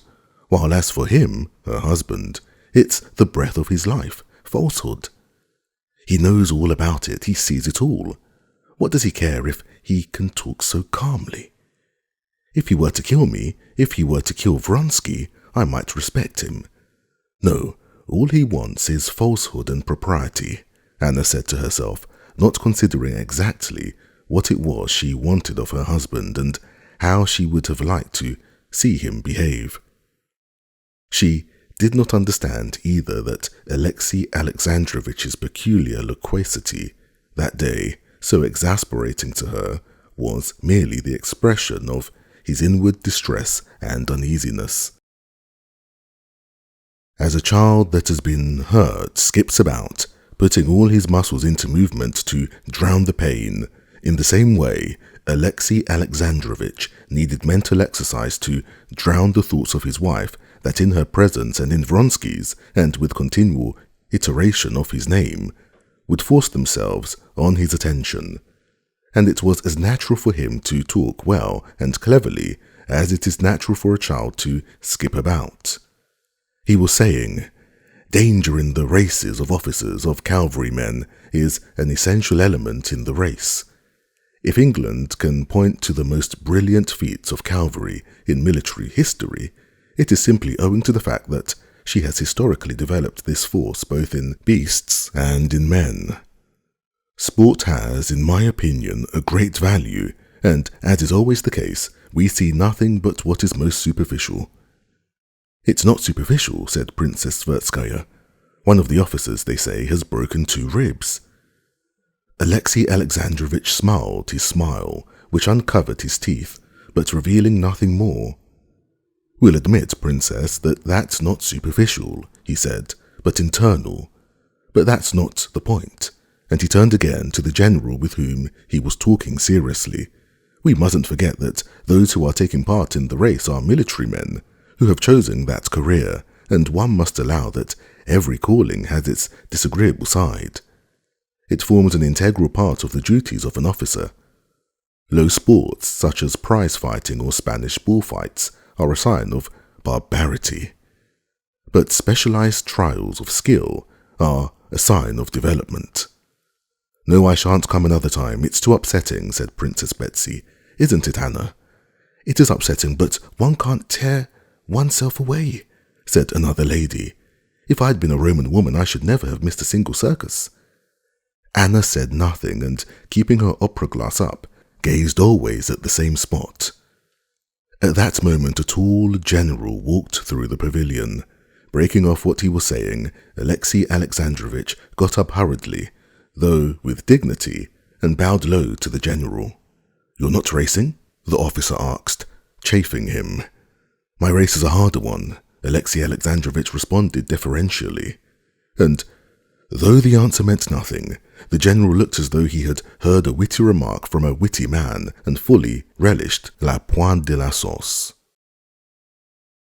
"There are two aspects," Alexei Alexandrovich resumed.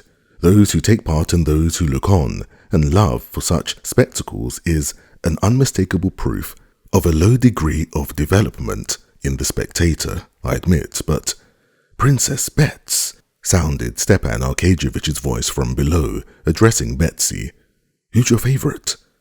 "Anna and I are for Kuzovlev," replied Betsy. "I'm for Vronsky. A pair of gloves? Done. But it is a pretty sight, isn't it?" Alexei Alexandrovich paused while there was talking about him, but he began again directly. "I admit that manly sports do not," he was continuing. But at that moment the races started, and all conversation ceased. Alexei Alexandrovich, too, was silent, and everyone stood up and turned towards the stream. Alexei Alexandrovich took no interest in the race, and so he did not watch the racers, but fell listlessly to scanning the spectators with his weary eyes.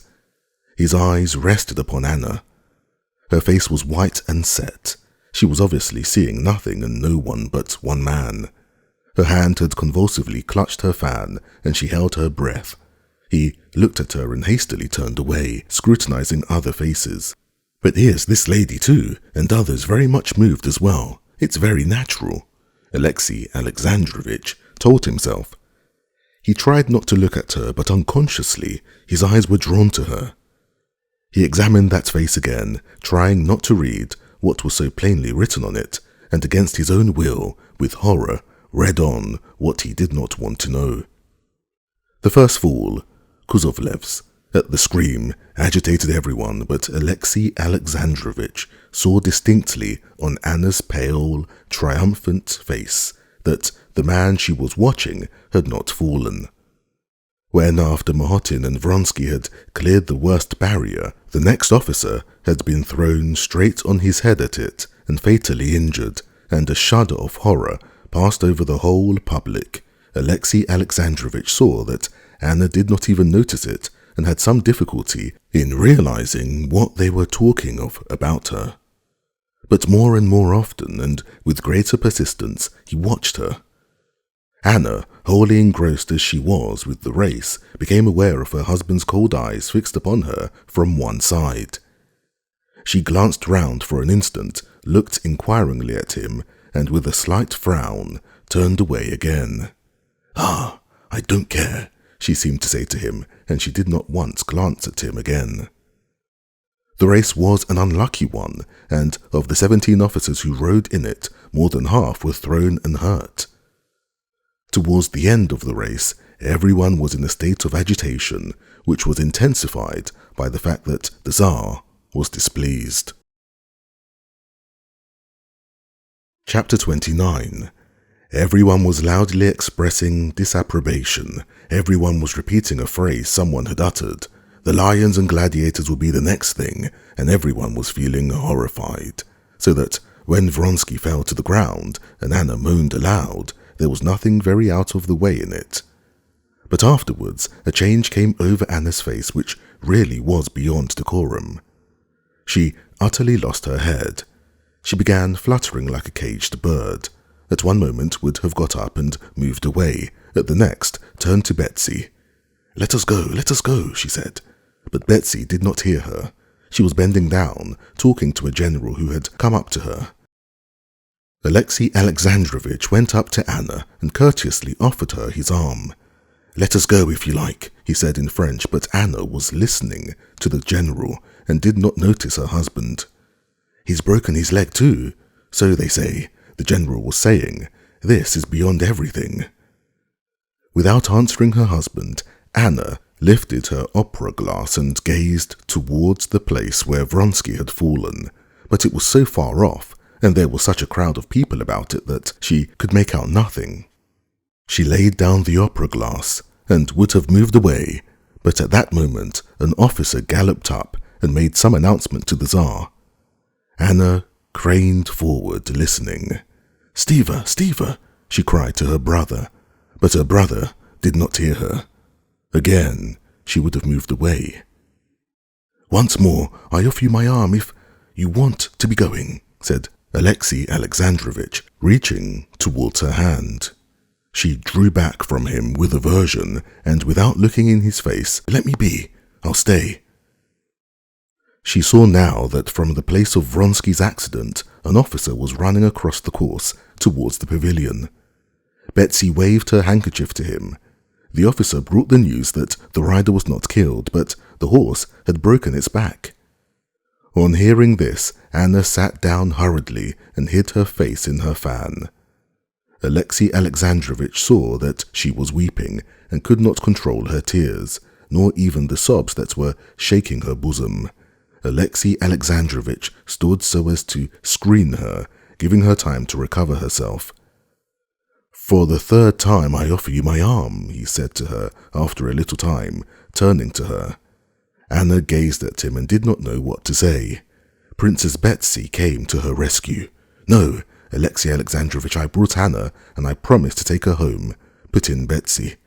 Excuse me, princess, he said, smiling courteously, but looking her very firmly in the face. But I see that Anna's not very well, and I wish her to come home with me. Anna looked about her in a frightened way, got up submissively, and laid her hand on her husband's arm. I'll send to him and find out, and let you know, Betsy whispered to her.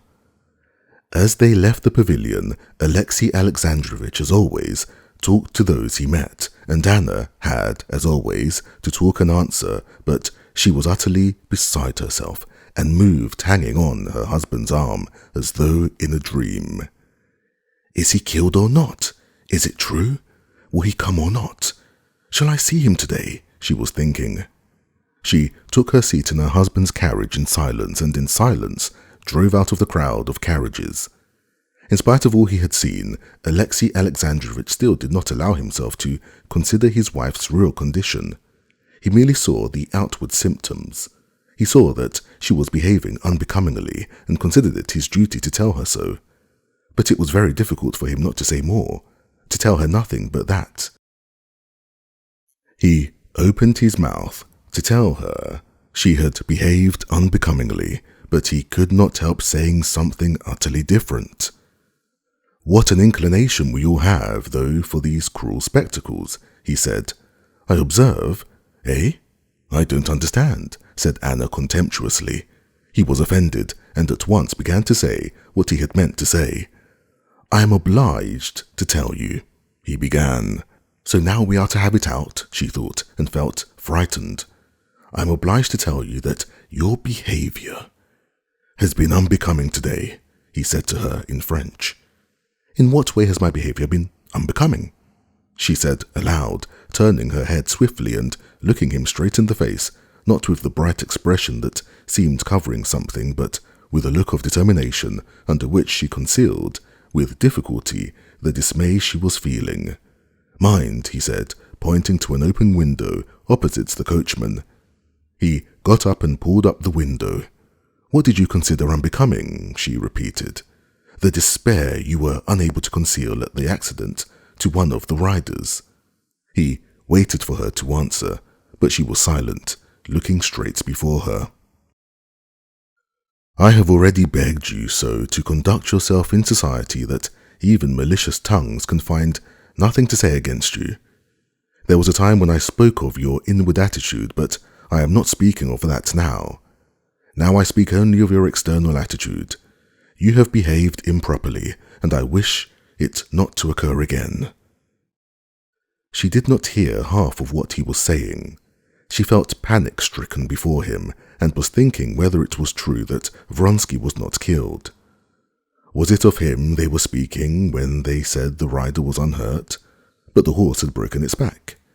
She merely smiled with a pretense of irony when he finished, and made no reply, because she had not heard what he said.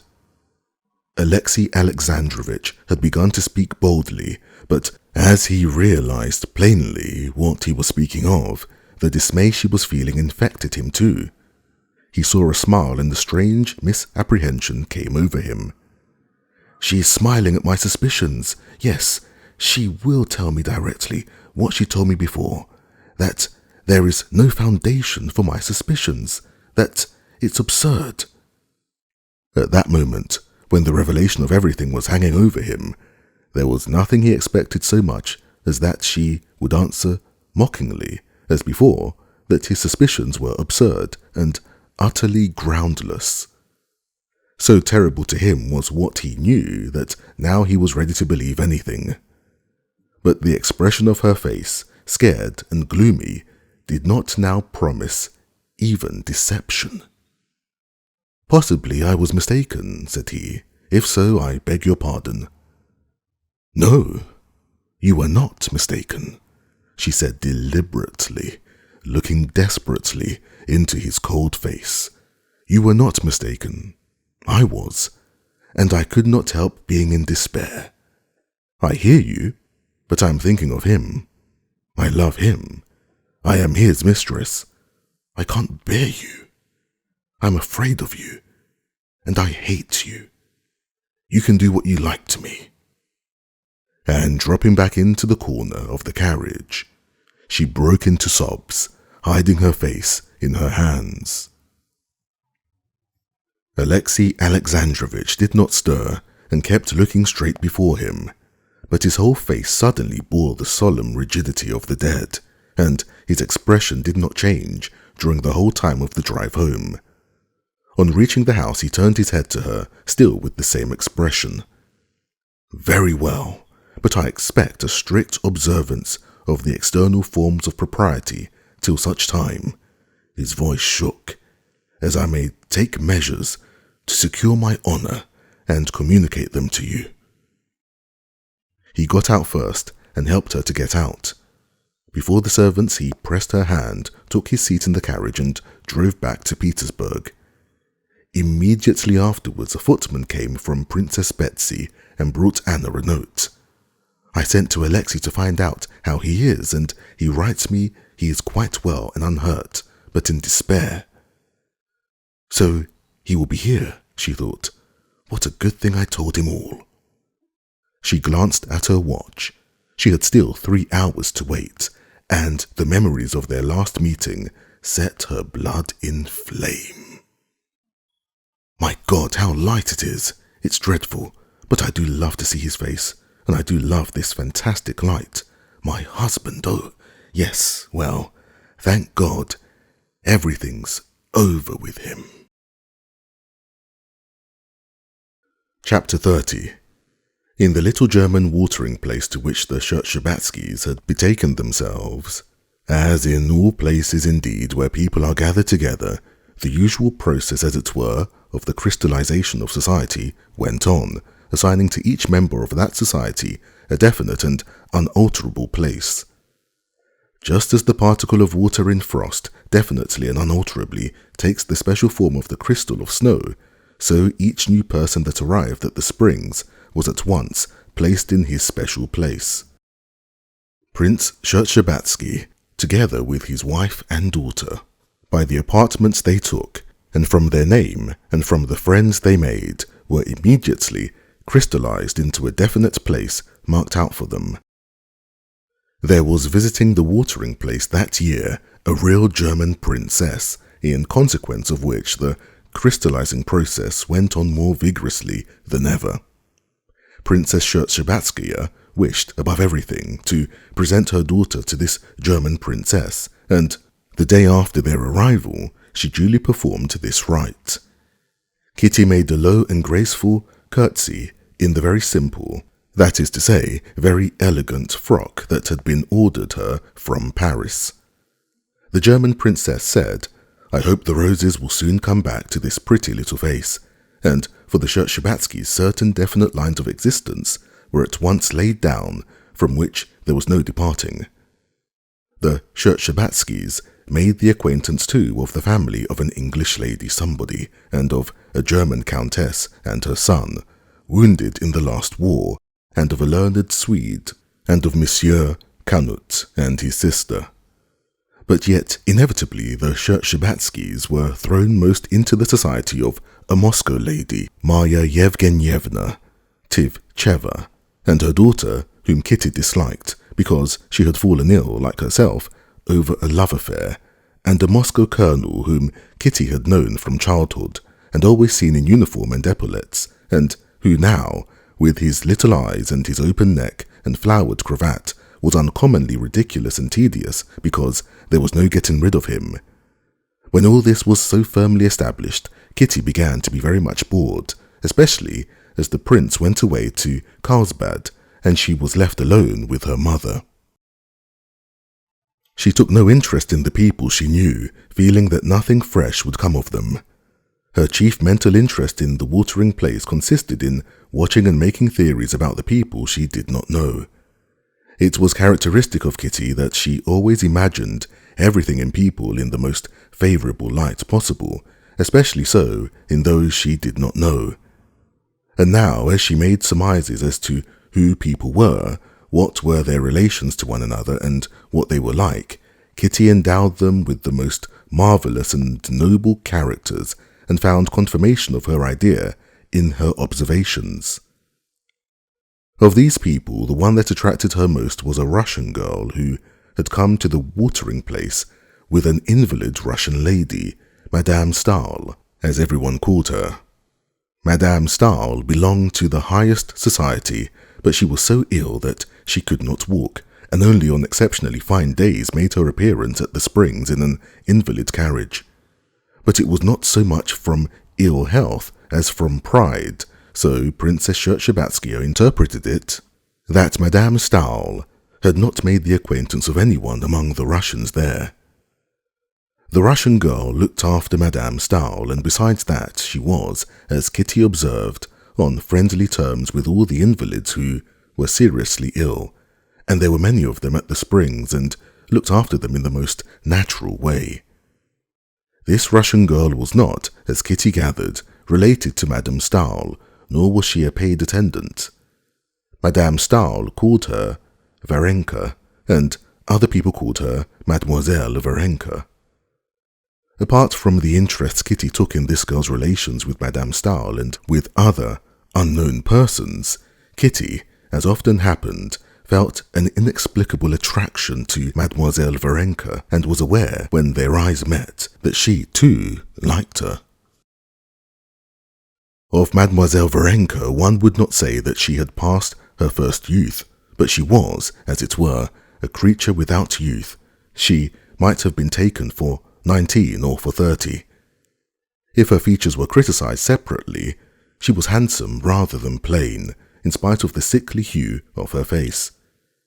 She would have been a good figure too if it had not been for her extreme thinness and the size of her head, which was too large for her medium height.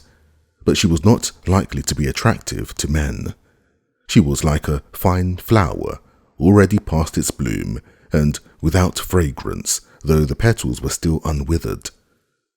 Moreover, she would have been unattractive to men also from the lack of just what Kitty had too much of the suppressed fire of vitality and the consciousness of her own attractiveness. She always seemed absorbed in work about which there could be no doubt, and so it seemed she could not take interest in anything outside it.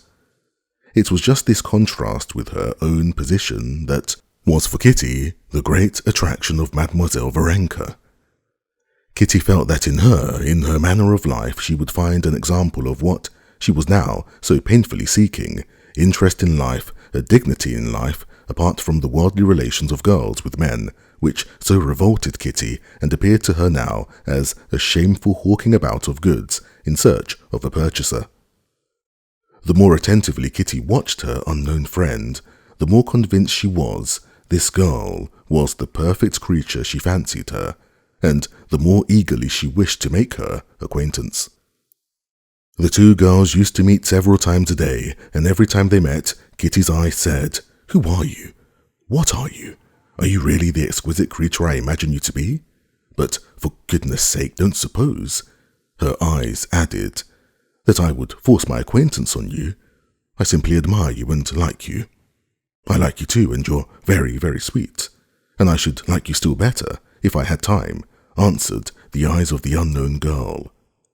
Kitty saw indeed that she was always busy. Either she was taking the children of a Russian family home from the springs, or fetching a shawl for a sick lady and wrapping her up in it, or trying to interest an irritable invalid, or selecting and buying cakes for tea for someone. Soon after the arrival of the Shcherbatskys, there appeared in the morning crowd at the springs two persons who attracted universal and unfavourable attention. These were a tall man with a stooping figure and huge hands, in an old coat too short for him, with black, simple and yet terrible eyes, and a pock-marked, kind-looking woman, very badly and tastelessly dressed. Recognizing these persons as Russians, Kitty had already in her imagination begun constructing a delightful and touching romance about them. But the princess, having ascertained from the visitors' list that this was Nikolay Levin and Marya Nikolaevna, explained to Kitty what a bad man this Levin was, and all her fancies about these two people vanished. Not so much from what her mother told her as from the fact that it was Konstantin's brother. This pair suddenly seemed to Kitty intensely unpleasant. This Levin, with his continual twitching of his head, aroused in her now an irrepressible feeling of disgust. It seemed to her that his big, terrible eyes, which persistently pursued her, expressed a feeling of hatred and contempt, and she tried to avoid meeting him. Chapter 31. It was a wet day. It had been raining all the morning, and the invalids, with their parasols, had flocked into the arcades. Kitty was walking there with her mother and the Moscow colonel, smart and jaunty in his European coat, bought ready-made at Frankfurt. They were walking on one side of the arcade, trying to avoid Levin, who was walking on the other side.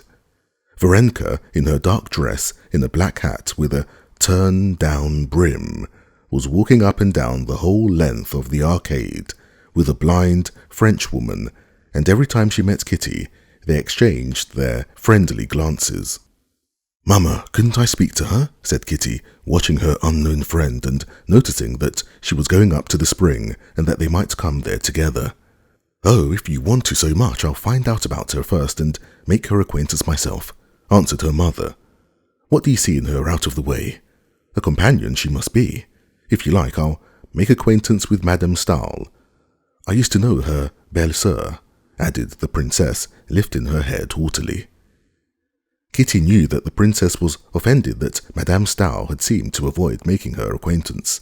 Kitty did not insist. "How wonderfully sweet she is," she said, gazing at Varenka just as she handed a glass to the Frenchwoman. "Look how natural and sweet it all is. It's so funny to see your engouement," said the princess. "No, we'd better go back," she added, noticing Levin coming towards them with his companion and a German doctor, to whom he was talking very noisily and angrily. They turned to go back, when suddenly they heard, not noisy talk, but shouting. Levin, stopping short, was shouting at the doctor, and the doctor too was excited. A crowd gathered about them. The princess and Kitty beat a hasty retreat, while the colonel joined the crowd to find out what was the matter. A few minutes later the colonel overtook them. "What was it?" inquired the princess. "Scandalous and disgraceful," answered the colonel. The one thing to be dreaded is meeting Russians abroad. That tall gentleman was abusing the doctor, flinging all sorts of insults at him because he wasn't treating him quite as he liked, and he began waving his stick at him. It's simply a scandal. Oh, how unpleasant, said the princess. Well, how did it end?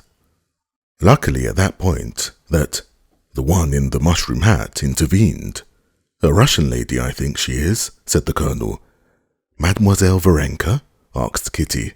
Yes, she came to the rescue before anyone. She took the man by the arm and led him away. There, Mamma, said Kitty. You wonder that I'm enthusiastic about her? The next day, as she watched her unknown friend, Kitty noticed that Mademoiselle Varenka was already on the same terms with Levin and his companion as with her other protégés. She went up to them, entered into conversation with them, and served as interpreter for the woman, who could not speak any foreign language.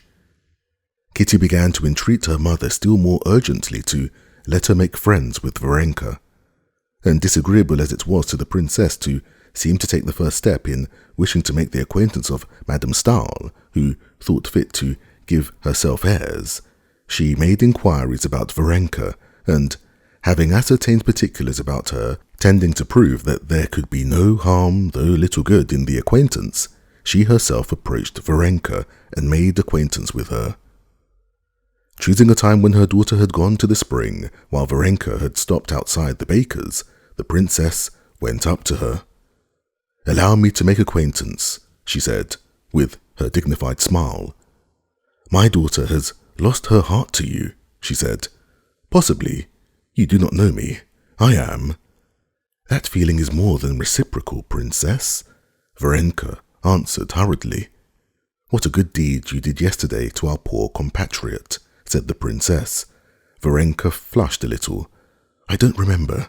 I don't think I did anything," she said. "Why, you saved that Levin from disagreeable consequences." "Yes. His wife called me, and I tried to pacify him. He's very ill, and was dissatisfied with the doctor. I'm used to looking after such invalids. Yes, I've heard you live at Mentone with your aunt, I think, Madame Stahl.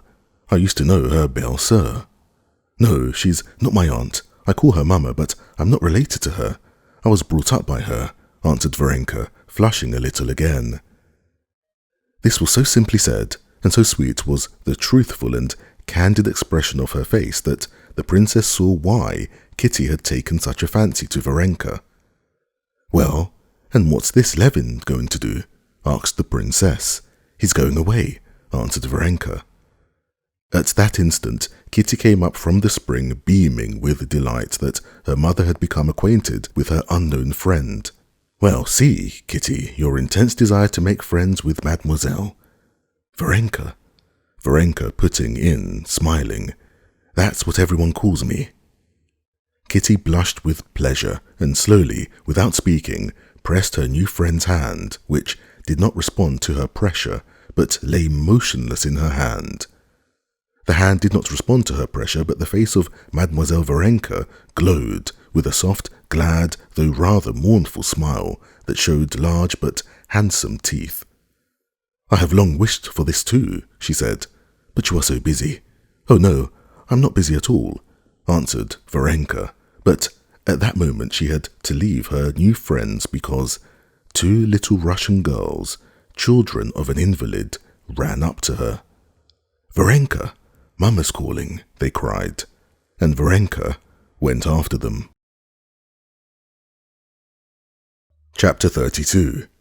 The particulars which the princess had learned in regard to Varenka's past and her relations with Madame Stahl were as follows.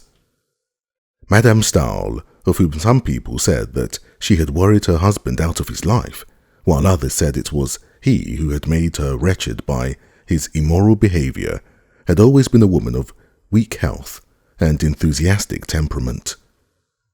When, after her separation from her husband, she gave birth to her only child, the child had died almost immediately, and the family of Madame Stahl, knowing her sensibility and fearing the news would kill her, had substituted another child, a baby born the same night and in the same house in Petersburg, the daughter of the chief cook of the imperial household.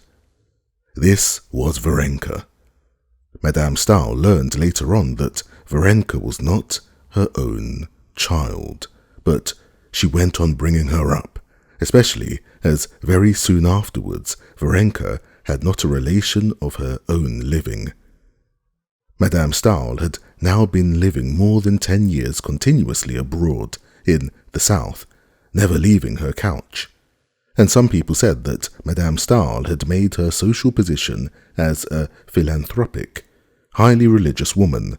Other people said she really was at heart the highly ethical being, living for nothing but the good of her fellow creatures, which she represented herself to be. No one knew what her faith was, Catholic, Protestant, or Orthodox, but one fact was indubitable: she was in amicable relations with the highest dignitaries of all the churches and sects. Varenka lived with her all the while abroad, and everyone who knew Madame Stahl knew and liked Mademoiselle Varenka, as everyone called her. Having learned all these facts, the princess found nothing to object to in her daughter's intimacy with Varenka, more especially as Varenka's breeding and education were of the best. She spoke French and English extremely well, and what was of the most weight, brought a message from Madame Stahl expressing her regret that she was prevented by her ill health from making the acquaintance of the princess. After getting to know Varenka, Kitty became more and more fascinated by her friend, and every day she discovered new virtues in her. The princess, hearing that Varenka had a good voice, asked her to come and sing to them in the evening.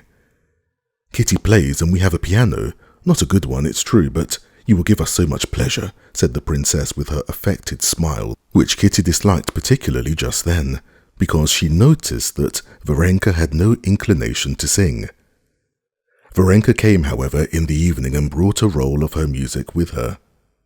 The princess had invited Marya Yevgenyevna and her daughter and the colonel. Varenka seemed quite unaffected by there being persons present she did not know, and she went directly to the piano. She could not accompany herself, but she could sing music at sight very well. Kitty, who played well, accompanied her.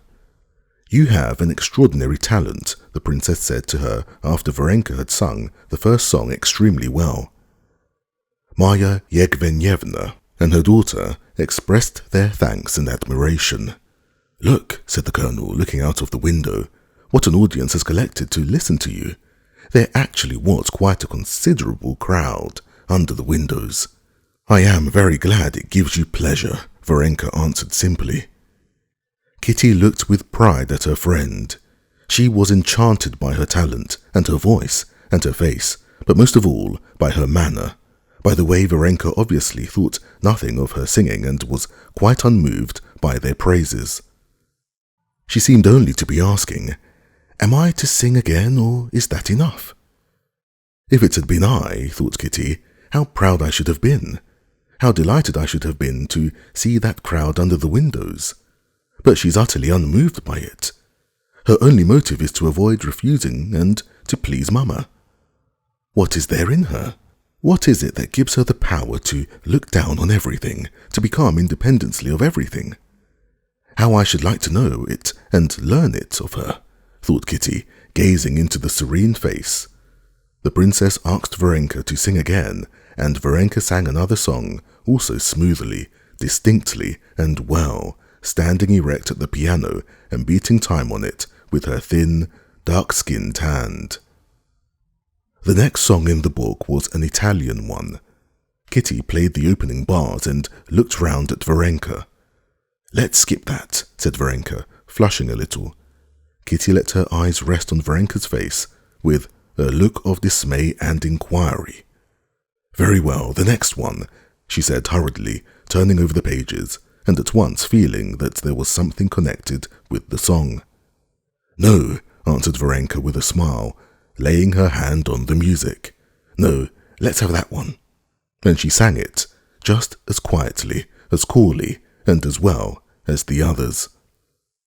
When she had finished, they all thanked her again and went off to tea.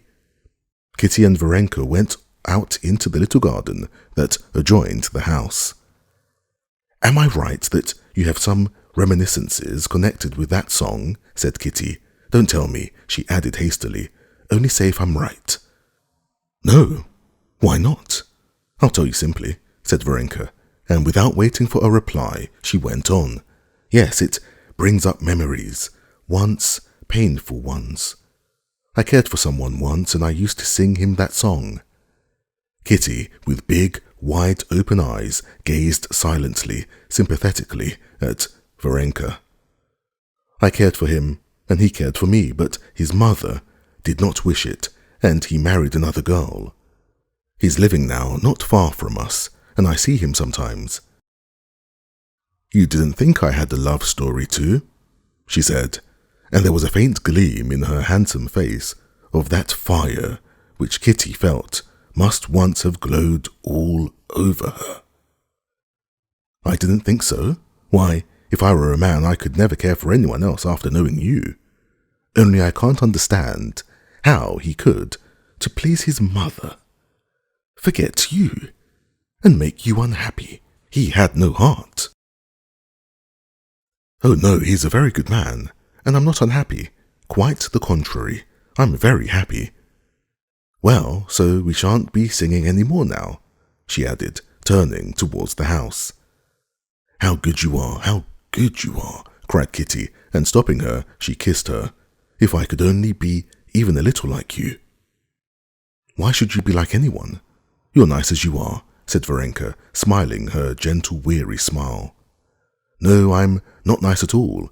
Come, tell me. Stop a minute, let's sit down," said Kitty, making her sit down again beside her.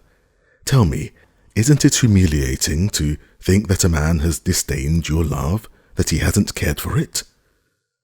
"But he didn't disdain it. I believe he cared for me, but he was a dutiful son." "Yes, but if it hadn't been on account of his mother, if it had been his own doing," said Kitty, feeling she was giving away her secret, and that her face, burning with the flush of shame, had betrayed her already. "In that case he would have done wrong, and I should not have regretted him," answered Varenka, evidently realizing that they were now talking not of her, but of Kitty. "But the humiliation," said Kitty, "the humiliation one can never forget, she said, remembering her look at the last ball during the pause in the music. "Where is the humiliation? Why, you did nothing wrong. Worse than wrong. Shameful." Varenka shook her head and laid her hand on Kitty's hand. "Why, what's so shameful?" she said. "You didn't tell a man who didn't care for you that you loved him, did you?" "Of course not. I never said a word, but he knew it.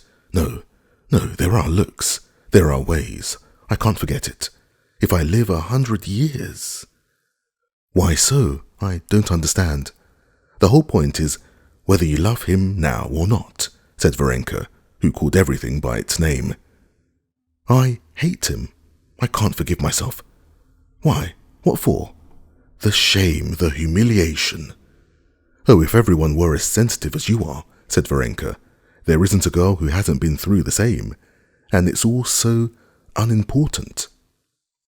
"Why, what is unimportant?" said Kitty, looking into her face with inquisitive wonder. "Oh, there's so much that's important," said Varenka, smiling. "Why, what?" "Oh, so much that's more important," answered Varenka, not knowing what to say. But at that instant they heard the princess's voice from the window. "Kitty, it's cold. Either get a shawl or come indoors." "It really is time to go in," said Varenka, getting up. "I have to go on to Madame Berth's. She's asked me to." Kitty held her by the hand, and with passionate curiosity and entreaty, her eyes asked her, "What is it? What is this of such importance that gives you such tranquillity? You know, tell me." But Varenka did not even know what Kitty's eyes were asking her. She merely thought that she had to go to see Madame Berth too that evening, and to make haste home in time for Mamma's tea at 12 o'clock. She went indoors, collected her music, and, saying goodbye to everyone, was about to go, "Allow me to see you home," said the colonel. "Yes, how can you go alone at night like this?" chimed in the princess. "Anyway, I'll send Parasha." Kitty saw that Varenka could hardly restrain a smile at the idea that she needed an escort. "No, I always go alone. And nothing ever happens to me," she said, taking her hat, and kissing Kitty once more without saying what was important. She stepped out courageously, with the music under her arm, and vanished into the twilight of the summer night, bearing away with her secret of what was important and what gave her the calm and dignity so much to be envied. Chapter 33. Kitty made the acquaintance of Madame Stahl too, and this acquaintance, together with her friendship with Varenka, did not merely exercise a great influence on her, it also comforted her in her mental distress. She found this comfort through a completely new world being opened to her by means of this acquaintance, a world having nothing in common with her past, an exalted, noble world, from the height of which she could contemplate her past calmly. It was revealed to her that besides the instinctive life to which Kitty had given herself up hitherto, there was a spiritual life. This life was disclosed in religion, but a religion having nothing in common with that one which Kitty had known from childhood, and which found expression in litanies and all-night services at the widow's home, where one might meet one's friends, and in learning by heart Slavonic texts with the priests. This was a lofty, mysterious religion, connected with a whole series of noble thoughts and feelings, which one could do more than merely believe because one was told to do, which one could love. Kitty found all this out, not from words. Madame Stahl talked to Kitty as to a charming child that one looks on with pleasure, as on the memory of one's youth, and only once she said in passing that in all human sorrows nothing gives comfort but love and faith, and that in the sight of Christ's compassion for us no sorrow is trifling, and immediately talked of other things. But in every gesture of Madame Stahl, in every word, in every heavenly, as Kitty called it, look, and above all, in the whole story of her life, which she heard from Varenka, Kitty recognized that something was important of which, till then, she had known nothing. Yet, elevated as Madame Stahl's character was, touching as was her story, and exalted and moving as was her speech, Kitty could not help detecting in her some traits which perplexed her. She noticed that when questioning her about her family, Madame Stahl had smiled contemptuously, which was not in accord with Christian meekness.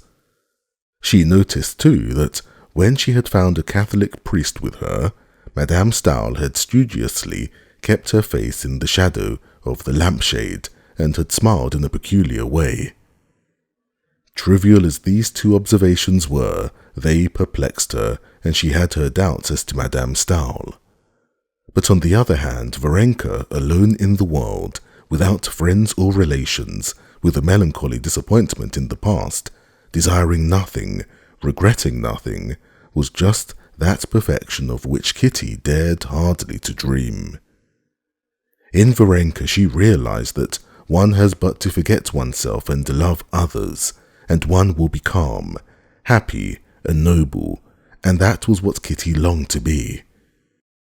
Seeing now clearly what was the most important, Kitty was not satisfied with being enthusiastic over it. She at once gave herself up with her whole soul to the new life that was opening to her. From Varenka's accounts of the doings of Madame Stahl and other people whom she mentioned, Kitty had already constructed the plan of her own future life. She would, like Madame Stahl's niece, Aline, of whom Varenka had talked to her a great deal, seek out those who were in trouble, wherever she might be living, help them as far as she could, give them the gospel, read the gospel to the sick, to criminals, to the dying. The idea of reading the gospel to criminals as Aline did particularly fascinated Kitty. But all these were secret dreams, of which Kitty did not talk either to her mother or to Varenka. While awaiting the time for carrying out her plans on a large scale, however, Kitty, even then at the Springs, where there were so many people ill and unhappy, readily found a chance for practicing her new principles in imitation of Varenka. At first, the princess noticed nothing but that Kitty was much under the influence of her engouement, as she called it, for Madame Stahl, and still more for Varenka. She saw that Kitty did not merely imitate Varenka in her conduct, but unconsciously imitated her in her manner of walking, of talking, of blinking her eyes. But later on, the princess noticed that, apart from this adoration, some kind of serious spiritual change was taking place in her daughter. The princess saw that in the evenings Kitty read a French testament that Madame Stahl had given her, a thing she had never done before, that she avoided society acquaintances and associated with the sick people who were under Varenka's protection, and especially one poor family, that of a sick painter, Petrov. Kitty was unmistakably proud of playing the part of a sister of mercy in that family. All this was well enough, and the princess had nothing to say against it, especially as Petrov's wife was a perfectly nice sort of woman, and that the German princess, noticing Kitty's devotion, praised her, calling her an angel of consolation. All this would have been very well if there had been no exaggeration, but the princess saw that her daughter was rushing into extremes, and so indeed she told her. Il ne faut jamais rien autre, she said to her. Her daughter made no reply. Only in her heart she thought that one could not talk about exaggeration where Christianity was concerned. What exaggeration could there be in the practice of a doctrine wherein one was bidden to turn the other cheek when one was smitten, and give one's cloak if one's coat were taken? But the princess disliked this exaggeration, and disliked even more the fact that she felt her daughter did not care to show her all her heart. Kitty did in fact conceal her new views and feelings from her mother. She concealed them not because she did not respect or did not love her mother, but simply because she was her mother. She would have revealed them to anyone sooner than to her mother. "How is it Anna Pavlovna's not been to see us for so long?" the princess said one day of Madame Petrova. "I have asked her, but she seems put out about something." "No, I've noticed it, ma'am," said Kitty, flushing hotly. "Is it long since you went to see them?" "We're meaning to make an expedition to the mountains tomorrow," answered Kitty. "Well, you can go," answered the princess, gazing at her daughter's embarrassed face and trying to guess the cause of her embarrassment. That day Varenka came to dinner and told them that Anna Pavlovna had changed her mind and given up the expedition for the morrow, and the princess noticed again that Kitty reddened. "Kitty, haven't you had some misunderstanding with the Petrovs?" said the princess, when they were left alone. "Why has she given up sending the children and coming to see us?" Kitty answered that nothing had happened between them, and that she could not tell why Anna Pavlovna seemed displeased with her. Kitty answered perfectly truly. She did not know the reason Anna Pavlovna had changed to her, but she guessed it. She guessed at something which she could not tell her mother, which she did not put into words to herself. It was one of those things which no one knows, but one can never speak of even to oneself. So terrible and shameful would it be to be mistaken. Again and again she went over in her memory all her relations with the family. She remembered the simple delight expressed on the round, good-humoured face of Anna Pavlovna at their meeting. She remembered their secret confabulations about the invalid, their plot to draw him away from the work which was forbidden him and to get him out of doors, the devotion of the youngest boy who used to call her my Kitty, and would not go to bed without her. How nice it all was! Then she recalled the thin, terribly thin figure of Petrov, with his long neck, in his brown coat, his scant, curly hair, his questioning blue eyes that were so terrible to Kitty at first, and his painful attempts to seem hearty and lively in her presence. She recalled the effort she had made at first to overcome the repugnance she felt for him, as for all consumptive people, and the pains it had cost her to think of things to say to him. She recalled the timid, softened look with which he gazed at her, and the strange feeling of compassion and awkwardness, and later a sense of her own goodness which she had felt at it. How nice it all was, But all that was at first. Now, a few days ago, everything was suddenly spoiled. Anna Pavlovna had met Kitty with affected cordiality and had kept continual watch on her and on her husband. Could that touching pleasure he showed when he came near be the cause of Anna Pavlovna's coolness? Yes, she mused. There was something unnatural about Anna Pavlovna, and utterly unlike her good nature when she said angrily the day before yesterday, "There, he will keep waiting for you. He wouldn't drink his coffee without you, though he's grown so dreadfully weak." Yes, perhaps too she didn't like it when I gave him the rug. It was all so simple, but he took it so awkwardly and was so long thanking me that I felt awkward too. And then that portrait of me he did so well, and most of all that look of confusion and tenderness. Yes, that's it. Kitty repeated to herself with horror. No, it can't be. It oughtn't to be. He's so much to be pitied, she said to herself directly after. This doubt poisoned the charm of her new life. Chapter 34.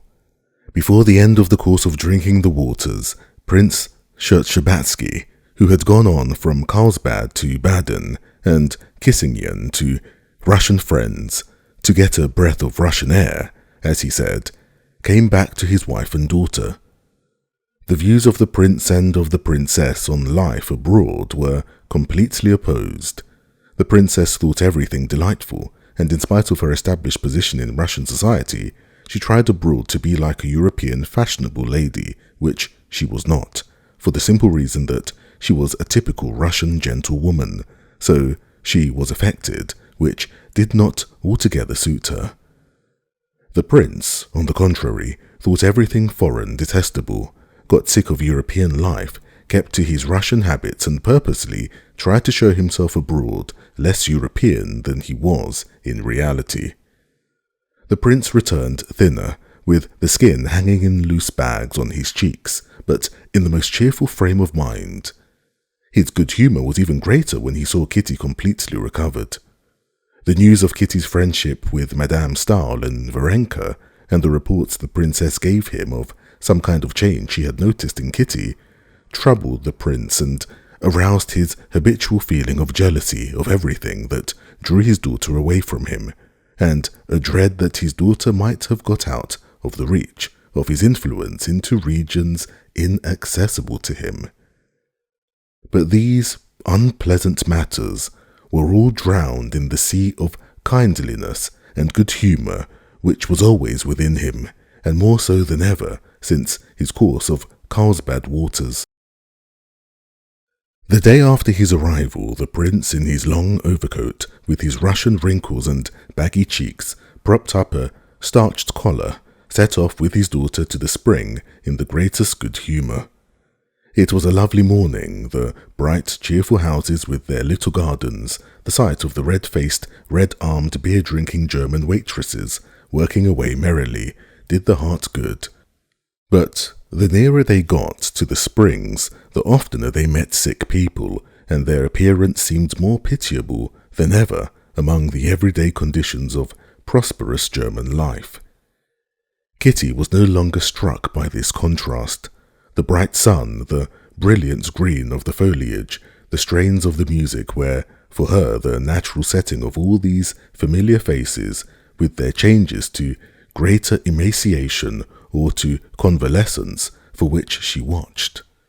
But to the prince the brightness and gaiety of the June morning, and the sound of the orchestra playing a gay waltz then in fashion, and above all the appearance of the healthy attendants, seemed something unseemly and monstrous in conjunction with these slowly moving, dying figures gathered together from all parts of Europe.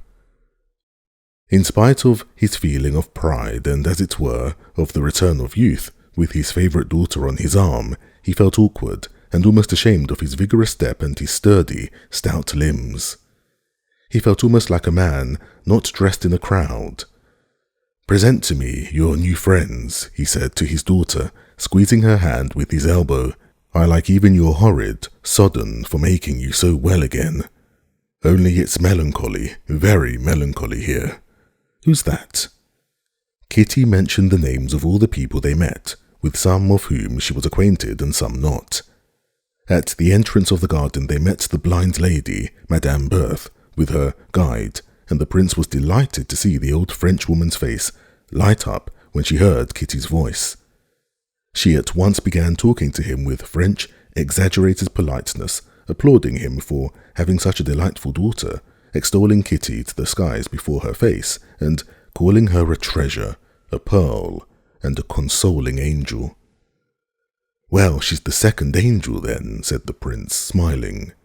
She called Mademoiselle Varenka angel number 1. "Oh, Mademoiselle Varenka, she's a real angel, allez," Madame Berthe assented. In the arcade they met Varenka herself. She was walking rapidly towards them carrying an elegant red bag.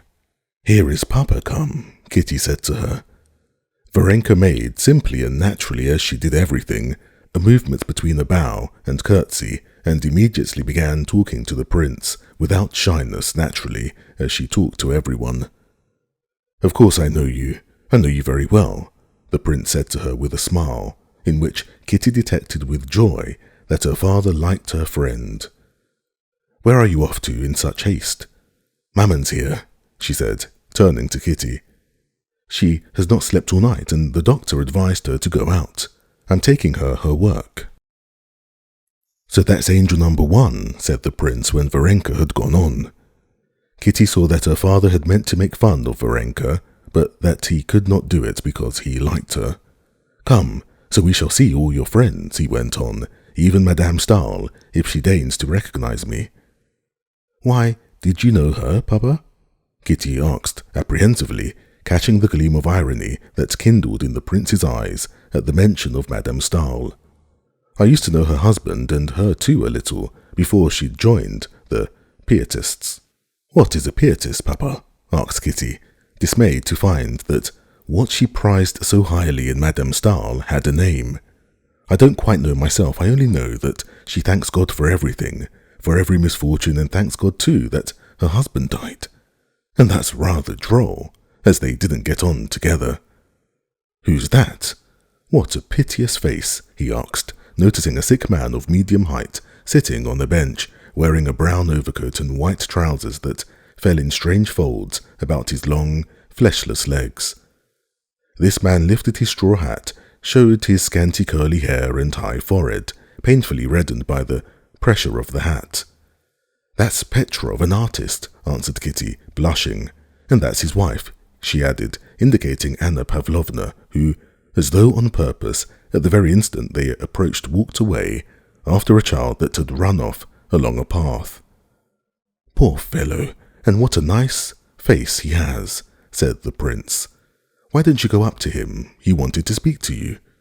"Well, let us go then," said Kitty, turning round resolutely. "How are you feeling today?" she asked Petrov. Petrov got up, leaning on his stick, and looked shyly at the prince. "This is my daughter," said the prince.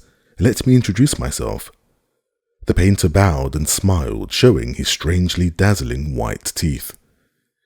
"We expected you yesterday, Princess," he said to Kitty. He staggered as he said this, and then repeated the motion, trying to make it seem as if it had been intentional. "I meant to come, but Varenka said that Anna Pavlovna sent word you were not going." "Not going?" said Petrov, blushing, and immediately beginning to cough, and his eyes sought his wife. "Anita! Anita!" he said loudly, and the swollen veins stood out like cords on his thin white neck. Anna Pavlovna came up. "So you sent the word to the princess that we weren't going?" he whispered to her angrily, losing his voice. "Good morning, Princess," said Anna Pavlovna, with an assumed smile utterly unlike her former manner. "Very glad to make your acquaintance," she said to the prince.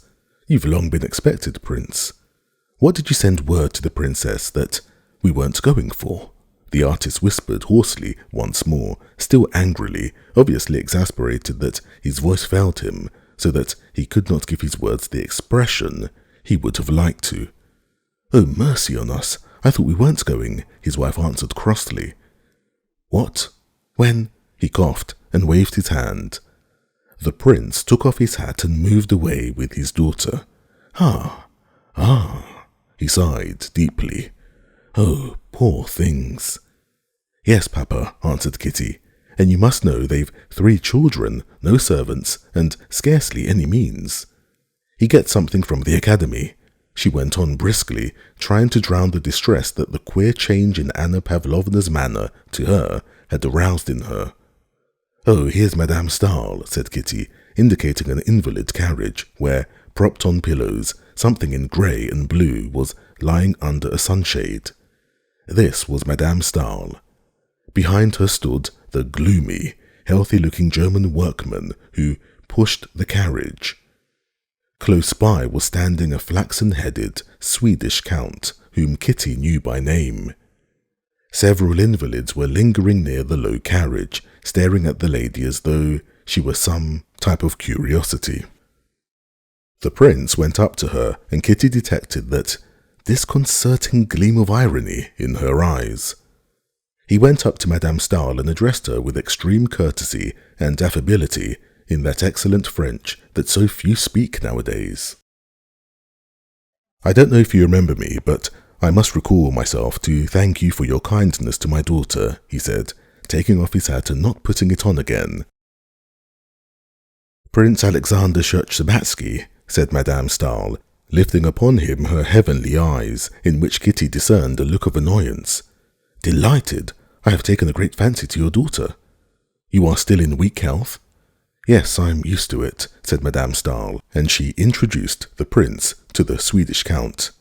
You are scarcely changed at all, the prince said to her. It's 10 or 11 years since I had the honour of seeing you. Yes, God sends the cross and sends the strength to bear it. Often one wonders, what is the goal of this life? The other side, she said angrily to Varenka, who had rearranged the rug over her feet, not to her satisfaction. To do good, probably, said the prince with a twinkle in his eye. That is not for us to judge, said Madame Stahl, perceiving the shade of expression on the prince's face. So you will send me that book, dear Count. I'm very grateful to you, she said to the young Swede. Ah, cried the prince, catching sight of the Moscow colonel standing near, and with a bow to Madame Stahl, he walked away with his daughter and the Moscow colonel, who joined them. That's our aristocracy, Prince, the Moscow colonel said with ironical intention. He cherished a grudge against Madame Stahl for not making his acquaintance. She's just the same, replied the prince. Did you know her before her illness, Prince? That's to say, before she took to her bed? Yes, she took to her bed before my eyes, said the prince. They say it's 10 years since she has stood on her feet. She doesn't stand up because her legs are too short. She's a very bad figure. Papa, it's not possible, cried Kitty. That's what wicked tongues say, my darling. And your Varenka catches it too, he added. Oh, these invalid ladies. Oh, no, Papa, Kitty objected warmly. Varenka worships her, and then she does so much good. Ask anyone. Everyone knows her, and Helene Stahl. Perhaps so, said the prince, squeezing her hand with his elbow. But it's better when one does good, so that you may ask everyone, and no one knows. Kitty did not answer, not because she had nothing to say, but because she did not care to reveal her secret thoughts even to her father. But strange to say, although she had so made up her mind not to be influenced by her father's views, not to let him into her inmost sanctuary, she felt that the heavenly image of Madame Stahl, which she had carried for a whole month in her heart, had vanished, never to return. Just as the fantastic figure made up of some clothes thrown down at random vanishes when one sees that it is only some garment lying there. All that was left was a woman with short legs, who lay down because she had a bad figure and worried patient Varenka for not arranging her rug to her liking, and by no effort of the imagination could Kitty bring back the former Madame Stahl. Chapter 35. The prince communicated his good humour to his own family and his friends, and even to the German landlord in whose rooms the Shcherbatskys were staying. On coming back with Kitty from the Springs, the prince, who had asked the colonel and Marya Yevgenyevna and Varenka, all to come and have coffee with them, gave orders for a table and chairs to be taken into the garden under the chestnut tree, and lunch to be laid there. The landlord and the servants too grew brisker under the influence of his good spirits. They knew his open-handedness, and half an hour later the invalid doctor from Hamburg, who lived on the top floor, looked enviously out of the window at the merry party of healthy Russians assembled under the chestnut tree. In the trembling circles of shadow cast by the leaves at a table covered with a white cloth and set with coffee pot, bread and butter, cheese and cold game, sat the princess in a high cap with lilac ribbons, distributing cups and bread and butter. At the other end sat the prince, eating heartily and talking loudly and merrily. The prince has spread out near him his purchases, carved boxes and knickknacks, paper knives of all sorts, of which he bought a heap at every watering place and bestowed them upon everyone, including Lieschen, the servant girl, and the landlord, with whom he jested in his comically bad German, assuring him that it was not the water that has cured Kitty, but his splendid cookery, especially his plum soup. The princess laughed at her husband for his Russian ways, but she was more lively and good-humoured than she had been all the while she had been at the waters. The colonel smiled, as he always did, at the prince's jokes, but as far as regards Europe, of which he believed himself to be making a careful study, he took the princess's side. The simple-hearted Marya Yevgenyevna simply roared with laughter at everything absurd the prince said, and his jokes made Varenka helpless with feeble but infectious laughter, which was something Kitty had never seen before. Kitty was glad of all this, but she could not be light-hearted. She could not solve the problem her father had unconsciously set her by his good-humoured view of her friends and of the life that had so attracted her. To this doubt there was joined the change in her relations with the Petrovs, which had been so conspicuously and unpleasantly marked that morning. Everyone was good-humoured, but Kitty could not feel good-humoured, and this increased her distress. She felt a feeling such as she had known in childhood, when she had been shut in her room as a punishment and had heard her sister's merry laughter outside.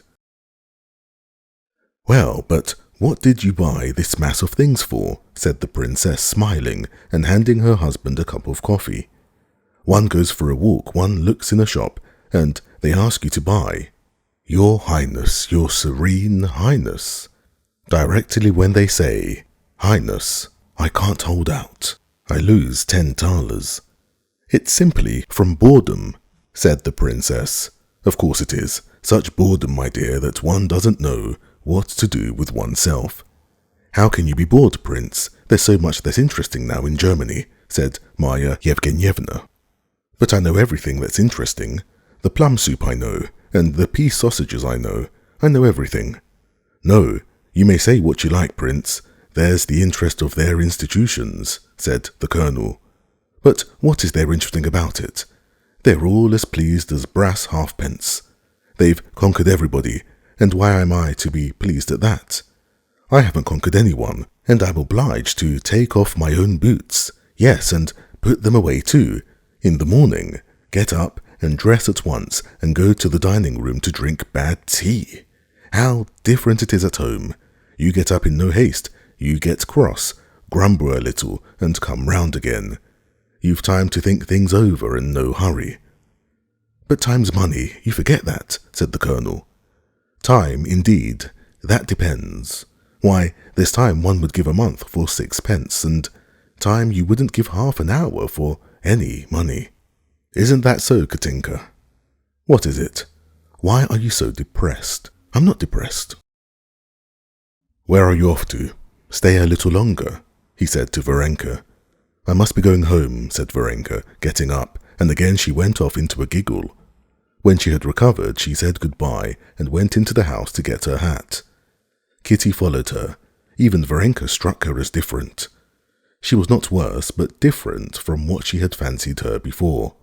"Oh dear, it's a long while since I've laughed so much, said Varenka, gathering up her parasol and her bag. How nice he is, your father. Kitty did not speak. When shall I see you again? Asked Varenka. Mama meant to go and see the Petrovs. Won't you be there? Said Kitty, to try Varenka. Yes, answered Varenka. They're getting ready to go away, so I promised to help them pack. Well, I'll come too then. No, why should you? Why not? Why not? Why not? Said Kitty, opening her eyes wide and clutching at Varenka's parasol so as not to let her go. No, wait a minute. Why not? Oh, nothing. Your father has come, and besides, they will feel awkward at your helping. No, tell me why you don't want me to be often at the Petrovs. You don't want me to. Why not? I didn't say that, said Varenka quietly. No, please tell me. Tell you everything? Asked Varenka. Everything. Everything. Kitty assented.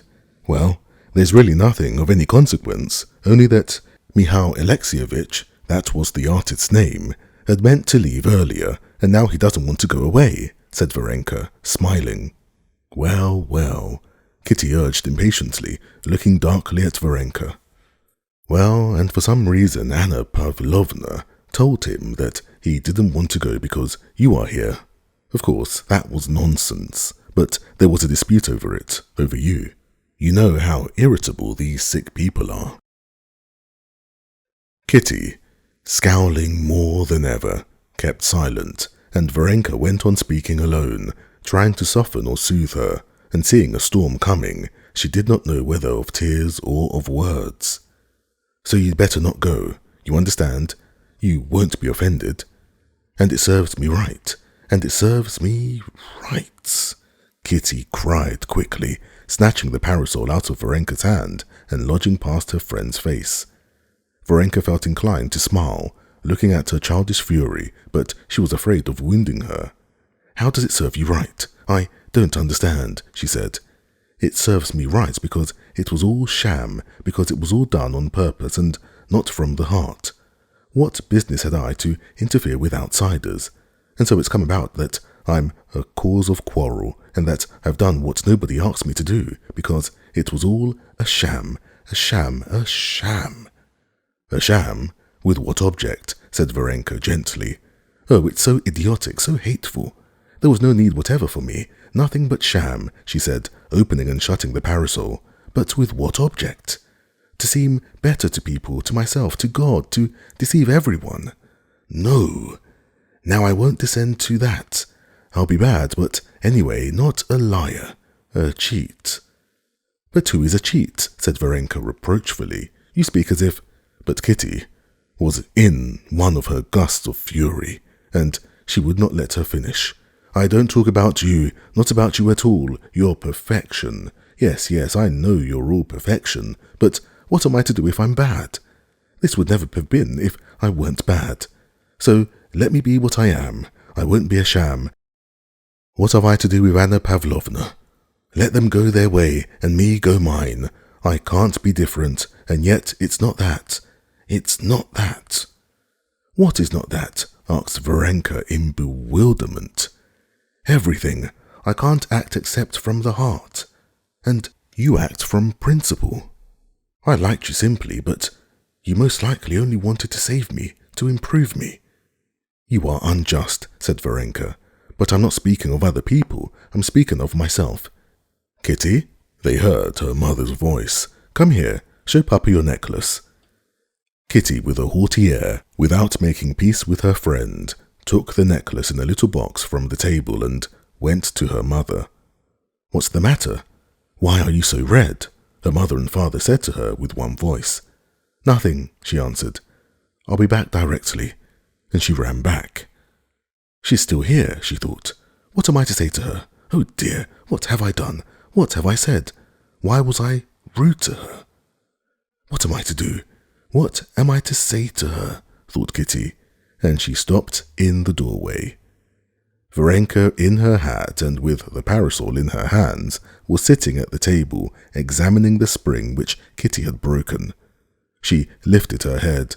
Varenka, forgive me, do forgive me, whispered Kitty, going up to her. I don't remember what I said. I really didn't mean to hurt you, said Varenka, smiling.